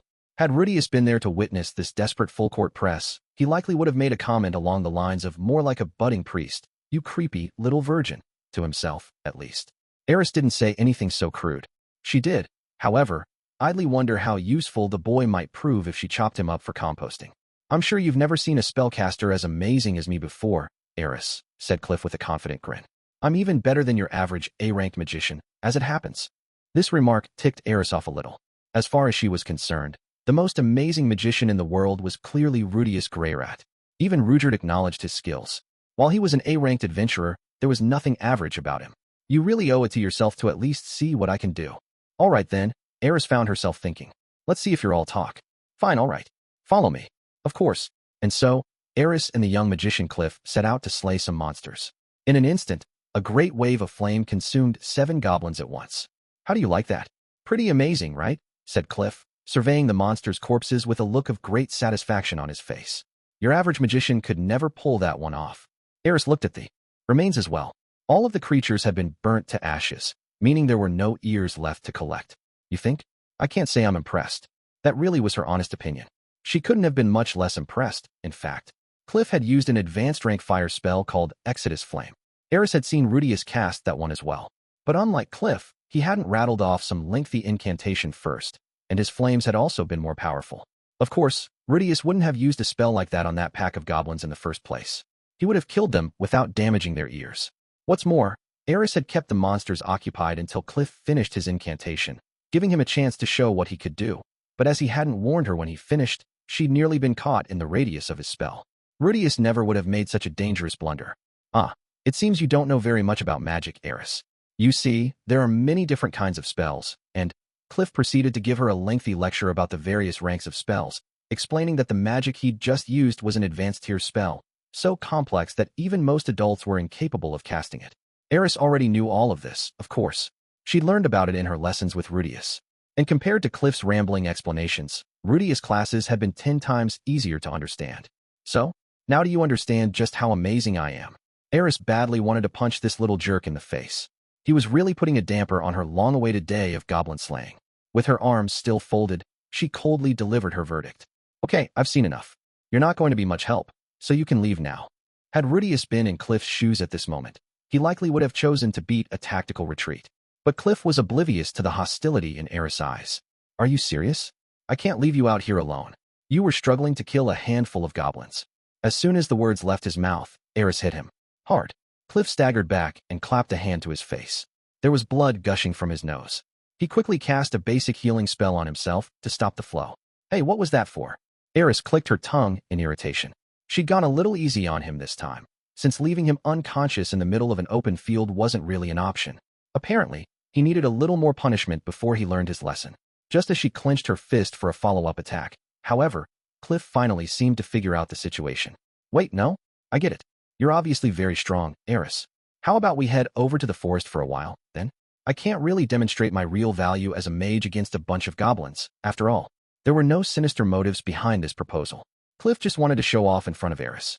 It wasn't that he had a crush on her, or even wanted to impress her. He was simply eager to revel in his own power. Forests are dangerous, said Eris curtly. This was something Rudeus was always saying, and Rudeus agreed with him. She trusted their judgment completely. Surely you're not scared, Eris? Of course not. But of course, Eris was a simple girl. When you challenged her pride, she'd take the bait every single time. No self-respecting member of the Boreas family would let some novice adventurer talk down to them. After all, the forest, right? Fine. Let's go. And so, the two of them took a detour to a dark and gloomy wood nearby. I guess even the woods aren't too bad in Millis, huh? Eris cut down a monkey-like creature called a Utin as she spoke. This was a D-ranked monster, considerably more dangerous than a goblin, but it posed no real threat to her. I guess not. These things are no match for me. Cliff, for his part, was slaying Utins with intermediate-level wind spells while steadily pushing further and further into the woods.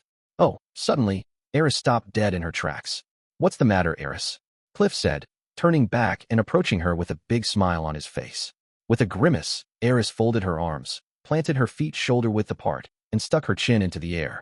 Tell me something. Were you keeping track of our route out of here? No, not really. Cliff hadn't even thought to pay any mind to that.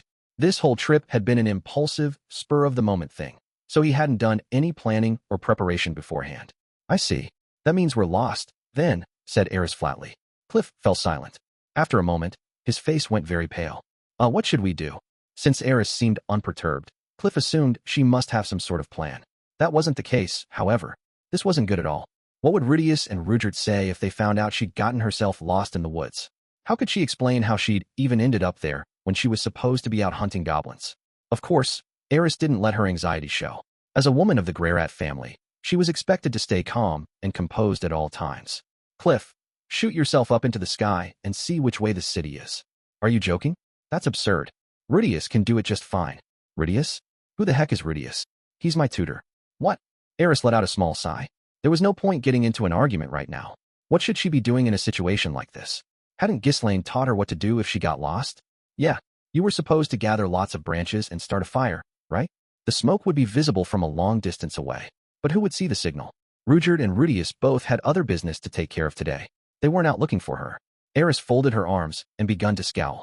She closed her eyes and tried to think carefully. Ghislaine always said that it was critical to stay calm, especially when you felt anxious, and so Eris never allowed herself to panic. What do we do, Eris? There are probably a few other adventurers in this forest, right? Oh, of course. We can just ask for help. Let's try to find some. Cliff started to run off immediately, but Eris didn't budge. Rudeus had told her that it was better not to move in this sort of situation. He'd taught her to stay still and consciously sharpen her senses. Eris didn't have that convenient third eye of his, but she had her ears and her nose, and she could feel the flow of magic energy in the area. She was still inexperienced in many ways, but she trained every single day. Eris, be quiet. Her eyes still closed. Eris drew a deep breath and emptied her mind. She listened to the forest. She could hear rustling branches, monsters on the move, the buzz of flying insects, and somewhere in the distance, the faint sounds of combat. All right, follow me. Without a moment's hesitation, Eris began to walk once again. What's going on? Said Cliff, hurrying after her. Did you notice something? There are other people here, all right. They're over this way. How can you know that? I sharpened my senses for a while. Did your teacher show you how to do that too? Eris had to think about that one for a second. Was Rudeus her teacher? Probably so. He taught her many things, if not quite as many as Ghislaine. She could probably even call him her current master. Yeah, that's right. This Rudeus must really be something, Yeah, Rudeus is incredible.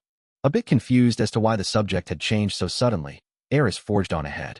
Just as the two of them reached the edge of the forest, they spotted a carriage lying on its side in the middle of the ruts its wheels had made. Get down. Act. Eris seized Cliff by the head and pushed him to the ground, then dropped low next to him to observe the situation. 6 people were still on their feet at this point. One was a fully armored and helmeted knight, standing with their back against a tree and their sword drawn. The other 5 were men clad all in black, positioned in a semicircle around this lone warrior. 3 corpses lay in the grass nearby. All of them wore the same armor as the encircled knight. Slowly but steadily, the men in black were moving closer to their prey. This battle was already lost, but for some reason, the knight made no move to flee. Looking more closely, Eris realized there was a young girl cowering at the base of the tree behind the armored warrior, a girl whose face was full of terror and shining with tears. That armor, that's a temple knight, Eris. Cliff whispered. Eris' heart was pounding now. She knew about the temple knights. They were one of Millis' 3 holy military orders. The elite cathedral knights were entrusted with matters of national defense. The missionary knights were dispatched abroad as mercenaries of sorts, so that they might spread the teachings of the Millis church and demonstrate its power. And the much-feared temple knights, with their infamous inquisitors, were tasked with stamping out heresy. The cathedral knights wore white, the missionary knights silver, and the temple knights cerulean. Even at a distance, the cornered knight's armor was very clearly blue. There was no room for doubt. It was a group of temple knights that had been ambushed here. You fools, don't you know who this lady is? It was only when the cornered knight shouted these words that Cliff and Eris realized she was a woman. The black-clad men glanced at each other and snorted with laughter. Of course we do. Then why would you seek to harm her? Shouldn't that be obvious? Are you lackeys of the Pope, then? Damnable brutes. Eris couldn't make much sense of this conversation. But one thing was very clear to her. Those menacing black-clad men were going to kill that terrified little girl. She reached for the sword at her hip. What do you think you're doing? Cliff hissed. We can't get mixed up in this. That girl's the blessed child who's supposedly a potential future pope, all right? That means those men in black are the current pope's personal assassins. They're well-trained and ruthless. Even I wouldn't stand a chance against them. Eris didn't even pause to wonder why Cliff knew so much about all this. There was only one thing on her mind right now. Unless she intervened, that girl was going to die before her eyes. Eris was a member of Dead End in her own right. If she sat back and watched a child be murdered, she'd never be able to look Rudeus in the eye again. And more than once, she'd seen Rudeus put himself in danger for very similar reasons. Come on, let's just stay quiet and hope they don't notice us. Sorry, but that's pointless. They already know we're here. One of the black-clad men had noticed their presence the moment she pushed Cliff to the ground. Eris hadn't overlooked his slight reaction. She didn't know exactly what they would do once their mission was accomplished, but it hardly really mattered. She intended to take the initiative here and now. You just hide back here, Cliff. Eris. No. Drawing her sword, Eris leapt forward at the assassins. The black-clad men immediately scattered, but, too slow, Eris moved far more quickly than they had anticipated. Her lead attack was the advanced tier sword god-style technique, Silent Sword, a move of less complexity than the Sword of Light, but deadly in its own right. Her sword whipped through the air without the slightest sound. In the course of her training with Ghislaine and Rudeus, her swordplay skills had been polished to a remarkable degree. Her blade took one of the men at the shoulder, sliced diagonally through his ribcage, and cut him in two. Although this was the first time Eris had killed anyone, she didn't falter even for an instant. Her focus had already shifted to her next target. The black-clad men were moving quickly to surround her, but Eris was a step faster than any of them. Rudeus had lectured her about the proper way to move when surrounded by multiple enemies. Many monsters hunted in packs. Your goal was to pick them off rapidly before they could encircle you. In the blink of an eye, Eris cut down another of the assassins. The 3 remaining men were visibly unnerved. This girl's movements were erratic, and her attacks came from unexpected angles with no warning. It was all but impossible to dodge them while also trying to do anything else. Still, these were professional killers. In the moment it took Eris to kill their comrade, they had successfully encircled her. 2 of the assassins leapt toward Eris almost simultaneously, deliberately staggering their attacks. They were fast, but not as fast as Rudeus. They weren't as perfectly coordinated as the Pax Coyotes of the Demon Continent, either. These men weren't quite good enough. There's poison on their daggers. Watch yourself. Shouting words of warning, the knight who'd been defending the little girl rushed forward to take a swing at one of the assassins from behind. Eris accurately anticipated how the black-clad men would react to this, and found her chance to break free of their encirclement. In the very instant she realized she was going to win this fight, her sword cut through a 3rd assassin. Damn! Retreat!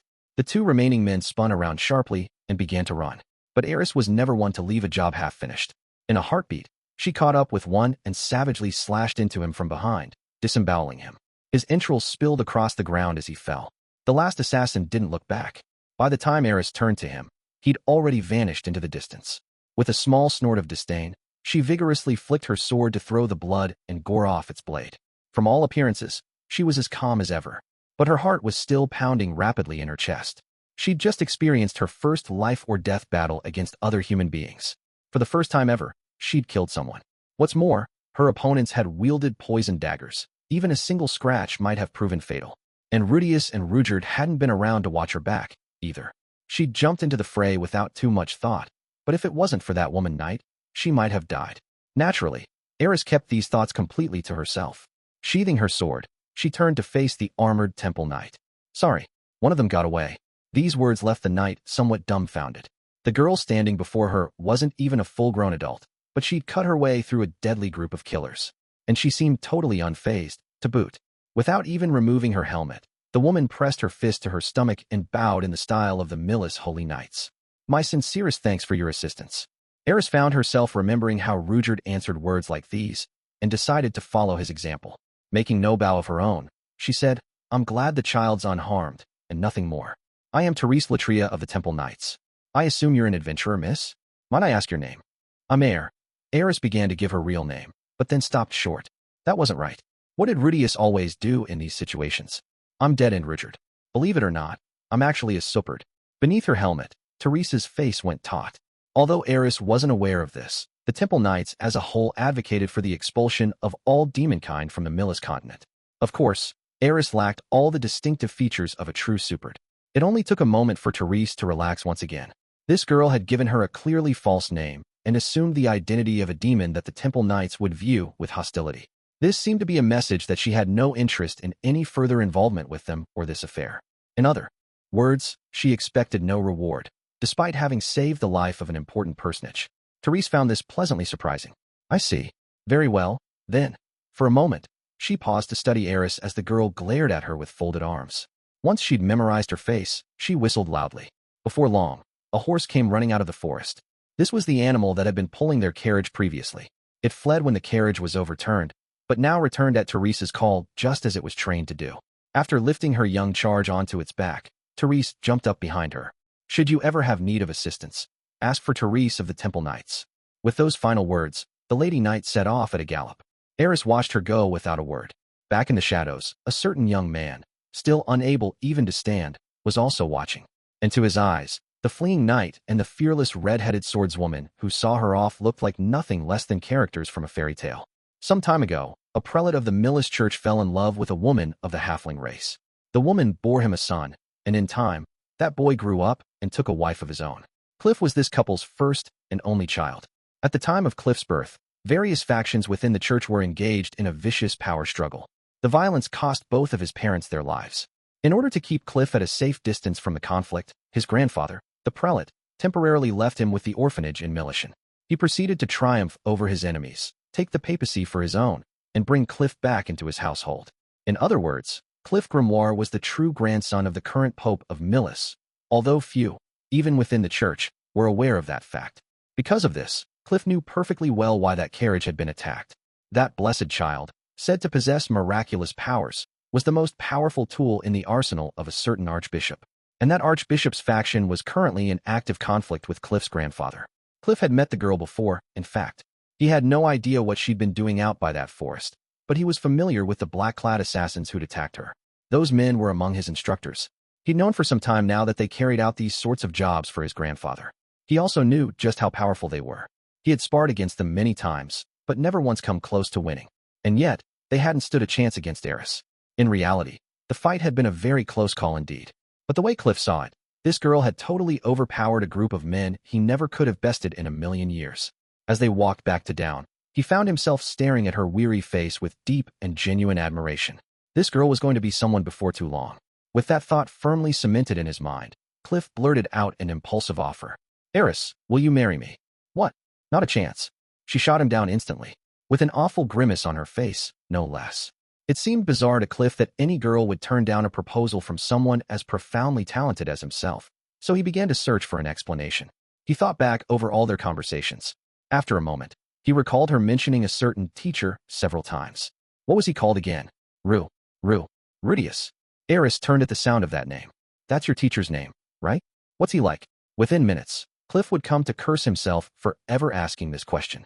He'd gotten the impression that Eris wasn't very talkative, but that clearly wasn't the case. Once you got her started on this Rudeus person, she would proudly babble on indefinitely. She kept going all the way from the plains outside Millishion to the Adventurers Guild. Everything she said was an effusive compliment, and the expression on her face made the intensity of her feelings very plain. It was more than enough to make Cliff deeply jealous. I'm going to head back home now, he finally interrupted, aware that his expression was probably rather sullen at the moment. Eris had seemed ready to keep talking for another hour or two, but now she just waved her hand in a vague, disinterested gesture. Oh, okay. Bye. It was hard to believe she was the same girl who'd been speaking so passionately about her tutor only seconds earlier. Cliff silently watched her walk off until she disappeared from view. Who was this Rudeus who'd so totally enchanted that powerful, beautiful, and flawless girl? With visions of a mysterious rival floating through his mind, the young mage returned to the headquarters of the Millis church, where he received a harsh talking to from the people who'd been searching for him. Incidentally, the power struggle inside the church quickly intensified in the aftermath of the incident with the blessed child. The Pope soon decided it was too dangerous for his grandson to remain in Millishion, so Cliff was sent off to live in a foreign land. But of course, none of this had anything to do with Eris. As for Eris herself, she basically forgot about the whole encounter the moment she returned to the inn and saw Rudeus sitting miserably on his bed. But that, too, would be an entirely separate story. Chapter 7. To the Central Continent. After 2 months on the road, our party finally reached the city of Westport. Its streets looked very similar to those of Zamport, the northern coastal city. It was, however, considerably larger. The route between the capitals of the holy country of Millis and the kingdom of Azura was a crucial artery of commerce. Many towns along its length served as bases of operation for merchants and traders. Westport was one of the more prominent. While it couldn't compare to Millishion's commercial district, a number of enterprises had their headquarters here, and the city streets were packed with their subsidiary shops and businesses. Now that we'd made it this far, it was time to say goodbye to our horse and carriage. In this world, there were no ferries that would carry land vehicles across bodies of water for you. Just like when we left the Demon Continent, we needed to sell off our means of transportation here and then buy a new one on the other side. Unlike that charming lizard, I hadn't gotten too attached to our horse, so I decided to give it a name at the very end. Farewell, faithful land biscuit. Once we'd sold off our friend, we headed straight over to the checkpoint. This proved to be a very large building, unlike the one in Windport. There were even soldiers in helmets and armor standing outside the entrance. Fully armored knights had been a pretty common sight in the streets of Millishion as well. At a glance, their equipment appeared to be very sturdy, but when I thought about what Eris or Rudeus could do, I wondered if it would serve much purpose. The people and monsters of this world tended to pack some serious firepower. One hit might be enough to smash off your fancy suit of armor and leave you in your boxer shorts. Hell, the knockback might even send you falling down a pit for an instant game over. Okay, sorry. I'll stop now. Entering the customs building, we found it packed with people. Many of them seemed to be adventurers, and many others were dressed like merchants. A number of alert-looking clerks were briskly processing their requests. It was a world of difference from Windport, where the office had been mostly empty and the staff apathetic at best. I walked up to the nearest open counter. Hello there. Hello. How can I help you today? Once again, I found myself facing a receptionist with impressively large breasts. In this world, there seemed to be some sort of unwritten rule that clerks had to be stacked. Not that I made any comments to that effect, of course. I'm looking to secure my party passage across the sea. All right. Please take this, then. The woman handed me a small wooden card with the number 34 engraved on it. This was evidently quite the bureaucratic operation they had going here. I headed back to the waiting area and took a seat. Eris dropped down in the chair next to me, but Rudeus stayed on his feet. When I took a look around, there seemed to be plenty of other people waiting for their number to be called as well. This seems like it might take a while. Aren't you going to give them the letter? Asked Rudeus. I shook my head. Not until they call our number. Well, if you say so. Eris was already a little fidgety. Understandable, since waiting patiently wasn't exactly her specialty. After a moment, though, she muttered, Rudeus, I think someone's looking at me. I looked around the room more carefully this time, trying to spot the person she was talking about. As it turned out, it was the guards. Many of them were shooting brief glances over in Eris' direction, and she was glaring right back, of course. Please don't start a fight with them, Eris. I wasn't planning on it. That was somewhat difficult to believe. In any case, you had to wonder why they were looking her way. No plausible explanation really came to mind. Were they just captivated by her beauty? Nah. Eris was definitely growing prettier by the day, but she was still a kid. Unless all of the knights working here were pedo scumbags. That couldn't be what was going on here. Number 34, please come forward. Anyway, they'd finally called our number, so I stood up and headed to the counter. I explained to the receptionist that we wanted to book passage to the Central Continent, and then handed over Rudeus' letter. She took it from me with a polite smile, but when she looked at the name written on the envelope, her expression grew somewhat dubious. Wait just a minute, please. With that, she stood up and walked off into the rear of the building. After a little while, I heard a loud thump and the sound of someone shouting. An armored soldier soon hurried out from the back, approached another guard, and whispered something in his ear. That guard proceeded to run out of the office with a very serious expression on his face. All this struck me as somewhat ominous. I'd handed over that letter because I trusted Rudeus, but maybe it would have been smarter to do a bit more digging on that Gashbrosh character. Sorry to keep you waiting. The receptionist from before had returned. Her businesslike smile couldn't hide the tension on her face. Duke Bakshiel says he'll see you now. I had an extremely bad feeling about this. I am Duke Bakshiel von Wieser, director of the Millis Continental Customs Office.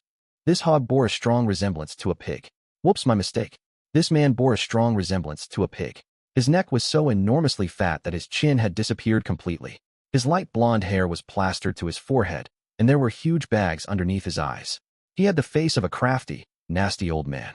He was also scowling at us with open hostility. I'd seen a guy a lot like this way back in the day, every time I looked into the mirror. Humph. To think some filthy demon would be brazen enough to bring me a letter like this. Duke Bakshiel was seated in a luxurious leather chair, which he didn't seem inclined to leave. It squeaked underneath him as he tapped the piece of paper in his hand with a pen. There were countless pieces of paper on his expensive-looking desk. Among them, I spotted a familiar envelope, now torn open. Presumably, he was holding its contents. You certainly chose an impressive name, I'll give you that. And that seal looked very real, as well. But I wasn't born yesterday, my friends. This is obviously a fake. Bakshiel tossed the letter carelessly over at us. I reached out on reflex and caught it. This man is of the supered. Nonetheless, I owe him a great debt.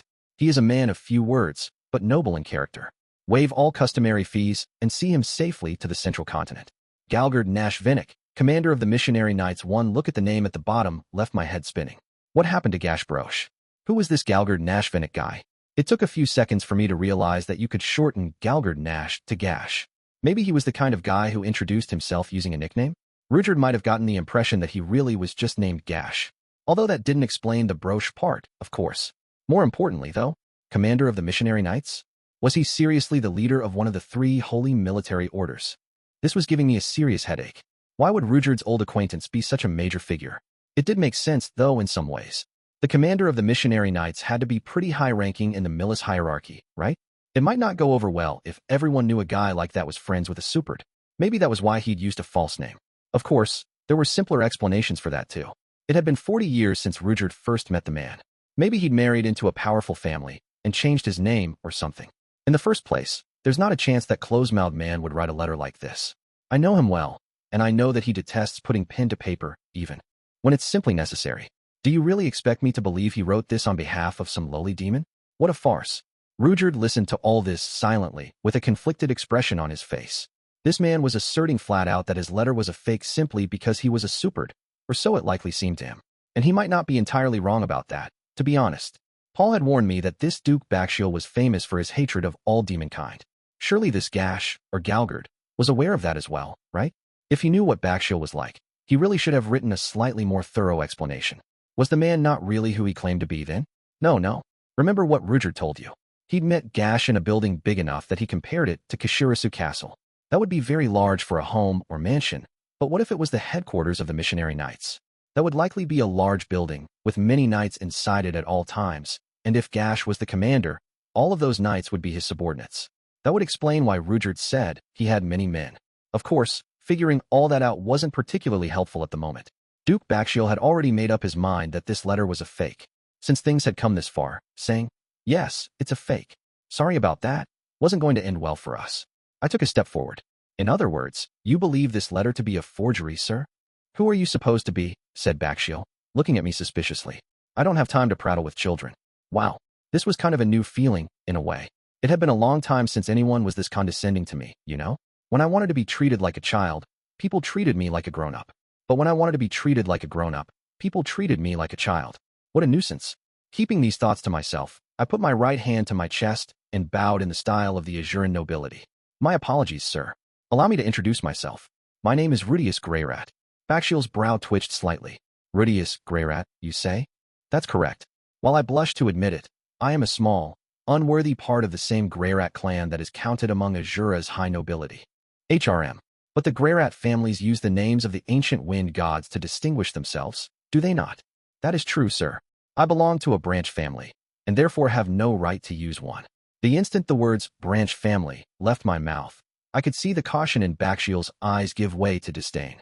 But before he could say anything, I indicated Eris with the palm of my hand. "However, Lady Eris here is a true-born member of the Rudeus Greyrat family." When I clapped her lightly on the back, Eris took a step forward as well. She looked at me in surprise for a moment, but didn't panic. At first, she folded her arms and spread her feet to shoulder width, but quickly realized that wasn't right. Her second impulse was to reach for the edges of her skirt so she could curtsy. Unfortunately, she wasn't wearing a skirt. She finally settled on putting her hand to her chest and bowing as I had. "I am Eris Rudeus Greyrat, daughter of Philip Rudeus Greyrat. A pleasure to acquaint you, sir." Her delivery was a little stiff. Also, I felt like she'd messed up that last bit. I glanced over at Bakshil's face. It was hard to tell how he was taking this, but whatever. We'd just have to lean hard on the influence of Eris' family here. Humph. And what is the daughter of an Azuran noble doing here, pray tell? That was certainly the obvious question at this point. Fortunately, there was no need for us to answer it with anything but the truth. "Sir, are you familiar with the calamity that befell the Fitoa region some 2 years ago?" "Of course. Many Azurans were teleported all around the world, as I understand." "That's correct. The young lady and myself were two of those affected." As I explained it to Bakshil, I had escorted Eris all the way across the demon continent with Rudeus as our hired bodyguard. When crossing over to the Millis continent, we'd barely managed to afford the voyage by selling all our assets, but we didn't have enough funds to pay for the journey from Millis to the central continent. In particular, the cost for Rudeus' passage was simply too high. Accordingly, we turned to Sir Galgard for help, as he both was an old acquaintance of the Greyrat family and a personal friend of Rudeus. He had been kind enough to write us a letter. This story wasn't quite the truth, of course, but it felt close enough. The young lady may be dressed as an adventurer at the moment, but that's solely because we didn't want any ruffians realizing that she's of noble birth. "I'm sure you can understand the potential dangers, Duke Bakshil." "I see," said Bakshil, the expression on his face still sour. "So that's how it is. You're in league with that Fitoa search and rescue squad that's been causing no end of trouble in Millishion recently, are you?" What? No. What are you talking about, sir?" "I've never heard the name Eris Rudeus Greyrat before," said Bakshil with a distinctly swine-like snort. "However, I am familiar with a certain Paul Greyrat, a thuggish little man who's supposedly taken to stealing slaves by force." "Oh, lovely. Daddy's got a real reputation. Let me make sure I understand you, Duke Bakshil. You believe that Sir Galgard's letter is a forgery and Lady Eris is not truly a member of the Azuran nobility, yes? And you take us for mere lackeys of this worthless lecher Paul Greyrat, who drinks all day, lashes out at his own son, has smelly feet, and causes his poor daughter no end of worry." "Indeed. Honestly now, what a terrible thing to say. Paul was trying his best out there. To be sure, he had his flaws, and some of his methods might be less than perfect, but to dismiss him as worthless, now that was just offensive. May I ask why you concluded that the seal on our letter was inauthentic?" I said, pointing to the envelope on Bakshil's desk. The man frowned slightly and nodded. "It's not uncommon for forgeries of the Missionary Knight seal to circulate on the black market." "Really? That was the first I'd heard of it. And why do you think that my employer, Lady Eris, is not who she claims to be?" "Pa, did you really expect me to believe this rustic boor of a swordswoman was the daughter of an Azuran noble?" I glanced over at Eris, who'd assumed her usual cross-armed pose. While her arms weren't marked by any scars, they were tanned and more tightly muscular than your average young adventurers. Not exactly what you'd expect from a sheltered little princess, to be sure. Ah, I said with a small snort of laughter. It appears you're not familiar with Sir Soros, then. Soros? You mean the Lord of the Fit-Toa region? Apparently he recognized that name, at least. Good. I do. He's also Eris' grandfather, and the man who chose to nurture her talents with the sword from a young age. What? Why would he do such a thing? This is something of a family secret, but it was decided some time ago that Lady Eris would marry into the Nodo's family, and Sir Soros detests the current head of that house. I see. Just to be perfectly clear, I was implying that Eris had been trained into a savage little warrior so that she might one day murder the head of the Nodo's family in his bedroom. Fortunately, Eris seemed puzzled by my words. If she'd understood what I was saying, I would probably have lost a few teeth at this point. For that reason, among others, the young lady must return to Azura. Should you insist that she's an imposter, we'll simply have to turn back to Millishion and file an appeal with the appropriate authorities. I had no idea who those appropriate authorities would even be in this case, of course. It wasn't something I'd bothered looking into. Humph. If you want me to believe all this, then show me some sort of proof. Sir Galgard's letter is surely proof enough. This is absurd. You're arguing in circles. So what if I am? Look, Duke Bakshiel, do you really want to make an enemy of the Azuran Greyrat family? Crap. I don't even know what I'm saying anymore. Fortunately, the threat I'd blurted out did seem to have some sort of an effect, judging from how sharply Duke Bakshiel was glaring at me. Very well then. I'll permit you and the young lady to book passage, then. But our guard, by my authority as a duke, I will assign a few knights to escort you. Surely that would be preferable to the protection of this demon. Compared to granting a demon passage, Bakshiel preferred to loan us a couple of his own men. He seemed stubbornly determined not to let Rudeus through, no matter what. I hadn't seen this sort of thing with my own eyes before, but the discrimination against demonkind on this continent was evidently worse than I'd imagined. What options did we even have at this point? Should we just try to arrange passage for Rudeus separately? I could easily see that resulting in another bloody battle against a group of smugglers. It really didn't feel too appealing. But just as I was considering my response, there was a sharp knock at the door. What is it? I'm in the middle of something, said Bakshiel, looking a bit suspicious. The person outside didn't wait for permission to enter. The door swung open, and a blonde woman in blue armor stepped into the room. Pardon me. I was told that a certain dead-end Rudeus was in here. Mother, it was Zenith. Huh. Everyone else in the room turned in unison to look at her. The woman stared down at me, looking somewhat miffed. I'm a single woman. I don't have any children, let alone one as old as you. Say what? Come on now, Mom. Did you lose your memory since the last time I saw you? Oh, maybe she just got sick of Paul's nonsense. As I looked more closely at the woman, though, I began to notice a few details in which she differed from my mother. After years apart, I couldn't remember Zenith perfectly, but the shape of this woman's face and the color of her hair were very subtly different. It wasn't her after all. I'm sorry. My mother's missing, and you look a great deal like her. I see. Great. Now she was looking at me with pity in her eyes. Maybe she'd pegged me as a lonely lost child or something. People didn't treat me like a kid too often these days, but I still looked like one, at least. With a snort, Duke Bakshiel glared at the armored woman. Well, if it isn't our freshly demoted temple knight. Did you need something from me? A support has appeared in Millis territory. Any diligent member of my order would come running at that news. You don't assume your post here for another 10 days. Don't stick your nose where it doesn't belong. Where it doesn't belong. What a strange thing to say, Duke Bakshiel. To be sure, I haven't yet officially assumed my duties here, but my predecessor has already departed from Millishion. When problems arise at a checkpoint, it's the Temple Knight's responsibility to address them, correct? And yet I seem to be the only Temple Knight in this room. Would you care to explain that? This diatribe left the man at a loss for words. He stammered slightly, his face a bit pale.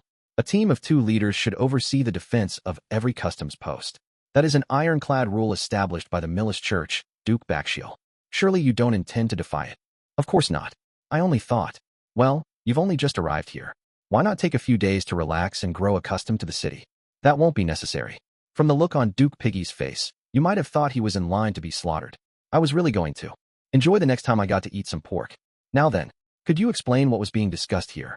All in all, it seemed like this Lady Knight was on equal footing with Bakshiel here.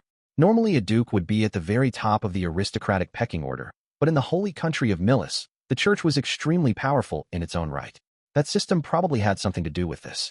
Well, as it happens, Duke Bakshiel proceeded to summarize the situation.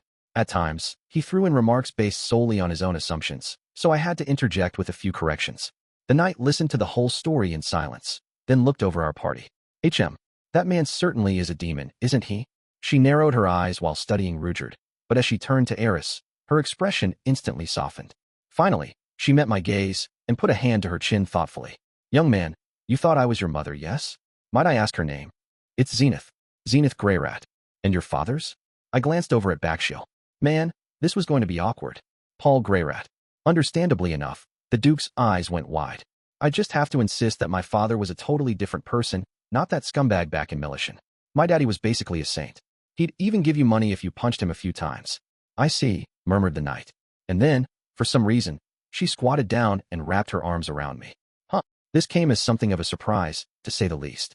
I can't imagine what you've been through. Not only was she hugging me, now she was stroking my head as well. This wasn't the softest of embraces, thanks to that thick armor she had on, but at least I was getting a nice whiff of feminine fragrance. Naturally, my little buddy downstairs didn't even twitch. What's the matter, my boy? I thought you loved the smell of a slightly sweaty woman. Why? Just the other day it only took one whiff of Eris to get you going. Glancing over at the young lady in question, I found her staring at us with her eyes wide open and her hands clenched into fists. Talk about terrifying. Miss. After patting me on the head a few times, the knight rose to her feet once again, and instead of looking in my direction, she turned back to face Duke Bakshiel. I'll take these 3 under my personal protection. What? Sputtered Bakshiel. One of them is a demon woman. Keeping him in the corner of her eye, the knight snatched Rudeus's letter from my hands and quickly looked it over. This letter is authentic, incidentally. I recognize Sir Galgard's handwriting when I see it. Would you ignore the teachings of the Millis Church completely? What sort of temple knight are you? At this point, Eris let out a little oh. The lady knight turned toward her for a moment and winked.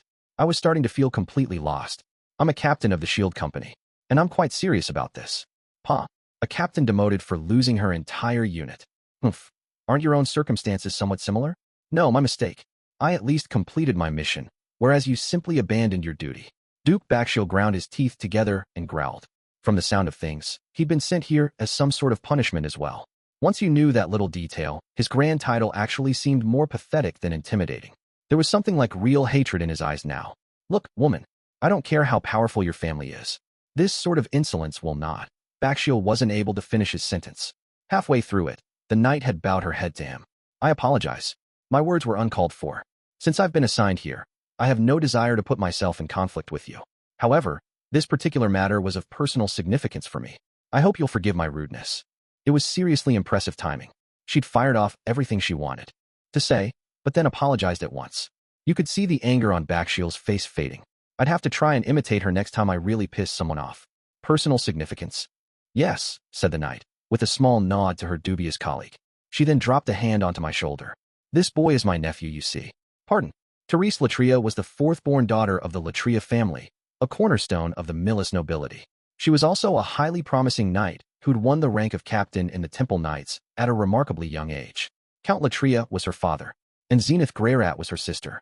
When he learned that I was a blood relative of Therese, Duke Bakshiel's face took on a resigned expression. With a reluctant sigh, he agreed to waive the fare for my party's passage to the central continent. At the moment, I was in an inn in Westport, wrapped in Therese's arms. Only Eris, Therese, and myself were in the room at the moment. Perhaps sensing it might make things awkward if he stayed, Rudeus had slipped away for the moment. You know, Rudeus, my sister told me all about you in her letters. Did she really? What did she say about me? That you're adorable, mainly. I can't say that was the first word that came to mind when I saw you in that office, but now I get it. You're cute as a button. All right. Even as she spoke, Therese was nuzzling her face affectionately against the back of my neck. This was a bit of an unusual experience for me. Over the last 13 years, quite a few people had described me as creepy, impudent, or suspicious, but Zenith had to be the only one who'd ever called me cute. In any case, despite the fact that I was currently being embraced by a beautiful woman with large breasts, for some strange reason the railgun between my legs wasn't ready to fire off any coins. Now that I thought about it, my victory never did stand up for Zenith, either. And I'd never felt any interest in getting more friendly than necessary with Norn. Was that just because they were my relatives? Therese, can you let go of Rudeus already? Eris watched us with her chin propped on one hand, drumming her fingers irritably against the table. Was this a bit of jealousy, perhaps? It wasn't easy being such a playboy. I can understand how you feel, Miss Eris, but there's no telling when I'll see Rudeus again. And by the time we're reunited, he'll most likely have lost all vestiges of the cuteness he now possesses. My sincerest apologies, but I'd like to make some memories with him while I can. Therese proceeded to nuzzle me even more vigorously than before, showing no signs of contrition whatsoever. Can I ask why you're speaking so politely to Eris? Because I owe her my life. Now that piqued my interest. On the day Eris went out to hunt goblins near Millishion, she'd apparently rescued Therese from a group of assassins who'd surrounded her. Therese had been on duty defending a certain important personage at the time. If Eris hadn't shown up when she did, both Therese and her charge would have lost their lives. This was all news to me. When I looked over at Eris, she had a slightly embarrassed expression on her face. Sorry, I forgot to tell you about any of this. From what Eris told me, once she got back to the inn and saw how depressed I was, she'd forgotten all about everything else that had taken place that day. It was basically my fault, huh? In that case, I couldn't really complain. Therese was still groping me like crazy, incidentally. Since she was sitting behind me, it was hard to say for sure, but I'd bet the woman had a pretty blissful expression on her face. This didn't nauseate me or anything, but it was definitely kind of awkward. I mean, I had a lady pressing her breasts against me and playing with my body, and I wasn't remotely excited. It was a very unfamiliar feeling. Seriously though, you are just too cute, Rudeus. I could just eat you. Oh, sorry. Does that mean you want to sleep with me? Therese's response to this modest attempt at humor was to cover my mouth with her hand. You're definitely cuter when you stay quiet. Hearing you talk brings Paul Greyrat to mind. It seemed as if my aunt wasn't a big fan of my dad. Petting me like a puppy, she went ahead and changed the subject. Anyway, Commander Gash never changes, huh? He must have known how Duke Bakshil would react to a letter like that. But he went ahead and wrote it anyway. Galgard Nashvinik was, in fact, the man in command of the Missionary Knights of Millis. This order was essentially a mercenary force that dispatched young knights to turbulent regions of the world, where they could gain real combat experience while also spreading the teachings of the Millis Church. At present, they were in between campaigns and had returned to Millis to bolster their ranks with new recruits. Rudyard's buddy Gash, aka Galgard, had been their leader for some time now. He'd survived a disastrous expedition to the Demon Continent as a young knight, and in the decades since, he'd reshaped his order into the strongest force it had ever been. He was a brusque and quiet man who rarely so much as smiled, but he was also known for his fairness and impartiality towards even the worst of villains. In Millis, no one was considered to be a full-fledged knight until they'd experienced at least one expedition with the Missionary Knights. These campaigns were often highly dangerous, but with Gash in charge, more than 90% of the young knights dispatched now returned alive. This was the reason many hailed him as the greatest commander the order had ever known. Every knight in the three holy military orders respected Gash deeply. Many even owed him their lives. Of course, he's also famous for writing little and saying less. On the battlefield, he would snap off orders quickly and precisely, but at most other times he was too apathetic to even return an officer's greeting. He almost never wrote letters of any kind, and merely rubber-stamped reports that others wrote. So few people had ever seen his handwriting that fake documents routinely circulated in his name. Rudyard had described him as a talkative and passionate man. But of course, Rudyard was pretty close-mouthed himself. Maybe his standards for talkative differed from ours, or maybe Gash just acted differently around him. Okay, look, interrupted Eris. Are you ever going to let go of him? I could see the girl was about 5 seconds from snapping at this point, so I finally slipped out of Therese's grasp. My nice warm Rudeus. My aunt looked mildly heartbroken, but I wasn't her body pillow. And it's not like I was really enjoying the experience, anyway. Come here, Rudeus. Just as ordered, I sat down next to Eris. She promptly grabbed hold of my hand. Within seconds, the girl was blushing to the tips of her ears. Staring at the side of her face as she glared forward, I couldn't help smiling. Therese, on the other hand, was busy punching a pillow on the bed. Understandable, but why not punch the wall instead? That's much more satisfying, in my experience. Enjoy your youth while you have it, kids. Therese shook her head with a sigh, then looked at us with a more serious expression. Right, there's one thing I wanted to warn you about, Rudeus. It might not matter too much, since you're about to leave Millis, but I think you need to be aware of it. She paused for a moment after this long lead-in, and then continued firmly. You'd be smarter not to mention the word supered within this country's borders. Why's that? One of the Millis Church's older teachings holds that demonkind should be totally expelled. Specifically, this meant that all demons should be driven from the Millis continent. It was currently something of a dead doctrine that few took seriously, but the Temple Knights were still striving to put it into practice. And of course, the supered were particularly infamous, even among the demonic races. If word got around about one moving through Millis, the Knights would come after him with everything they had, even if he wasn't really what he claimed to be. Given everything that he's done for you and Eris, I have to make an exception in his case. But ordinarily, I wouldn't have overlooked this. Don't be ridiculous, said Eris coldly. You'd never beat Rudyard in a million years, no matter how many people you threw at him. I suppose you might be right about that, Miss Eris, said Therese, smiling wryly. But the Temple Knights are a bunch of fanatics, I'm afraid. Myself included. We'd fight that battle, even if we knew we didn't stand a chance. There were apparently quite a few people like this among the Holy Knights of Millis. And so, she emphasized, we should be very careful if we ever happen to return to this continent. This whole incident really drove home just how deep-seated humanity's prejudices toward demonkind were. I felt like it might be tough to work on the reputation of the Supert from here on out. Also, should anyone learn that I venerated Roxy like a god, I might end up getting tortured by some heavy-breathing inquisitor or something. It was probably best to keep my personal religion to myself. Our trip across the sea went smoothly this time around. My aunt made sure we were well prepared for the voyage. Not only did she provide all the provisions we'd need, she even got us some sort of medicine for seasickness. I was under the impression that medicine was kind of a neglected field in this world, but evidently, they didn't rely on healing magic for everything. There were remedies for this sort of illness, at least. That said, such medicines didn't come cheap. Good thing I had relatives in high places. Therese took particular care to accommodate Eris' every need. There was always some hostility in her eyes when she looked at Rudeus, but what can you do? People don't change their whole perspective on the world overnight. Thanks to the medicine Therese had procured, Eris spent most of our voyage mildly uncomfortable rather than completely miserable, which meant she wasn't begging me to use healing on her all the time. To be perfectly honest, that was a little disappointing. I'd been hoping to see her all meek and mild again. But on the plus side, my super meter didn't charge up, I never unleashed my Buster Wolf, and Eris didn't need to hit me with a sunny punch. It was business as usual. Eris did seem to be a bit anxious after last time, though, since she stuck to me like glue once we got on the boat. She definitely wasn't meek at any point, but at least I got to see her hopping around in delight as we looked out at the sea. That was good enough for me. One of the sailors did take the opportunity to tease us, though. Hey there, lovebirds. You two getting hitched in the King Dragon realm, or what? You bet, I said, putting an arm around Eris' shoulders with a grin. It's going to be one crazy wedding. At this point, Eris punched me in the face. It's way too early for us to get married, stupid. Despite the violence, she didn't seem too displeased by the idea itself, judging from the way she fidgeted around afterward. The public teasing part was probably the main issue. If I wanted to bring up this subject, it should be in a nice, quiet place, with just the two of us, and only once the right mood had been established.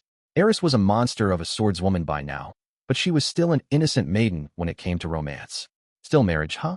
Philip and the others had certainly tried to push the two of us together. But now, nobody even knew where they were. Paul did say not to be too optimistic. It wasn't just Philip, Soros, and company, of course. Zenith, Lilia, and little Aisha were still missing, too. There was no news of Sylphiette, either. Heck, we didn't even know if Ghislaine was still alive. There were so many reasons to be anxious. Still, I couldn't let myself sink into pessimism. By the time we got back to Fitoa, maybe everyone would be waiting for us there, safe and sound. I knew the idea was absurd. I knew it wasn't remotely likely. But at the same time, tearing my hair out with worry wasn't going to do any good at the moment. That was what I told myself, at least. For better or worse, we'd put the Millis continent behind us. Interlude, Roxy's homecoming. About the same time Rudeus and his party set sail from Millis, Roxy Migurdia was returning to her hometown for the first time in many years. The Migurd village hadn't changed at all, and everyone she knew there looked pretty much the same as well. There were more residents than before, perhaps, but it was still an eerily quiet place. Roxy hadn't found this silence strange as a child, but now that she'd traveled all around the world, she could say with confidence that it was highly unusual. You wouldn't hear a single voice speaking in this village. And yet, its people were communicating perfectly. When the residents of the village spotted Roxy, they just stood and stared at her. She knew they were attempting to speak to her through telepathy, the unique innate ability that set the Migurd race apart from other demons. But she couldn't tell what they were saying. All she could make out was a faint sort of buzzing noise. Roxy couldn't respond to their words. After some time, her parents appeared. The years hadn't changed them, either. They welcomed their daughter with joyful words and asked her if she'd come all this way alone in voices full of concern. Elinalise and Talhand had chosen to wait outside the village. Perhaps they'd thought she would rather have some privacy for this. Roxy told her parents about her travels in a calm, dispassionate voice. They expressed surprise at her story, and with relief on their faces, told her to stay as long as she liked. But Roxy felt like an outsider here, even as she was speaking to her own parents. Their words of concern and welcome were all spoken in a language that was foreign to them. Her people never said anything truly important with their mouths, especially not when they wanted to express love or affection. It was entirely possible her parents were sincerely worried about her from the bottom of their hearts, but they had no way to convey that to Roxy. She couldn't use telepathy, so their messages couldn't get across to her. That made her feel terribly lonely. Staying here for any length of time would just be painful. She'd just be rubbing her own nose in the fact that she wasn't a true part of the Migurd people, so she decided to set out again immediately. You're really leaving already? Her father asked, his expression concerned. Yes. Can't you at least stay a single night? Roxy shook her head expressionlessly. I'm sorry, but this journey really is an urgent one. I just dropped by since I was in the neighborhood. When can you come back again, dear? I don't know, Roxy replied honestly. I might not come back at all. It was her mother's turn to look concerned now. Roxy, surely you can make the time to visit us every 20 years or so? I suppose, she replied, her tone noncommittal. Maybe I'll stop by within the next 50 years, then. Really? You promise? We'll be waiting then. All right, said Roxy, nodding ambiguously. At this point, she noticed that her mother had quietly begun to cry. Mom? Oh, I'm sorry. I told myself I wasn't going to cry, but I'm sorry, dear. At the sight of those tears, something gave way inside Roxy. Before she knew it, she was hugging her mother tightly, and then her father had wrapped his arms around the both of them. In that moment, Roxy finally realized that words and language were far from everything. In the end, she stayed in the Migurd village for about 3 days. And for the first time in ages, she actually managed to relax a little. The kennel master of Dead End was, in fact, Rudeus Greyrat. It had taken some time for Roxy to admit this to herself. After reaching the demon continent, her party had traveled steadily northward in search of information about Rudeus. The further north they went, the more people recognized his name. Roxy was getting closer, but at the same time, it felt like there was something off about this. Everyone who'd seen Rudeus described him in ways that overlapped with the stories about the Dead End impersonators. Several times in the course of their journey, Talhan pointed out that this human boy who could cast spells silently sounded exactly like the kennel master from that party. In truth, Roxy had realized this herself at an early stage. She just didn't want to admit to herself that she'd passed her pupil on the road without even realizing it. By the time they reached the city of Rikarasu, however, she had no choice but to do so. In that city, she learned of the Dead End incident that took place there 2 years ago. She also heard the story of a man named Nokapura, whom she'd once been in a party with. Given what her parents had told her when she stopped by their village, all the pieces fit together. Roxy simply had to admit the truth. The kennel master had to be Rudeus. At the moment, Roxy was in a Rikarasu bar with her old comrade Nokapura. When she'd asked about Rudeus, he'd been initially hesitant to say much. It seemed he'd taken up a somewhat disrespectable line of work at some point. Roxy wasn't about to judge him for that, however. On the demon continent, you did what you had to if you wanted to survive. I see. So Blaze died on the job, huh? Yep. Poor bastard got swallowed whole by a red hood cobra. It had been years since Roxy left the demon continent. The two of them had a lot of catching up to do. And yet, they'd found themselves mostly talking about the old days. Closing her eyes, Roxy thought about Blaze. The man had a pig's face and a filthy mouth. He'd cussed out Roxy every time she messed up. Still, he wasn't a bad guy deep down, and you couldn't have asked for a more reliable warrior.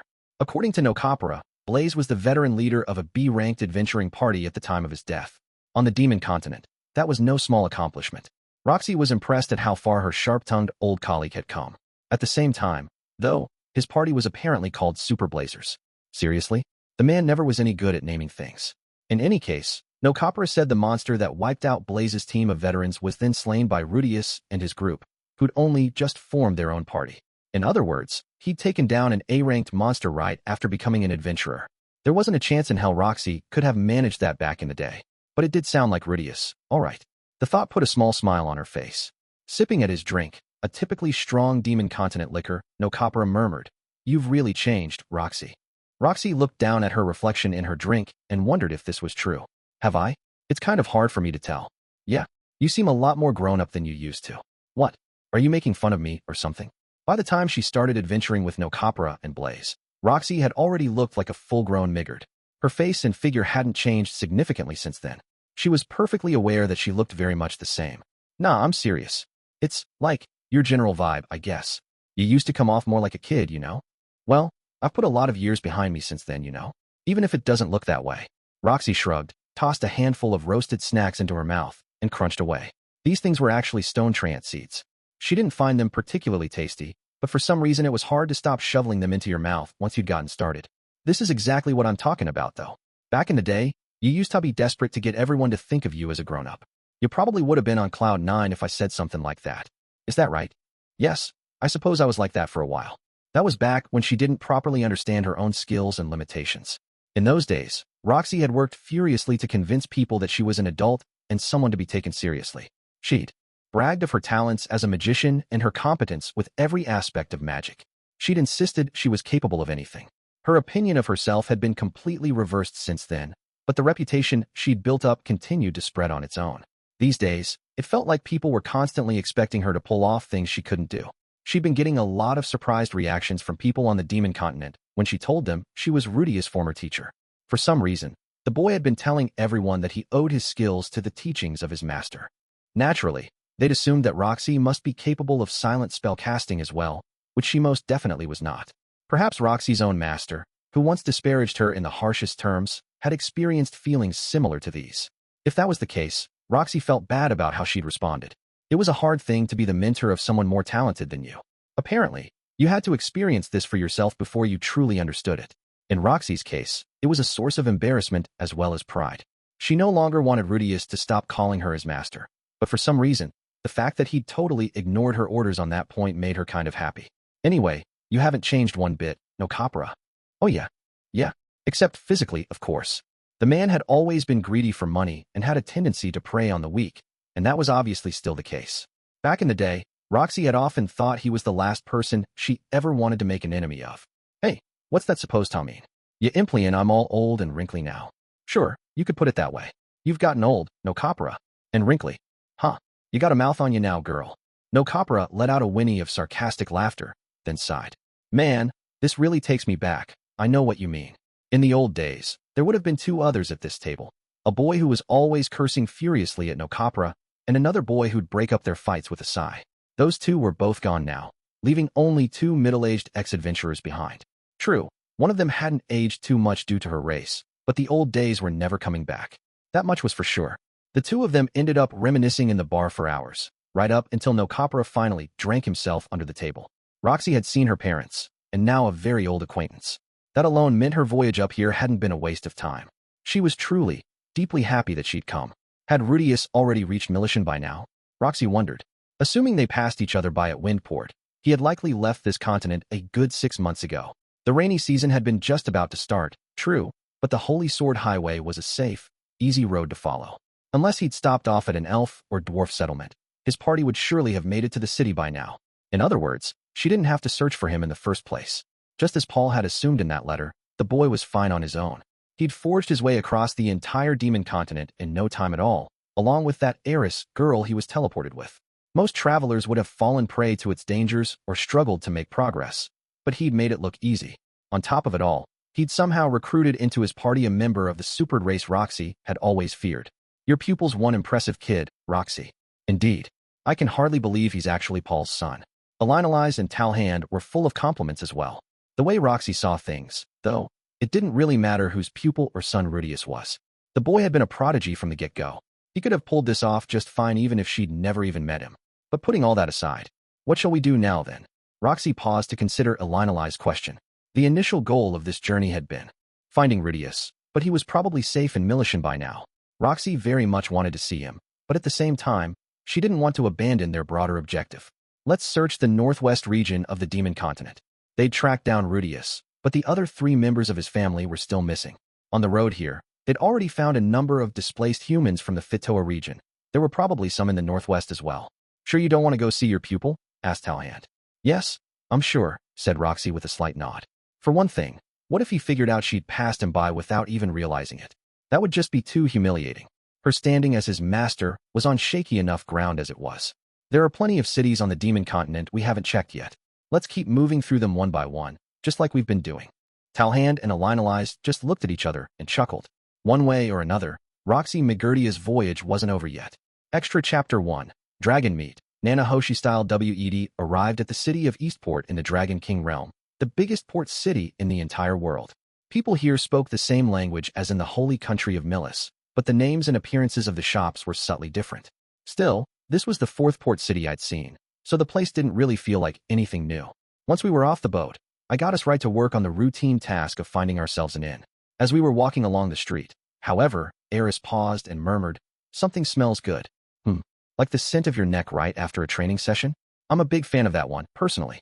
But with one sniff of the air, I understood what Eris meant. There was certainly a tempting aroma wafting around the area. I glanced up towards the sun sitting high in the sky. Now that I thought of it, my stomach was feeling a bit empty at the moment. I think it might be time for lunch.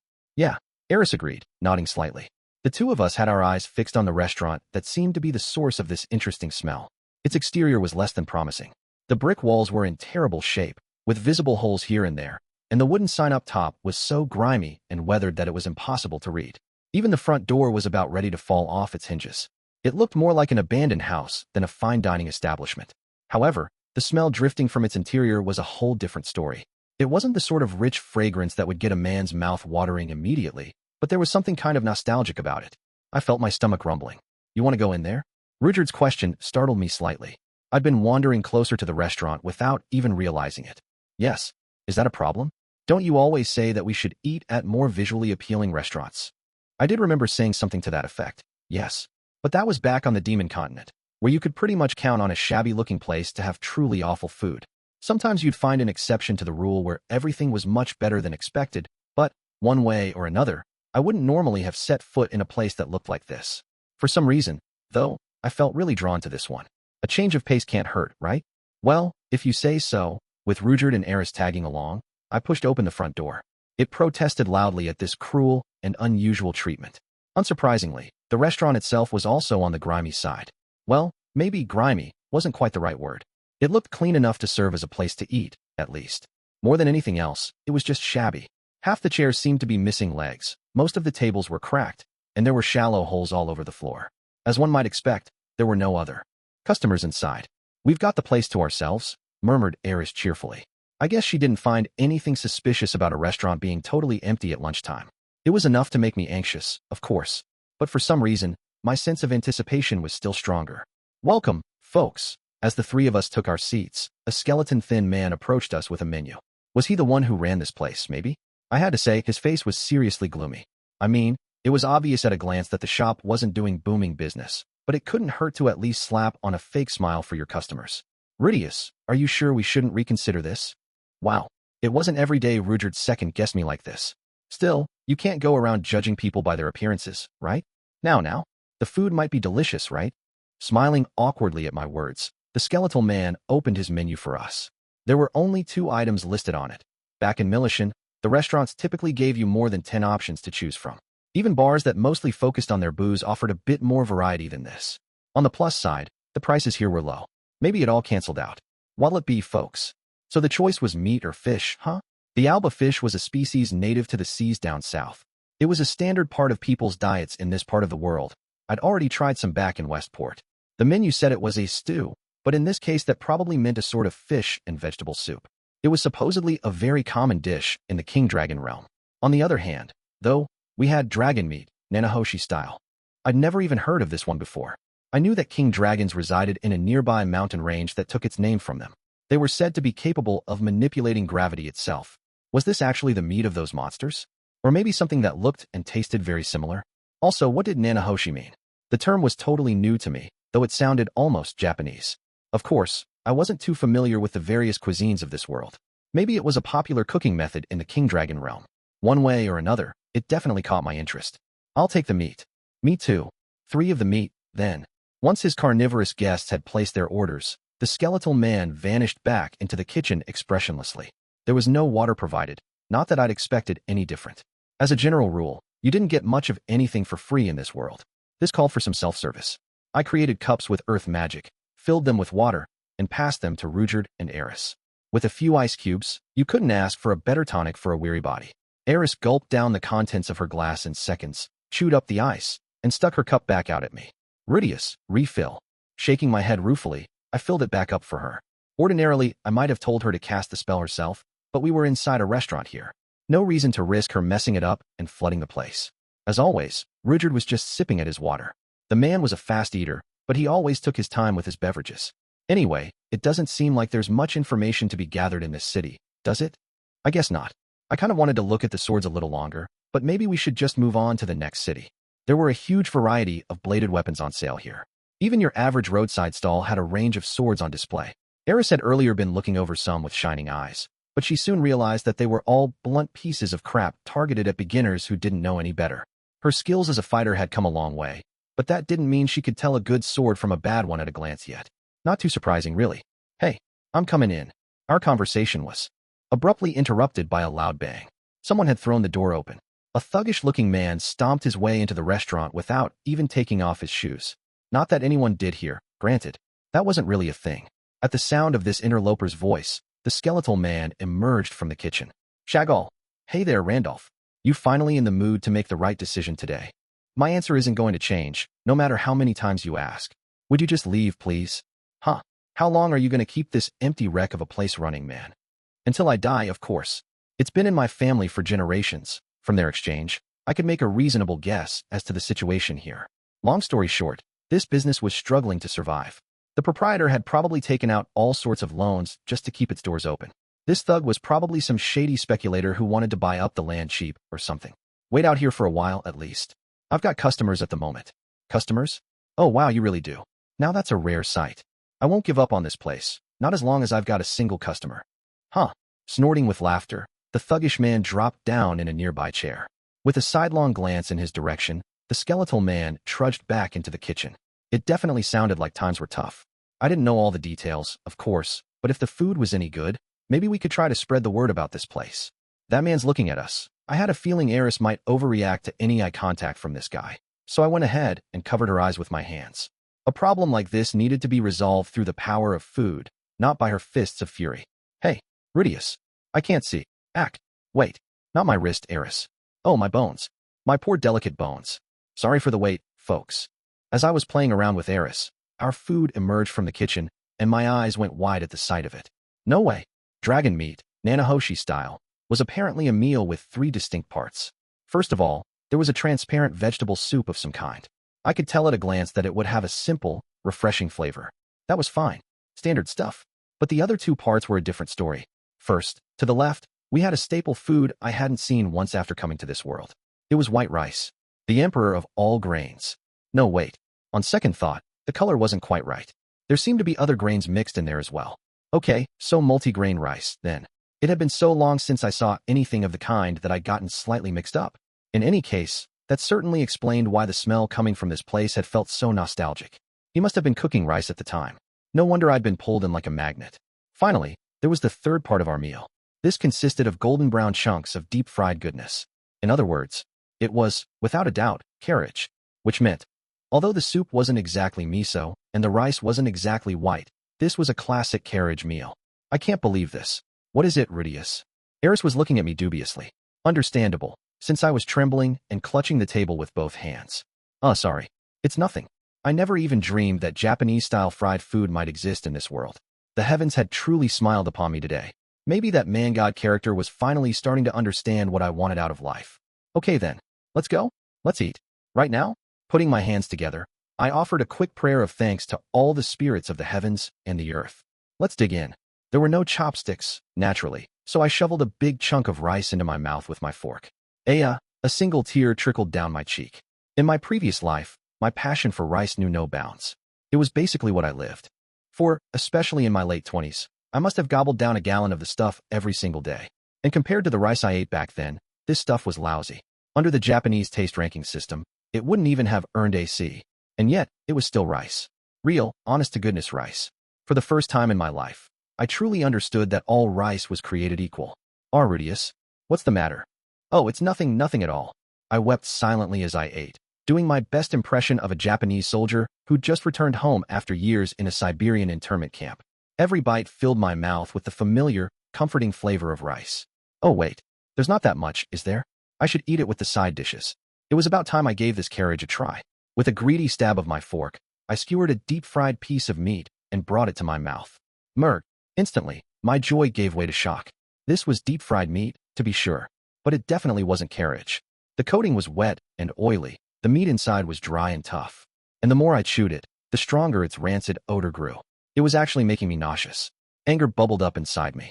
You expect me to eat rice with this? I could eat rice all by itself, of course. I could eat unlimited amounts, as long as I had a little salt. Yes, salted white rice was all the samurai in my soul really needed. And yet, I couldn't manage to suppress my fury. This carriage was nothing less than an act of blasphemy against rice itself. I want to see the chef. Right now. When the owner of the restaurant anxiously emerged from the kitchen, I started things off with a few compliments. First of all, the pseudo-miso was quite passable. It was a simple, clear, salty vegetable soup, but it complemented the distinctive flavor of the multi-grain rice very nicely. In combination, those two dishes almost felt like a complete meal all by themselves. Only a skilled artisan could have pulled that off. The way he'd cooked the rice was also impressive. It seemed like he'd used the right quantity of water and the perfect amount of heat. In this, too, you could sense the touch of a veteran professional. Every grain I tasted brought a tear to my eye. If he'd gone just a little further and paid more attention to the quality of the water he was using, it would have been worthy of a perfect score. And I was perfectly willing to present him with a few megatons of delicious Rudeus brand H2O. The stuff I carefully conjured out of thin air was tastier than anything sitting in your backyard well. With all that said, I moved on to topic of the carriage, or rather, the Nanahoshi-style dragon meat. I shredded it. I shredded it thoroughly and brutally. That stuff wasn't fit for human consumption. How dare he serve it to a paying customer? Did he have any idea who I was? I was Rudeus Greyrat of the party dead end. Damn it. He'd pay dearly for this insult. Long story short, I flipped out on the guy like a psychotic celebrity chef in a particularly foul mood. In retrospect, I'm not even sure why I got so angry. Maybe the fact that I was still hungry had something to do with it. Eris and Rudeus must have thought I'd lost my mind. By the end of that ugly episode, they had to drag me out of the place kicking and screaming. Honestly, I went too far. My love for rice had gotten the better of me. Yes, but that didn't justify some of the things I said, especially since I was only an amateur myself. This world didn't have the kind of ingredients that were readily available back in Japan. Even the oil you needed to deep fry meat was probably of a much lower quality here. At the end of the day, I'd learned that some people in this world ate rice with side dishes, and that deep frying was a thing here. That was fantastic news. So why the heck had I let myself get so furious? By the time we left his restaurant, the owner of the place had shriveled up completely, and I could see tears shining in his eyes. I'd definitely been a childish jerk. Let's do better next time, Rudeus. The owner usiness was terrible. For the last several years, I'd barely gotten any visitors at all. Even when someone randomly came in, they never turned into a regular customer. I was sinking deeper and deeper into debt with nothing to show for it. To top it all off, today a customer hit me with an absolute barrage of criticism. Apparently, I wasn't getting my oil nearly hot enough, or trapping enough moisture in the meat. Oh, and I should have added sweet and sour seasoning before I put the coating on. By the end of his rant, the boy even told me that I'd chosen the wrong kind of meat in the first place. But dragon had been the backbone of this restaurant's menu for hundreds of years. What was I supposed to do if the problem was that basic? Man, that seriously startled me. A man who bore a strong resemblance to a bandit broke the awkward silence. His name was Shagal Gargantus, and he'd been pestering me relentlessly for years now. Still, I think this ought to make things crystal clear, right? Your cooking's lousy enough that even a snot-nosed kid can rip it to pieces, man. Shagal had an ugly smirk plastered on his face, just like he always did. When his expression was serious, the man was reasonably good-looking, and he wasn't stupid, either. If he walked into the right room, dozens of subordinates would bow their heads to him. But for some reason, he liked to dress up as a thug and sneer at me. Maybe he intended it as some sort of a disguise. You're right, but, look, I understand why you'd want to protect something that's been in your family for generations. The thing is, though, you don't have a head for business, or the power to keep this place running. Those words hit me like a punch to the gut. He was absolutely right.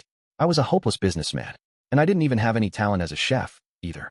My cooking was clearly atrocious if it couldn't even satisfy a child like that. That said, you've got real skills in a different field. Everyone's got some jobs they're just better suited to than others, don't you think? I suppose so. I couldn't help but agree. All my determination had finally crumbled away, leaving only resignation in its wake. All right, you win. I'll close down my restaurant. This place had been founded 250 years ago. It had passed down through the generations of my family. But I'd failed to preserve that legacy. I'd just have to carry this disgrace with me for the rest of my days. On that day, High General Shagal Gargantus of the King Dragon realm succeeded in recruiting a certain individual, namely, Randolph Marianne, the Death God, ranked fourth among the 7 great powers. Why had Randolph suddenly accepted Shagal's offer, after years of steadfast refusals? Very few would ever know the answer to this question. Extra Chapter 2. The Death of Ariel T. He names Gustav. I'm a humble information broker living in the city of Ars, capital of the Kingdom of Azura. When I say humble, that doesn't mean I've got a low opinion of myself. It's fair to say I'm damn good at what I do, in fact. For the right price, I can find out anything you want to know about anything that took place inside Azura's borders. One day not too long ago, I happened to catch wind of a certain rumor. It went something like this. The second Princess Ariel Azura had been murdered by unknown assailants while en route to enroll at the Renoa University of Magic. Clever boy that I am, I quickly realized that this bit of news was being deliberately spread around the city by Prince Squabble, Ariel's most bitter rival. About a month earlier, Ariel had left ours, ostensibly to go study abroad. Her departure had been a quiet one. Given her popularity with the citizens of the capital, any attempt at a grand farewell parade might have gotten totally out of hand. This, supposedly, was why she'd slipped out of the city in secret. Her retinue, including both guards and attendants, numbered only 17. This was a very small escort for a royal princess. But since it included both the infamous playboy Rudeus Greyrat and the highly conspicuous bodyguard known as Silent Fitz, my information network quickly brought me news of their departure. By that point, of course, rumors were already proliferating that Ariel had been sent into exile after losing a power struggle in the royal court. And now, a few short weeks later, we had this new piece of hearsay making the rounds. If the princess truly had been assassinated, the word had gotten around very quickly. It would be one thing if there was some witness who could name the perpetrators, but instead, we had unknown assailants and an anonymous source. The fact that such a flimsy rumor was spreading around town so quickly seemed proof enough that it was being spread deliberately. As a professional purveyor of accurate information, I was tempted to dig around and uncover the truth. However, the last thing I wanted was to catch the attention of whichever scheming noble was responsible for this situation, so I decided to keep myself in the dark on this one. However, a little while after the rumor of Ariel's death had begun to spread, a certain individual paid me a visit. This man knew of me and my reputation as a first-rate information broker, and I recognized him as a retainer of Paimon Rudeus Greyrat, leader of Princess Ariel's faction among the nobility. His main role was to provide his lord with up-to-date intelligence. Of course, he came to see me in disguise and gave a false name, but he might as well not have bothered. He seemed to regard me as a suspicious character at first, and spoke to me in a pretty condescending way. When I finally told him I knew exactly who he was, though, he bowed his head to me and presented me with a job offer. Specifically, he wanted me to find out if Princess Ariel was really dead. That came as one hell of a surprise, honestly. I never would have guessed that Ariel's own allies had lost all contact with her faction and didn't even know if she was safe. Even a clever boy like me can get a bit bamboozled now and then.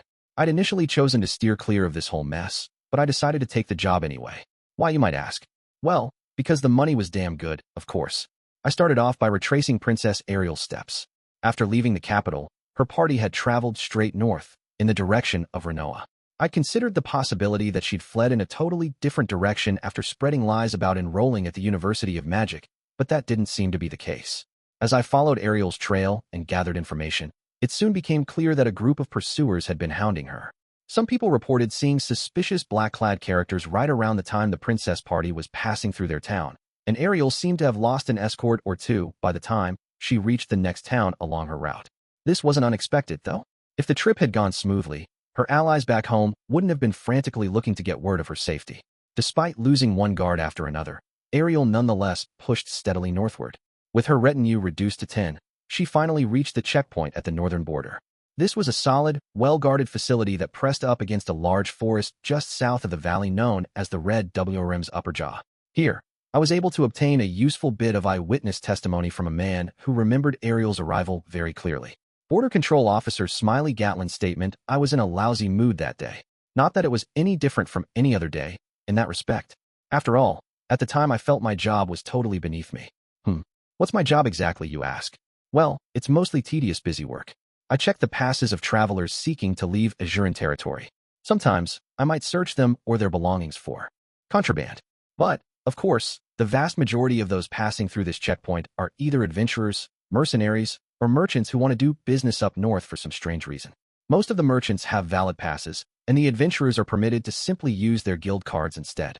Mercenary bands and first-time travelers need to go through a formal inspection process before their passes can be issued, but that's not my job. I simply direct them to a different officer. And unless you're some sort of notorious criminal or something, you usually get your documents soon enough. We're not too strict about these things on this side of the checkpoint. Far more people want to enter Azura than to leave it, after all. Technically, I'm also responsible for stopping criminals who try to cross the border using falsified documents. But the rough stuff isn't my department, either. The soldiers deal with problems of that nature. As I said before, however, it typically isn't very hard to get a pass unless you're a major criminal. People of that ilk are typically on the wanted list. Rather than risk visiting a checkpoint, they usually turn to smugglers to get them across the border. And of course, hunting down and eradicating smuggling rings isn't in my job description, either. I found my work painfully dull and completely unrewarding. No matter how hard I tried, I knew I would never earn any recognition here. The thought of growing old in this place made me utterly miserable. It didn't help that I wasn't on the friendliest of terms with the soldiers who were essentially my coworkers. I regarded them as imbeciles, and they thought of me as a pathetic pansy with an oversized ego. The fact that our chains of command were completely separate only made things worse. I was a man who'd graduated from a prestigious aristocratic academy in the capital. My talents were clearly being wasted in this backwater, or so I sincerely believed at the time. Princess Ariel's party arrived at about noon, as I recall. At first, all I saw was a luxurious two-seater carriage accompanied by 7 guards on foot, counting the driver up front and the 2 potential passengers inside. It seemed to be a group of 10 in total. My initial thought was that an aristocrat was engaging in some sort of sightseeing expedition. However, this was the border of the kingdom. Beyond this checkpoint lay only the dangerous foreign lands known as the Northern Territories, plagued by snow and monsters. Nobles did sometimes pass through on their way to far-off places, but they would always bring at least 3 carriages and 20 guards or more. Perhaps you could make do with less if you hired an elite band of adventurers, but this party didn't strike me as a group of battle-hardened warriors. All of them were dressed for the road, but some were clearly not accustomed to long journeys, and others looked rather scrawny for bodyguards. Perhaps it wasn't a sightseeing trip, then. Was it possible they had some business at this checkpoint itself? You could never discount the possibility of an incognito inspection from some high-ranked lord. For the time being, I decided to proceed as usual. "May I see your pass, please?" "Here you are."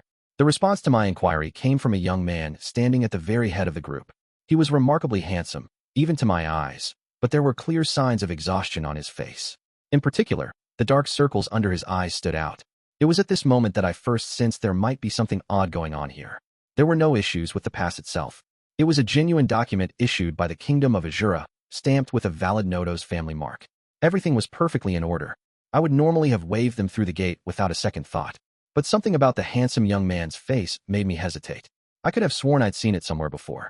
In hindsight, this was because he was Rudeus Greyrat, the famous guardian knight of Princess Ariel. I suppose I couldn't place him because I'd never seen him at such close range before. In any case, I made it a professional habit to detain anyone who seemed vaguely familiar to me. Most of the faces I'd recently committed to memory came from depictions of wanted criminals, after all. My apologies, but may I take a look at the inside of your carriage? At my words, a number of soldiers who'd been standing around the checkpoint moved to block off the exits. We weren't on the friendliest of terms, true, but they always performed their duties at times like these. Several of the guards around the carriage grew visibly tense at this development. I stiffened slightly myself, wondering if I really was dealing with some gang of bandits. The handsome young man shook his head slowly. Due to certain extraordinary circumstances, the passenger within must have complete privacy. There was no way that was going to fly, of course. When I repeated my demand in somewhat harsher terms, the young man's face contorted into a bitter grimace. A number of his companions, the ones who seemed more accustomed to travel, specifically, also glared at me and put their hands on the swords they carried. Their movements weren't as quick as those of master warriors, but I had the feeling they'd experienced their fair share of combat. In particular, the white-haired, short-statured boy who stood right behind the handsome leader was actually quite intimidating. The only weapon he carried was a small rod of the sort beginners use to practice basic magic, but something about the way he held himself suggested that he was a truly lethal fighter with the wariness of a seasoned veteran. I suppose he must have been that Silent Fitz character. I don't think I've ever been so frightened of a boy less than half my age. My experience told me that a group like this could cause significant harm to our garrison. Should I order the soldiers to seize them now, or was there some other option? As I hesitated, someone spoke from within the carriage. "Stop this, Luke." It was a voice like gold. The sound of it turned my brain to mush. There was something almost hypnotic about it, I believe. In that moment, I truly wanted to listen to it forever. It was a voice I'd heard once before, a voice I recognized. I'd heard it 10 years earlier, at my academy's graduation ceremony in the capital, as a certain personage offered a speech of congratulations to our valedictorian. Brief as that address had been, I'd never forgotten it. Never. Back then, I think nearly every single graduate in that room had cursed themselves for not having studied harder. These men are simply being diligent in their duties. When the door of that carriage opened, I felt a great shiver run down my spine. I couldn't have forgotten her if I tried. I remembered clearly, even now, the young princess who'd attended our graduation ceremony as an honored guest. I remembered the joy I'd felt at the prospect of serving her and serving this kingdom. I remembered how privileged I'd felt to be joining this proud country's ranks. I'll remember her until the day I die. And my apologies, Your Highness. Even as a child, that golden-haired princess had been dazzlingly beautiful, and now she stood before me far lovelier than before. I went down on one knee instantly, without conscious thought. There was no doubt about it whatsoever. This was the second princess of the Kingdom of Azura, Ariel Anemoy Azura. the most beloved member of the royal family, who regularly appeared at events around the capital and advocated for its citizens. Many of the soldiers stationed here had likely at least caught a glimpse of her from a distance at some point in the past. But this was surely the first time any of us had seen her at such close range. There's no need for that. As I recall, there's a law that no one serving at a border post ever has to kneel in the course of their ordinary duties. With those words, the princess stepped out of her carriage. Nearly all of the soldiers around us had followed my example and gone down on one knee. But as Princess Ariel pointed out, barring some sort of special circumstances, no one on duty here was ever expected to kneel. I don't know exactly why, but it's been that way for many, many years. Since starting at this place, I've never kneeled to anyone, no matter what their rank. This was also the first time I'd seen any of the soldiers do so, and no one had ever rebuked or challenged us on that. But of course, the fact that it wasn't required didn't mean it was forbidden. We stayed as we were, and bowed our heads toward Ariel. It simply felt like what we ought to do.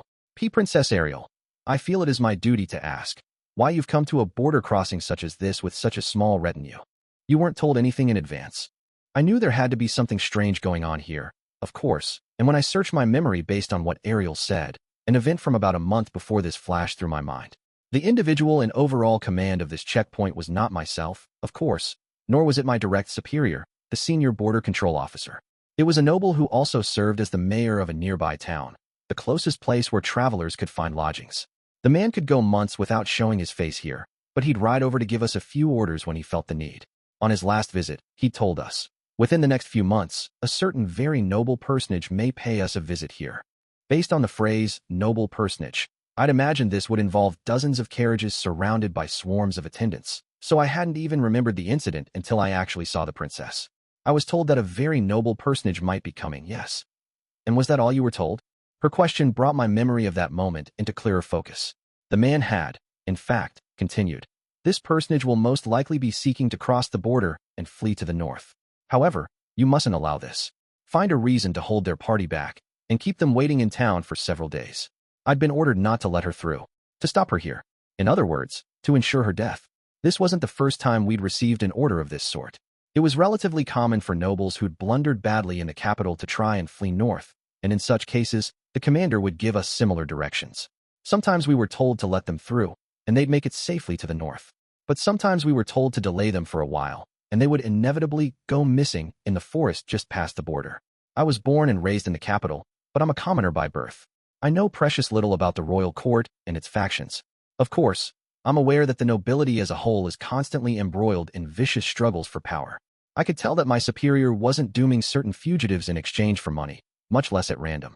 Those who lived no doubt belonged to his faction of the aristocracy, while those who died were loyal to his enemies. This lovely young princess had lost a fight against the allies of my supervisor, and was now on the run. That seemed the most likely possibility by far.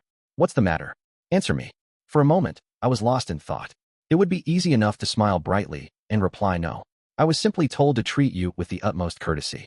However, there appear to be some slight irregularities with your pass. It might take a little time to sort this out, so could you please come back tomorrow? That was how I'd always done this in the past. Finding some minor detail to justify delaying her wouldn't pose me any difficulty. But at the same time, I wondered if that was what I ought to do. What was the purpose of the work I did here, at this dull border posting? I certainly wasn't serving my country in any appreciable way. The very idea was preposterous. Not once in all the time I'd spent on the job had such a thought even crossed my mind. And yet, for all my cynicism, there had been one solitary moment in my life when I'd felt some genuine patriotic zeal. As I told you earlier, that was at my graduation ceremony, when I first laid eyes on Princess Ariel. On that day, I truly thought of myself as one small part of a proud, great country. The thought of serving it, and her, had brought me joy. Now that I'd recalled those feelings, I had to ask myself, was I really willing to step back and leave this young princess to her fate?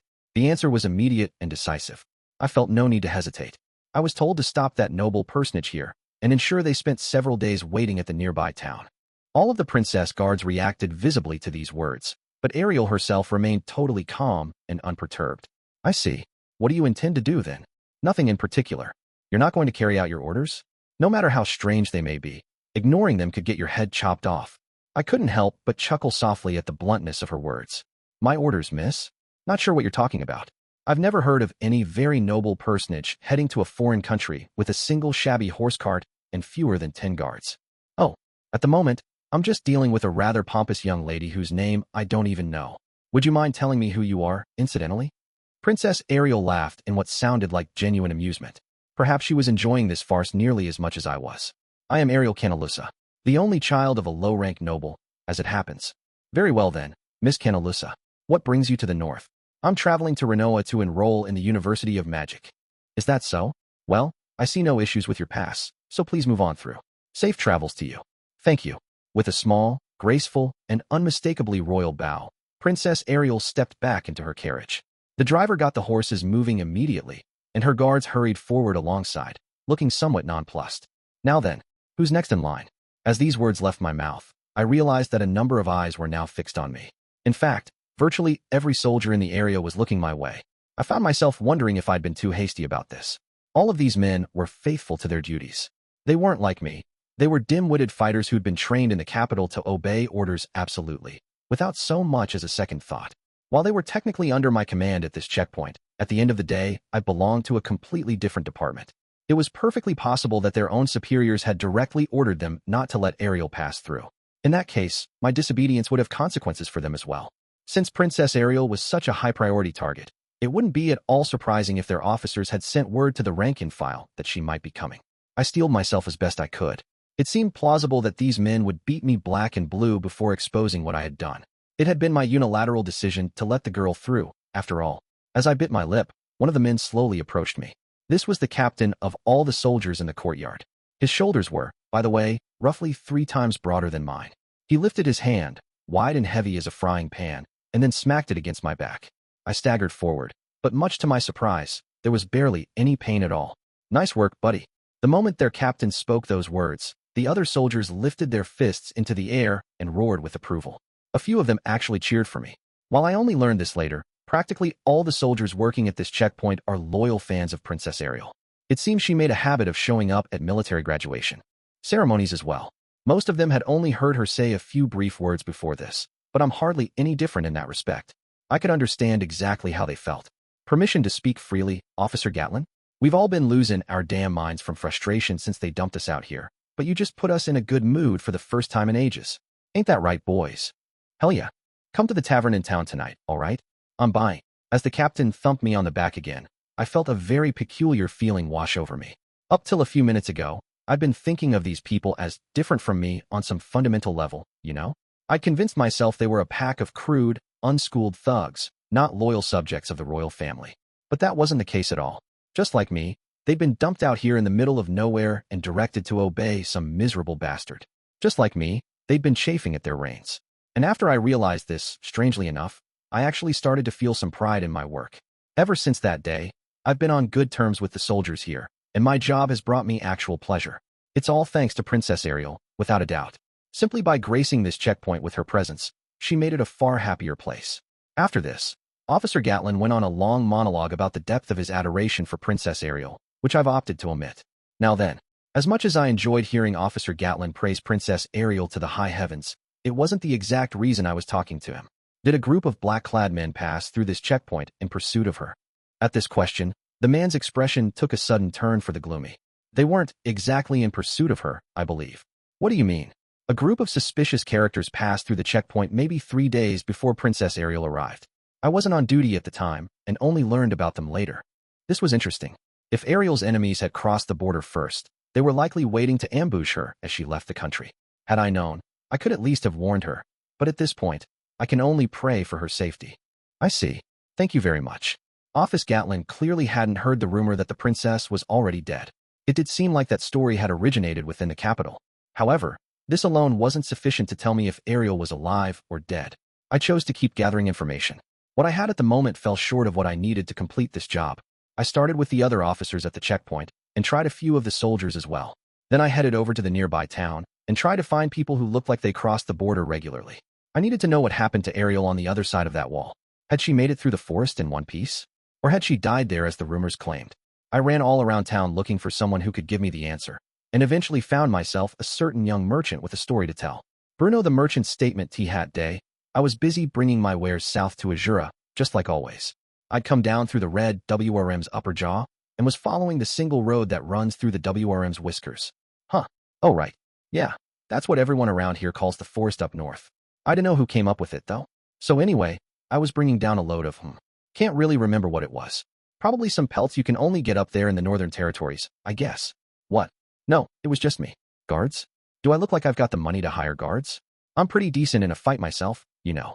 Spent some time training in the sword sanctum once upon a time, as it happens. What were we talking about again? Right. I was coming down through the WIRM's whiskers.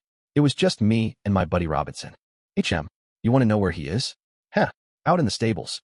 They don't serve donkeys in here, I'm afraid. Anyway, the two of us were making decent time. I was in a good mood, as I recall. Business was going smoothly, and I'd almost saved up enough dosh to buy myself a cart. Even those little ones for donkeys let you move a lot more stuff at once, you know? That was a real exciting prospect. But then I heard the sound of clashing metal coming from somewhere up ahead, and my mood sank real fast. It wasn't just the sound. I could smell something fishy in the air. I've been making my living as a solo merchant for a while, right? I've got a damn good nose for danger by now. It's always best to steer well clear of trouble, of course. But like I said, there's only one path through the whiskers, and I couldn't just turn back. I decided to head out into the woods with Robinson and slip by along the side of the road. I knew it would be smarter to just leave the donkey behind, but Robinson's my beloved business partner, right? Couldn't risk him getting eaten by a monster or something. So anyway, me and him started moving along through the forest, making sure we stayed hidden. The sound of clashing metal got louder as we went, and I could make out people shouting, too. Robinson was a little freaked out, but he had me with him, so he stayed nice and quiet. The two of us have been through thick and thin together, you know? What's that? Enough about the donkey, just tell me what you saw. Man, you're one impatient guy, but sure, whatever. When I peeked out at the scene from behind the undergrowth, the first thing I noticed was a carriage. It wasn't that big, as carriages go. Probably carried 3 people, if you counted the driver out front. Most ones that size only take 1 horse, but there were 2 hitched to this one, so it was probably a custom-built number. Oh, you wondering why I'm so knowledgeable about this stuff? Well, I've been trying to decide what cart to buy for my donkey, right? The carriage dealer gave me the rundown on his whole line, and okay, all right. You don't have to glare at me like that, man.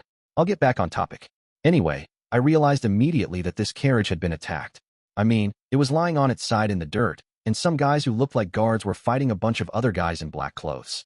By the time I got there, it was 7 of the boys in black facing off against 4 guards. 2 guards, or maybe servants, were already lying on the ground. Oh, and there were also 4 girls huddled up together by the carriage, trembling something fierce. They were probably the targets of the attack. The black clothes guys had the numbers, but it didn't look like they were at a huge advantage or anything. Way more of them were lying in the dirt, after all. There must have been a dozen of them down already. I was kind of flabbergasted, actually. Wondered what kind of morons had sent a bunch of clumsy amateurs to do a job like this. I had the wrong idea, though. When I looked a little more carefully, I realized the guys in black weren't bad at all. If anything, they were more skilled than the guards.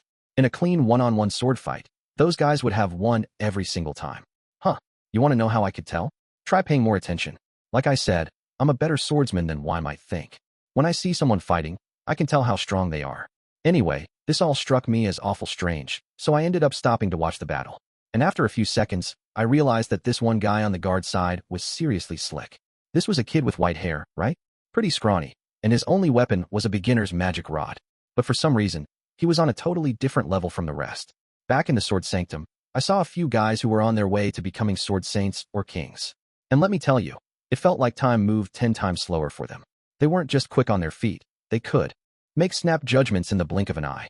This kid wasn't quite that good, but I could tell right away that his battlefield awareness was absolutely top class.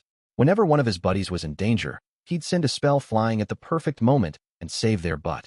The guy was mostly just using beginner-tier spells, too. I think he must have been carefully preserving his mana. He was putting in some seriously godly work, man. Your average magician couldn't have pulled this off in a million years. You'd have to be very well trained in a specific way to manage anything of the sort. From where I was, I couldn't hear him doing any chanting, either. I think it's possible he was silent spell casting, you know, using magic without the incantations. Never seen it before myself, but I guess there are people out there who can pull it off. Anyway, it was impressive stuff. But I think the guys in black had adapted to his style after seeing him mow down half their team. And on top of that, it looked as if the guards were pretty damn bushed. The fight was more even than it seemed at first glance. In other words, I felt like it was close enough that if a single man on either side went down, that would pretty much decide things. Overall, though, I guess the guys in black were a bit more coordinated. All of a sudden, they changed up their whole strategy. I'm guessing they must have signaled to each other beforehand, but I sure didn't notice. Up till that point, They'd been going with a straightforward 2-on-1 approach against the 3 frontline guards, with their extra man acting as a roaming wild card. Now all 7 of them peeled off and made a beeline for the white-haired kid. The 3 swordsmen couldn't react in time, but the kid could.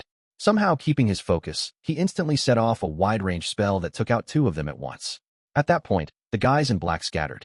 2 of them kept heading for the white-haired boy, and the other 3 rushed right at the girls over by the carriage. They'd found the opportunity they needed to break through the guard's line. The white-haired mage still managed to react. Without even looking at the 2 assassins bearing down on him, he whipped his wand over at the ones going for the women.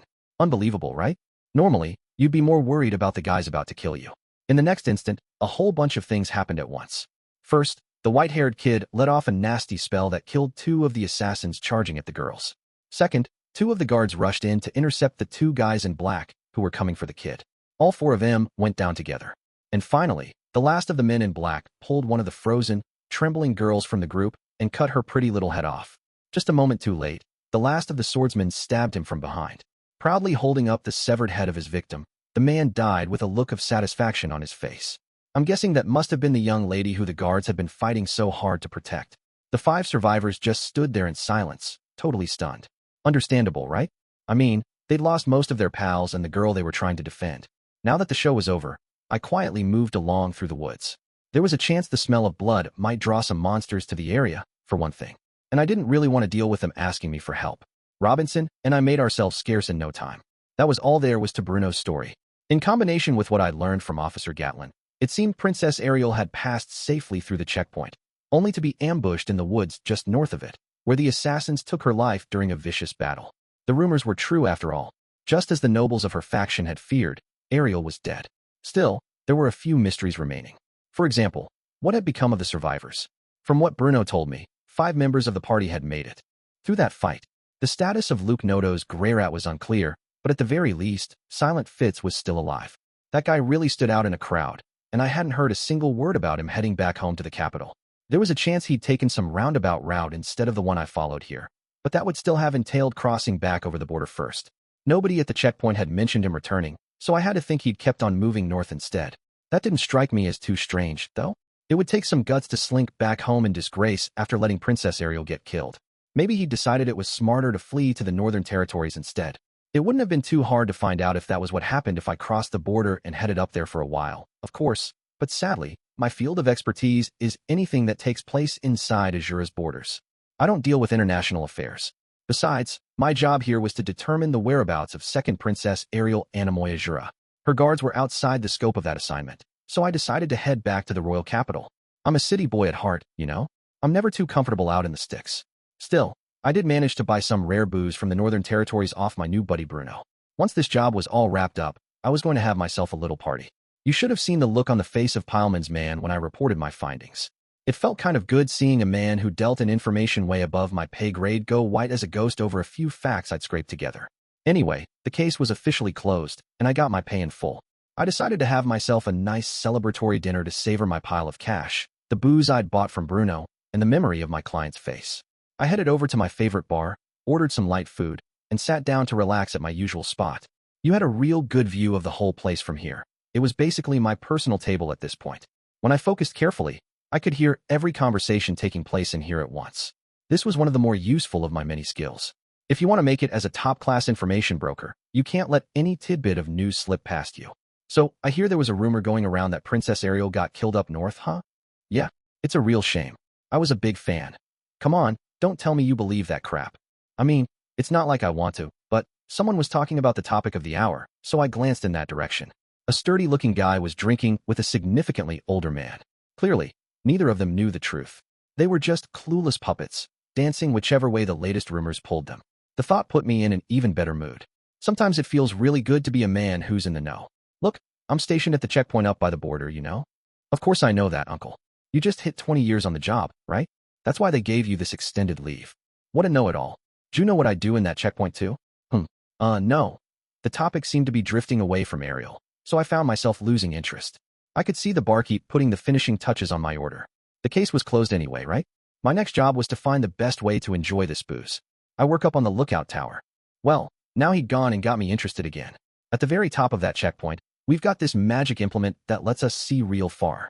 We use it to keep an eye on the far side of the forest to the north, right? I'm the man in charge up there. No kidding. Anyway, word got around real quick after Princess Ariel went through the gates down below. All of my boys in the lookout crew were dying to at least get a glimpse of her, so we stared out there until our eyes were bloodshot. So what happened? Did you see her exiting the forest? Sure did. It was Princess Ariel, no doubt about it. That can't be right, I thought to myself. Was this old soldier lying? Could Bruno have lied, for some reason? It didn't seem likely, but it was possible Bruno had gotten the wrong idea. Maybe the girl that last assassin killed wasn't really Princess Ariel. From what I'd heard, the Azuran royal family owned some fancy magic implements that could turn someone into a perfect body double. She'd likely used one to survive the attack. I'd jumped to the wrong conclusion. I'd delivered faulty information. This was not good. I needed to get firm confirmation of this story, then tell my client the truth. Enjoy, bud. The barkeep dropped my food off at my table. There was a plate of steaming hot grub in front of me, and next to it, a bottle of rare booze you almost never saw in ours. To hell with it. I'd half risen from my seat, but chose to plop back down into it. If the princess was actually alive and enrolled at the Renoa University of Magic, the truth would get around sooner or later. The last thing I needed was some stuck-up noble asking me for a refund, so I'd just have to leave the capital in a bit. Seriously though, who would have thought the lookouts in that tower could have seen her from that distance? Even a clever boy like me overlooks a few things now and again, I guess. In the end, the information broker known as Gustav provided his client with misleading information.